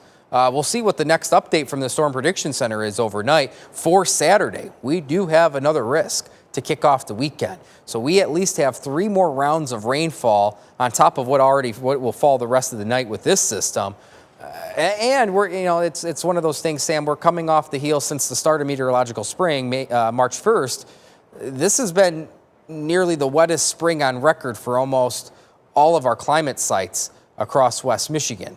So, and that's not including what has fallen in the way of rain today, what is going to fall the rest of this week and into the beginning of the weekend. So this has been quite the rainy spring, and I know that we have our wet season in the spring, generally our drier season in the fall, but we were in a serious drought much of last year, even stretching back through last spring. Yeah, I mean, think about Ottawa County, right? I mean, we were talking about some very serious drought conditions to the point where their wells were drying out in Ottawa County in summer last year, and now we're underneath just this totally different situation. I'm looking at, you know, future projections here still by 5 o'clock this morning. Yeah, I mean, our HRRR model is showing rainfall ongoing during that time, and then watch as we continue to just funnel in these, albeit meager, chances for rainfall on and off throughout the entirety of your Wednesday. Another batch of thunderstorms rolling through Wednesday night and into Thursday morning, and then again on Thursday afternoon. And I know I'm just kind of repeating what you said there, Blake, but we're not done quite yet. No. And that was if a you good look at view some of there. those rainfall reports, I mean, holy moly. Yeah, we could be Extended adding through on Thursday another afternoon. 2 to 3 inches of rainfall. Yeah, and that's, you know, I mean, look at some of these swaths that this is a model projection, of course, but that's in addition to what we're receiving tonight. It's in addition to what we've already received. And so, yes, of course, the damage and the ongoing tornadic activity that we're watching is going to bring very isolated pockets potentially of damage to the area. The flooding concerns that we have the potential to see throughout the rest of this week is beyond isolated pockets and is going to cause some major issues across our area. I feel really strongly about that. Yeah, I agree right there with you. That's going to be an increasing story on top of what we've already covered as of late. You know, one last note about what's been going on this evening. You know, we're reaching about 12:30 here in the evening, and then we're going to take a quick minute break and let Juliet talk about some power outages, see where we sit there. The Grand Rapids, the airport, Ford International Airport, by the way, did gust up to 80 miles per hour Wow. You know, it kind of got lost in the sauce a bit, but they did gust to 80 miles per hour, likely some sort of downburst, I'm assuming, because they had to be very localized. I'm just wondering what that impact was at the airport. Were there any nearby flights? I know there were many thunderstorms nearby, so probably not many flights coming in and out of the airport, of course. But, I mean, 80 mile per hour wind gust is It's a no low-end joke. tornado, right? I mean, that's the strength of an EF0 tornado impacting the ground. So, you know, I imagine that there has to be at least some damage to that area, albeit we haven't received any real ground truth reports to that. But an 80 mile per hour wind gust in the right spot is going to cause some issues. Yeah, it'll be interesting to see. And again, when you go back on, I'm going to stretch this back real quick here. Look at how much rain is still ongoing. For those that are in Holland, Grand Rapids, Ionia, yeah, your severe weather risk right now it has tapered off. There's no imminent risk by any means. Everything is now pivoting southward of a Kalamazoo, Battle Creek line. We're still going to respect that southern Berry County tornado warning, but that will likely expire pretty soon here. We do have a considerable tag. We do have a considerable tag for moving through Kalamazoo County and into Calhoun County. Yeah, let's get into that one. Yeah. Mention considerable tag, you know, is a sign of stronger damaging winds embedded within a storm, right? And so different thunderstorms can have different tags to them. It's a little bit confusing. I won't get too much into the nitty-gritty of it, but what it's saying is that this is kind of an elevated severe thunderstorm warning, more than your average severe thunderstorm warning, but not necessarily producing tornadic activity, right? And so with this considerable tag, we're watching for the potential for 70 mile per hour wind gusts to be embedded within this line of storms. In addition to that, very clearly torrential rainfall coming down. And then this is moving, let me double check here, towards Portage, Battle Creek, Vicksburg, Schoolcraft, Climax to by, 1235, Marshall area, Union City. These areas all, of course, so well and in tune with severe weather. I feel like we are constantly tracking severe storms. Yeah, this area has been hit very hard this year alone. Of course, we had the Union City tornado. We had some prior tornado warnings just 2 weeks ago. Across a little less than 2 weeks ago, across portions of Kalamazoo and Calhoun County, some very photogenic pictures of supercell thunderstorms going right through Battle Creek. This area has been really feeling it with these severe thunderstorms. I'm drawing a track on them right now, Blake. We've got a trajectory of 55 miles per hour to the east, and so that places it to Battle Creek by 12:39, so you've got approximately about 5 minutes until that occurs. To Charlotte by 12:45-ish, Marshall right around 1 a.m., Athens, Albion, continuing on from there, right? And so this is 70-plus mile per hour wind gusts, storms that have, in the past produced the potential for tornadic activity, and so we will be watching this line continued closely. Have we yet canceled our tornado warning? Doesn't look like it. They still have it. Yeah, that tornado warning, it seems like that main rotation, whatever's left of that rotation, is now out of that polygon. So we'll see. They might just be a little too busy right now to cancel that manually. They might be still letting that go until it expires on the... Yeah, it's moved well out of that area. Yeah. Little bit of a weak rotation, working its way toward 69 and 15 Mile Road. So that would be our one area that we'll keep a close eye on. But what I will say is that is not in a tornado warning. No. Because it is a pretty loose couplet.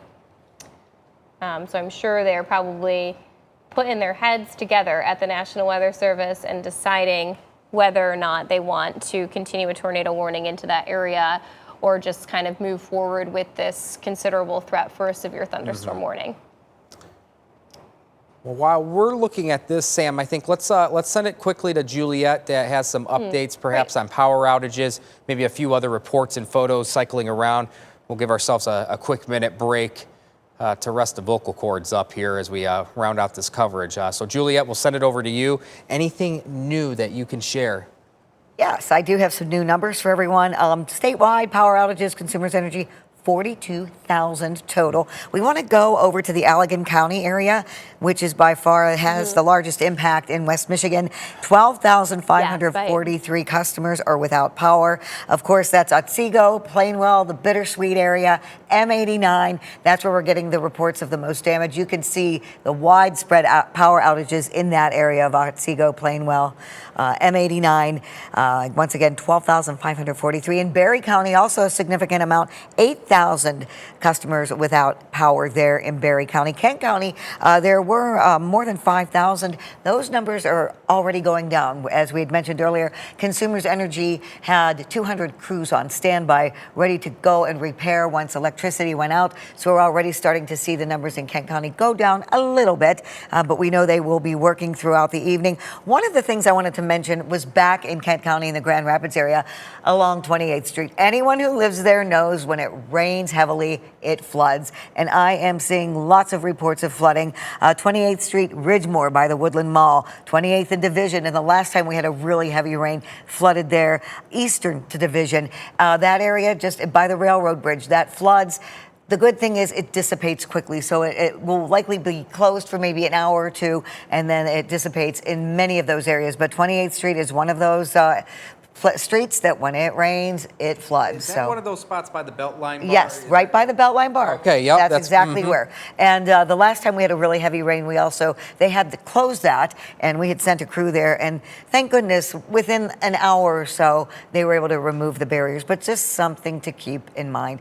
And as you've heard Blake and Sam mention all evening, is that there's this historic record flooding in parts of West Michigan, and there's still rain in the forecast. So that's one of the things we'll be looking at very closely tomorrow is checking the rivers, Muskegon River, the Grand River, all the areas that we know, but especially these ones that are just saturated. Now, my producer Bree is showing us a new outage update. And what are you showing me, Bree? 43,000 outages statewide. So that's just 1,000 more from 2 minutes ago. So, you know, we knew that with strong storms, it's likely going to happen. There it is, you're looking right now. And once again, as you see, the big cluster there is Allegan, Berry County.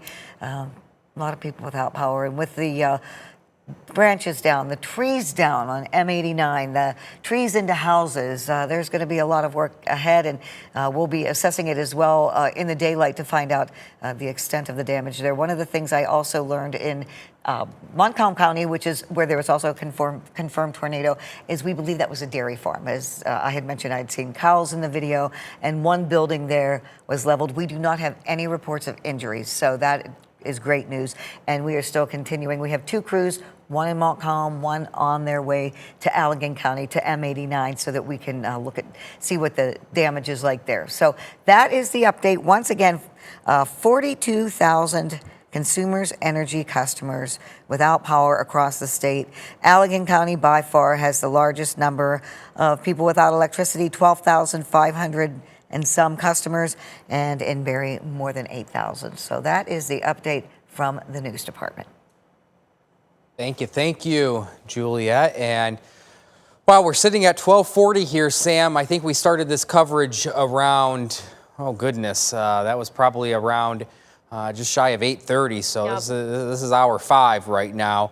I will say it does appear a lot of West Michigan, the risk is starting to come to an end, at least the severe weather risk. Let's not take out of the question here any additional flooding risk that may occur just with the additional rainfall. We can hear it on our roof. Yeah, it's still coming down. It's still coming down at a good clip, but you know, we have these lasting thunderstorms that you have popped up on your screen there. What do you got right now? And by the way, I do have the paper out of the printer. We've gone through a lot of paper today. The tornado warning officially was canceled for Berry County. Yeah, which is great news. So for those of you in Berry County, you no longer need to be seeking shelter from this storm, but we do have some pictures and reports that were sent to some other meteorologists across the area that there were trees down between a house and a garage in Doster, Michigan and Berry County. So certainly some damage showing up in those different areas. We have ongoing severe thunderstorm warnings right now for portions of Kalamazoo and Calhoun County, and then continuing to extend down into Branch County with a considerable tag, which means 70-plus-mile-per-hour wind gusts are possible. Because we are no longer underneath an active tornado warning, when we don't have a destructive tag on any of these thunderstorm warnings, we are going to let you get back to your programming. I'm not sure what programming we've got at 12:41 at night, but something's on that people are missing watching, and so we will let you get back at that. Not to worry, though. We're not going anywhere until all of this is over with, and so we will continue to monitor things closely. Blake and I are going to take a couple of minutes, and then we'll be on streaming, finishing out these storms as they work out of West Michigan, and then I'll be back on at 5 to 6 a.m. this morning with continuing coverage of damage reports as the sun begins to come up across the area. But for Mr. Meteorologist Blake Hansen, I'm Chief Meteorologist Samantha Jacks. Stay safe, stay weather aware, and stay with us here at 13 on your side.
Good morning, everyone. I'm Juliette Dragus. It's 12:43 in the morning, and we interrupt programming because of the confirmed tornado that we have heard of near Carson City in Montcalm County. We have a crew there live on the scene. Our Jordan Hatfield is there live. Jordan, you just talked to someone, and we heard it was Bushnell Township that had some damage to a building. What can you tell us?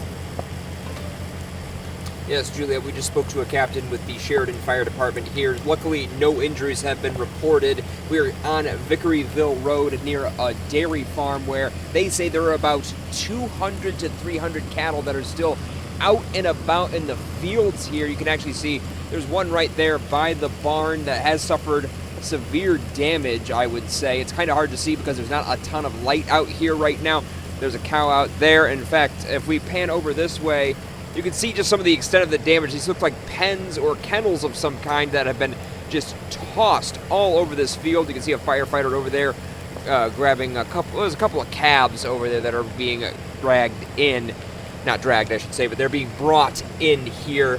Now, they're spending a lot of time here trying to wrangle those cows to make sure they are safe. There are power lines down out and about. There's actually one right across the road right here. Luckily, Consumer Energy is on scene right now. The power has been shut off, but down power lines are very serious business. You don't want to be near them, especially if you don't know that they have been turned off. Now, there are more homes just further down the road here on Vickeryville that have been impacted by this tornado, but we've also been advised not to go down any further because while the power has been shut off in some cases, they can't guarantee that all the power lines down there have been turned off. So again, if you are out and about here near Bushnell Township, there are down power lines. Please avoid them if you can. Also, just be careful if you are driving down Vickeryville. There could be cows coming down, or at least in the road. So definitely be careful if you're driving about. They're hard to see. We're having a hard time seeing them out there in the distance. But anyway, we will stay here. We are going to try to find more information. Luckily, so far, no one seems to be injured, but we'll keep you updated as much as possible here. Now, Jordan Hatfield, 13 on your side. All right, Jordan. So once again, there are cattle, there are cows that are on the loose. It'll be a long night as they try to round them up, a couple of hundred. We want to go back now to meteorologist Blake Hansen with an update on the severe weather right now. Yeah, we are sitting at about 12:50 here in the early morning hours. Joining me is Chief Meteorologist Samantha Jackson. Sam, that was that area to the west of Carson City. That was a confirmed tornado. You could see some of that damage. It looked like being lofted up in some of the tree coverage there. Some of the building structure was slightly damaged, and of course, you feel for those cows there and the calves, and as they round them up the rest of the night in the pouring rain. That was one tornado. It appears we had another confirmed tornado near parts of Allegan County, the southern half of Allegan County. I believe in the Otsego area, is that right, where we were thinking? Yes, towards the Otsego area was our other confirmed tornado on the ground. Of course, still dark. We still have reporters headed to that location to see and check on any damage reports. We know we have lots of trees down, potentially on homes as well. We have several ongoing severe thunderstorm warnings at this hour, so we're not completely done. I would say it's going to be until about 2 o'clock this morning until these have fully pushed out of West Michigan. But one thing of note about this current line is not necessarily tornadic activity, and while that is still possible, there's still plenty of shear or spin left in our environment. It is mainly the fact that we have a lot of wind embedded within this line of storms, potentially producing upwards of 70-mile-per-hour wind gusts. In addition to that, I have to quickly switch on over here to our hail potential because we did have confirmed reports from a trained spotter in Calhoun County of 1-inch in diameter hailstones that fell in Battle Creek near right around 8.5 Mile Road there. So with that being said, we've got just multiple different modes of severe weather that we're watching still embedded within this current line of thunderstorms that is tracked all the way from Muskegon County and now entering into Calhoun and then eventually into Jackson County before clearing out of the West Michigan area. Blake, anything interesting or of note that you're seeing there? I mean, we of course have just not too much. I mean, there is still that broad rotation, kind of that notch stuck there, huh? that has gone all that again. That stretches back all the way to that confirmation of a brief tornado at the very least near Otsego, the city of Otsego. in southern Allegan County. But besides that, Sam, I'm really not sensing too much here. This is now starting to push way outside of our viewing area here at 13 on your side. This is Calhoun County. Once we get into Jackson County, that is by far out of our area. Still some leading edge of gusty winds. You had your hail product there. So, yeah, the severe thunderstorm warning is indicating wind gusts to maybe 70 miles per hour. As of now, nothing is screaming to me, and it looks like that next update, there's the Calhoun County you have there, the maximum wind now 60 miles per hour. Okay, yep. So they've dropped that considerable tag, which I think is certainly warranted with this. They also have canceled the warning for portions of Kalamazoo It seems like they're going to keep these warnings going just because of that potential of that spin-up tornado risk. Absolutely. I don't really necessarily think that a lot of this is due to widespread 60-mile-per-hour wind gusts. I think that's more just keeping an eye on some of these notches that could be along the line and just issuing that baseline severe thunderstorm warning. But again, this is all diving south and east. And for those that are watching, there has been a lot of rain. Sam, I was looking at an app that we have, many of us have, on our phones that can look at radar, and one of the products was just showcasing the storm total precipitation wise. Much of West Michigan, it was indicating anywhere between 2 to 5 inches of rain. Wow. So that's a little concerning, where we still have a lot more in the way of rain the rest of this week. Yeah, and we do have some ongoing, I can switch over to that really quickly here.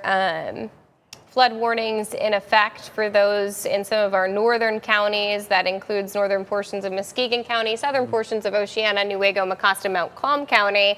That's not to say that those along the Grand River, those along the Thornapple River, possibly down towards the Kalamazoo River, aren't going to need to be on watch and on guard over the next coming hours and days as we continue to see and monitor additional rounds of rainfall. But our current flood warnings in place right now last until 3 o'clock this morning. And then the National Weather Service will reassess that situation. But it's not just our flood warnings, right, Blake? I mean, we have, I'll pull them up here for us really quickly. We have a flood watch that extends the entire state. It's really impressive, actually. I don't believe that has ever happened before. Yeah, we'll have to, look at this. I mean, the whole state. Just so many things. We've got flash flood warnings right now just the south of Traverse City. We've got our ongoing flood warnings for portions of West Michigan. We have everybody underneath a flood advisory, and then countless rivers that we're monitoring closely for historic flooding ongoing across the area. So needless to say, while our severe weather concern may be winding down over the next hour here, we've canceled the severe thunderstorm warning for Kalamazoo County. We pretty much just have it continuing for Calhoun, and then it will be clearing our area. The flooding concern is something that will be ongoing for days on end now, and it seems to be an active spring, Blake. So. Yeah, very active spring, and it's just going to be one of those things. Luckily, tomorrow's risk is much less compared to what we contended with earlier this evening, even through right about now. It is still a level 1 marginal risk, so something we'll keep in mind as tomorrow goes on, but definitely more shower and storm chance. And then we got a risk on Saturday. So the active weather, the active spring has not ended just yet. At least it'll stay warm through the end of the week. At least it will stay warm. We did just see another photo that was sent in from Berry County from a viewer to some other meteorologists in the area that kind of show what looks like some piece of wood that's spiked right through the home and just above a bed frame. So I'm sure they're probably grateful that they were not sleeping in that bed during that time. And that again was in Berry County there in Fowler. So we will continue to likely shed some light on damage reports across the area in the coming hours and continue that coverage into tomorrow morning as well. But once again, we're going to let you get back to your regular scheduled programming, whatever that may be at 1 o'clock in the morning. And otherwise, hopefully this is just a sign that you all can go to bed peacefully as our thunderstorm risk continues to wind down. We'll watch Calhoun County closely here over the next 30 to 40 minutes or so. But, I think that we're on track for a much quieter night ahead of us once we get past this main line.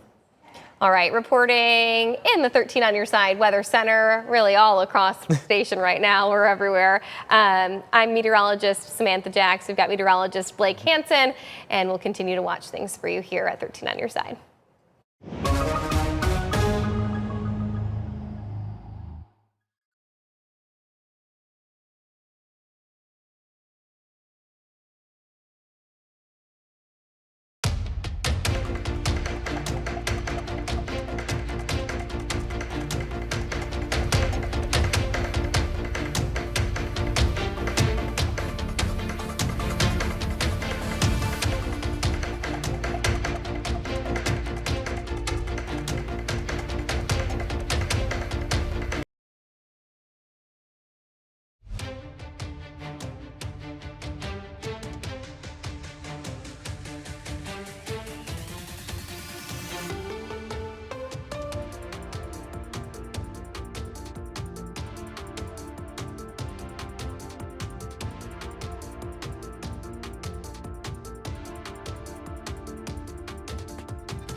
Well, good morning, everybody. I'm Chief Meteorologist Samantha Jacks. We are back once again as we have a new tornado warning that has been issued for Branch County with an area of rotation that's currently over Coldwater, Michigan. This is a radar indicated tornado. The storm itself is moving to the south and east at about 65 miles per hour.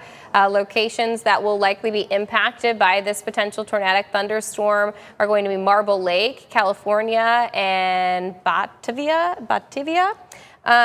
This is going to include the major interstates of 69 between the mile markers of 7 and 15. One thing about Coldwater, Michigan and its position on our radar sites is that it kind of straddles this fine line between the Indiana radar as well as the Grand Rapids radar, the Northern Indiana radar and the Grand Rapids radar. And so with that being said, we don't often get a perfect picture of what is going on at the surface there, but we are noting some weak areas of rotation that prompted this tornado warning, but it's not going to look as clear cut as it may in a spot that's closer to the radar, right? Because the beam is just shooting a little bit too high for that. But you can see here this storm, again, moving at a pretty fast trajectory. Let's see if I can get it to pick up the Grand Rapids radar instead. There we go. See how it just kind of slightly switches frames.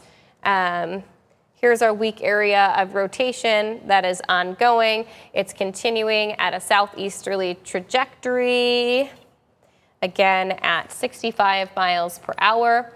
This tornado warning remains in effect until 1:15, so we don't have a ton of time left within the warning itself. It's a pretty quick moving storm, all a part of, again, that bigger complex that's caused severe weather all night long. You can see there is a little hook action happening on radar, right? You can see where the flow would be going into the storm itself right now. This is Branch County, Coldwater being impacted until 1:15 this morning.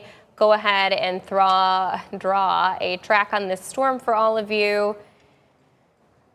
I just need to update the pace because these have picked up in speed, so we're going to change that to 65 miles per hour. It is moving to the south and east, so it is going to make it to places like Clear Lake by 1:22 this morning, 1:25 to Billingston Township.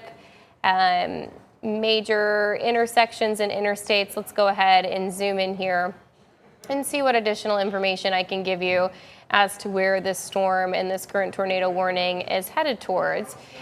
So tight shot of things here. We've got South Fremont Road, we've got Central Road, we've got 69 is going to be our main interstate there that it's currently underneath the active tornado warning. And so, you know, anytime we have an ongoing tornado warning that's issued from the National Weather Service, we're going to respect the entirety of the polygon, right? So everybody that's in this respective polygon, if you have an ongoing tornado warning happening on your phone, you're receiving that alert right now, you're going to want to make sure in Branch County that you are seeking shelter from the storm. What do we mean by that, right?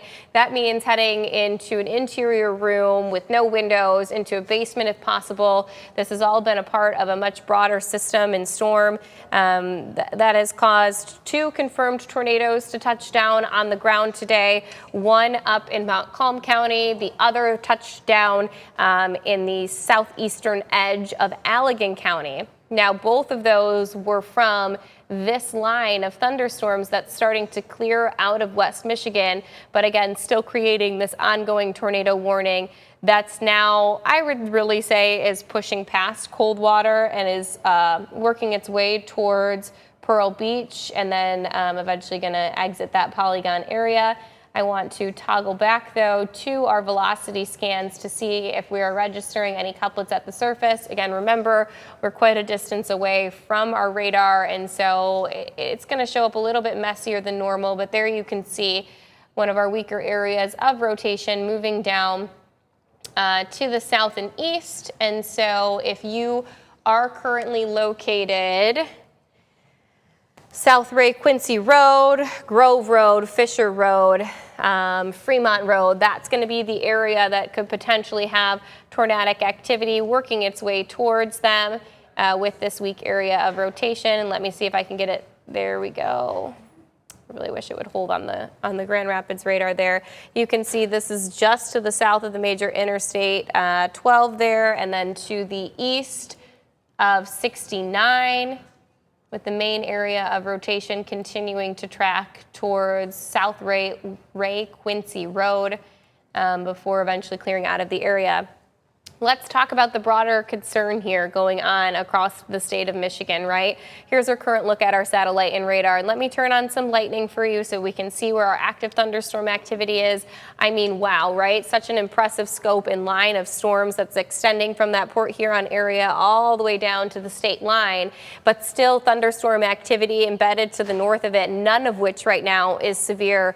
Those of you who are in Kent, Ottawa, Muskegon, Allegan, Barrie County, all are currently clear of any severe threat at this hour. It's really just we're at the very tail end of the system exiting our area with that ongoing tornado warning for those that are currently located in portions of Branch County. This storm is moving fairly quickly, which is part of why we only have 3 minutes left of this ongoing tornado warning before it is set to expire from the National Weather Service. Let me check here what other severe alerts we have ongoing across the area. So we still have severe thunderstorm warnings in effect for portions of Calhoun County and continuing to work their way into Jackson County and then eventually down, of course, into Branch County, where then they will continue to work their way to the south and east towards Hillsdale County. Once this does clear out of Branch County, we will stop our continuous coverage here at 13 on your side. It's just too far out of our viewing area. A lot of our signal does not reach nearly that far south, but wanting to make sure that we're doing justice to this last little warning that's working its way through the Coldwater area and lasting again until 1:15 this morning.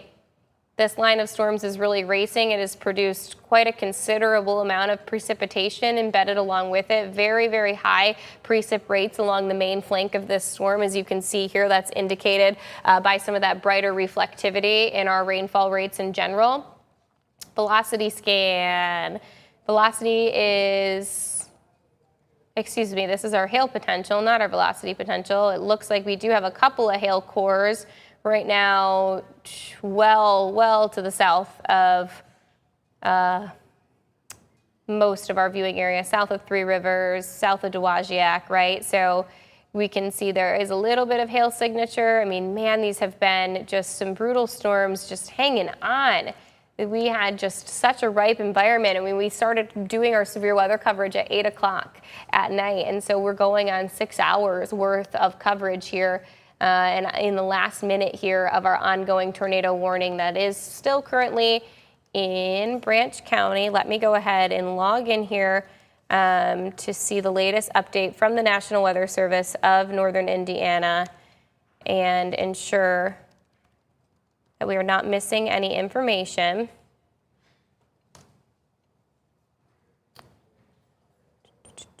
So it does look like they are going to, there we go. They cleared the warning for Coldwater. They are continuing it downstream for portions of Hillsdale County, but at this time we're going to end our coverage here at 13 on your side on both our streaming platforms as well as on air, as this really has fully cleared most of our viewing area. We appreciate everybody who's followed along with us this evening, and hopefully we helped to ease your nerves somewhat in terms of the severe weather concern. We do have additional thunderstorm cells right now over Lake Michigan. We do have additional thunderstorm cells in Wisconsin right now that we're going to continue to monitor. I'm not going anywhere. I will be back on air with you all starting at 5 o'clock this morning and cutting in when necessary, when and where necessary. But as of right now, nothing is jumping out at me in terms of any additional threats that would warrant us staying underneath wall-to-wall coverage or on our streaming platforms. For the 13 on your side Weather Center, I'm Chief Meteorologist Samantha Jack. Stay safe, stay weather aware, and we will be back tomorrow morning.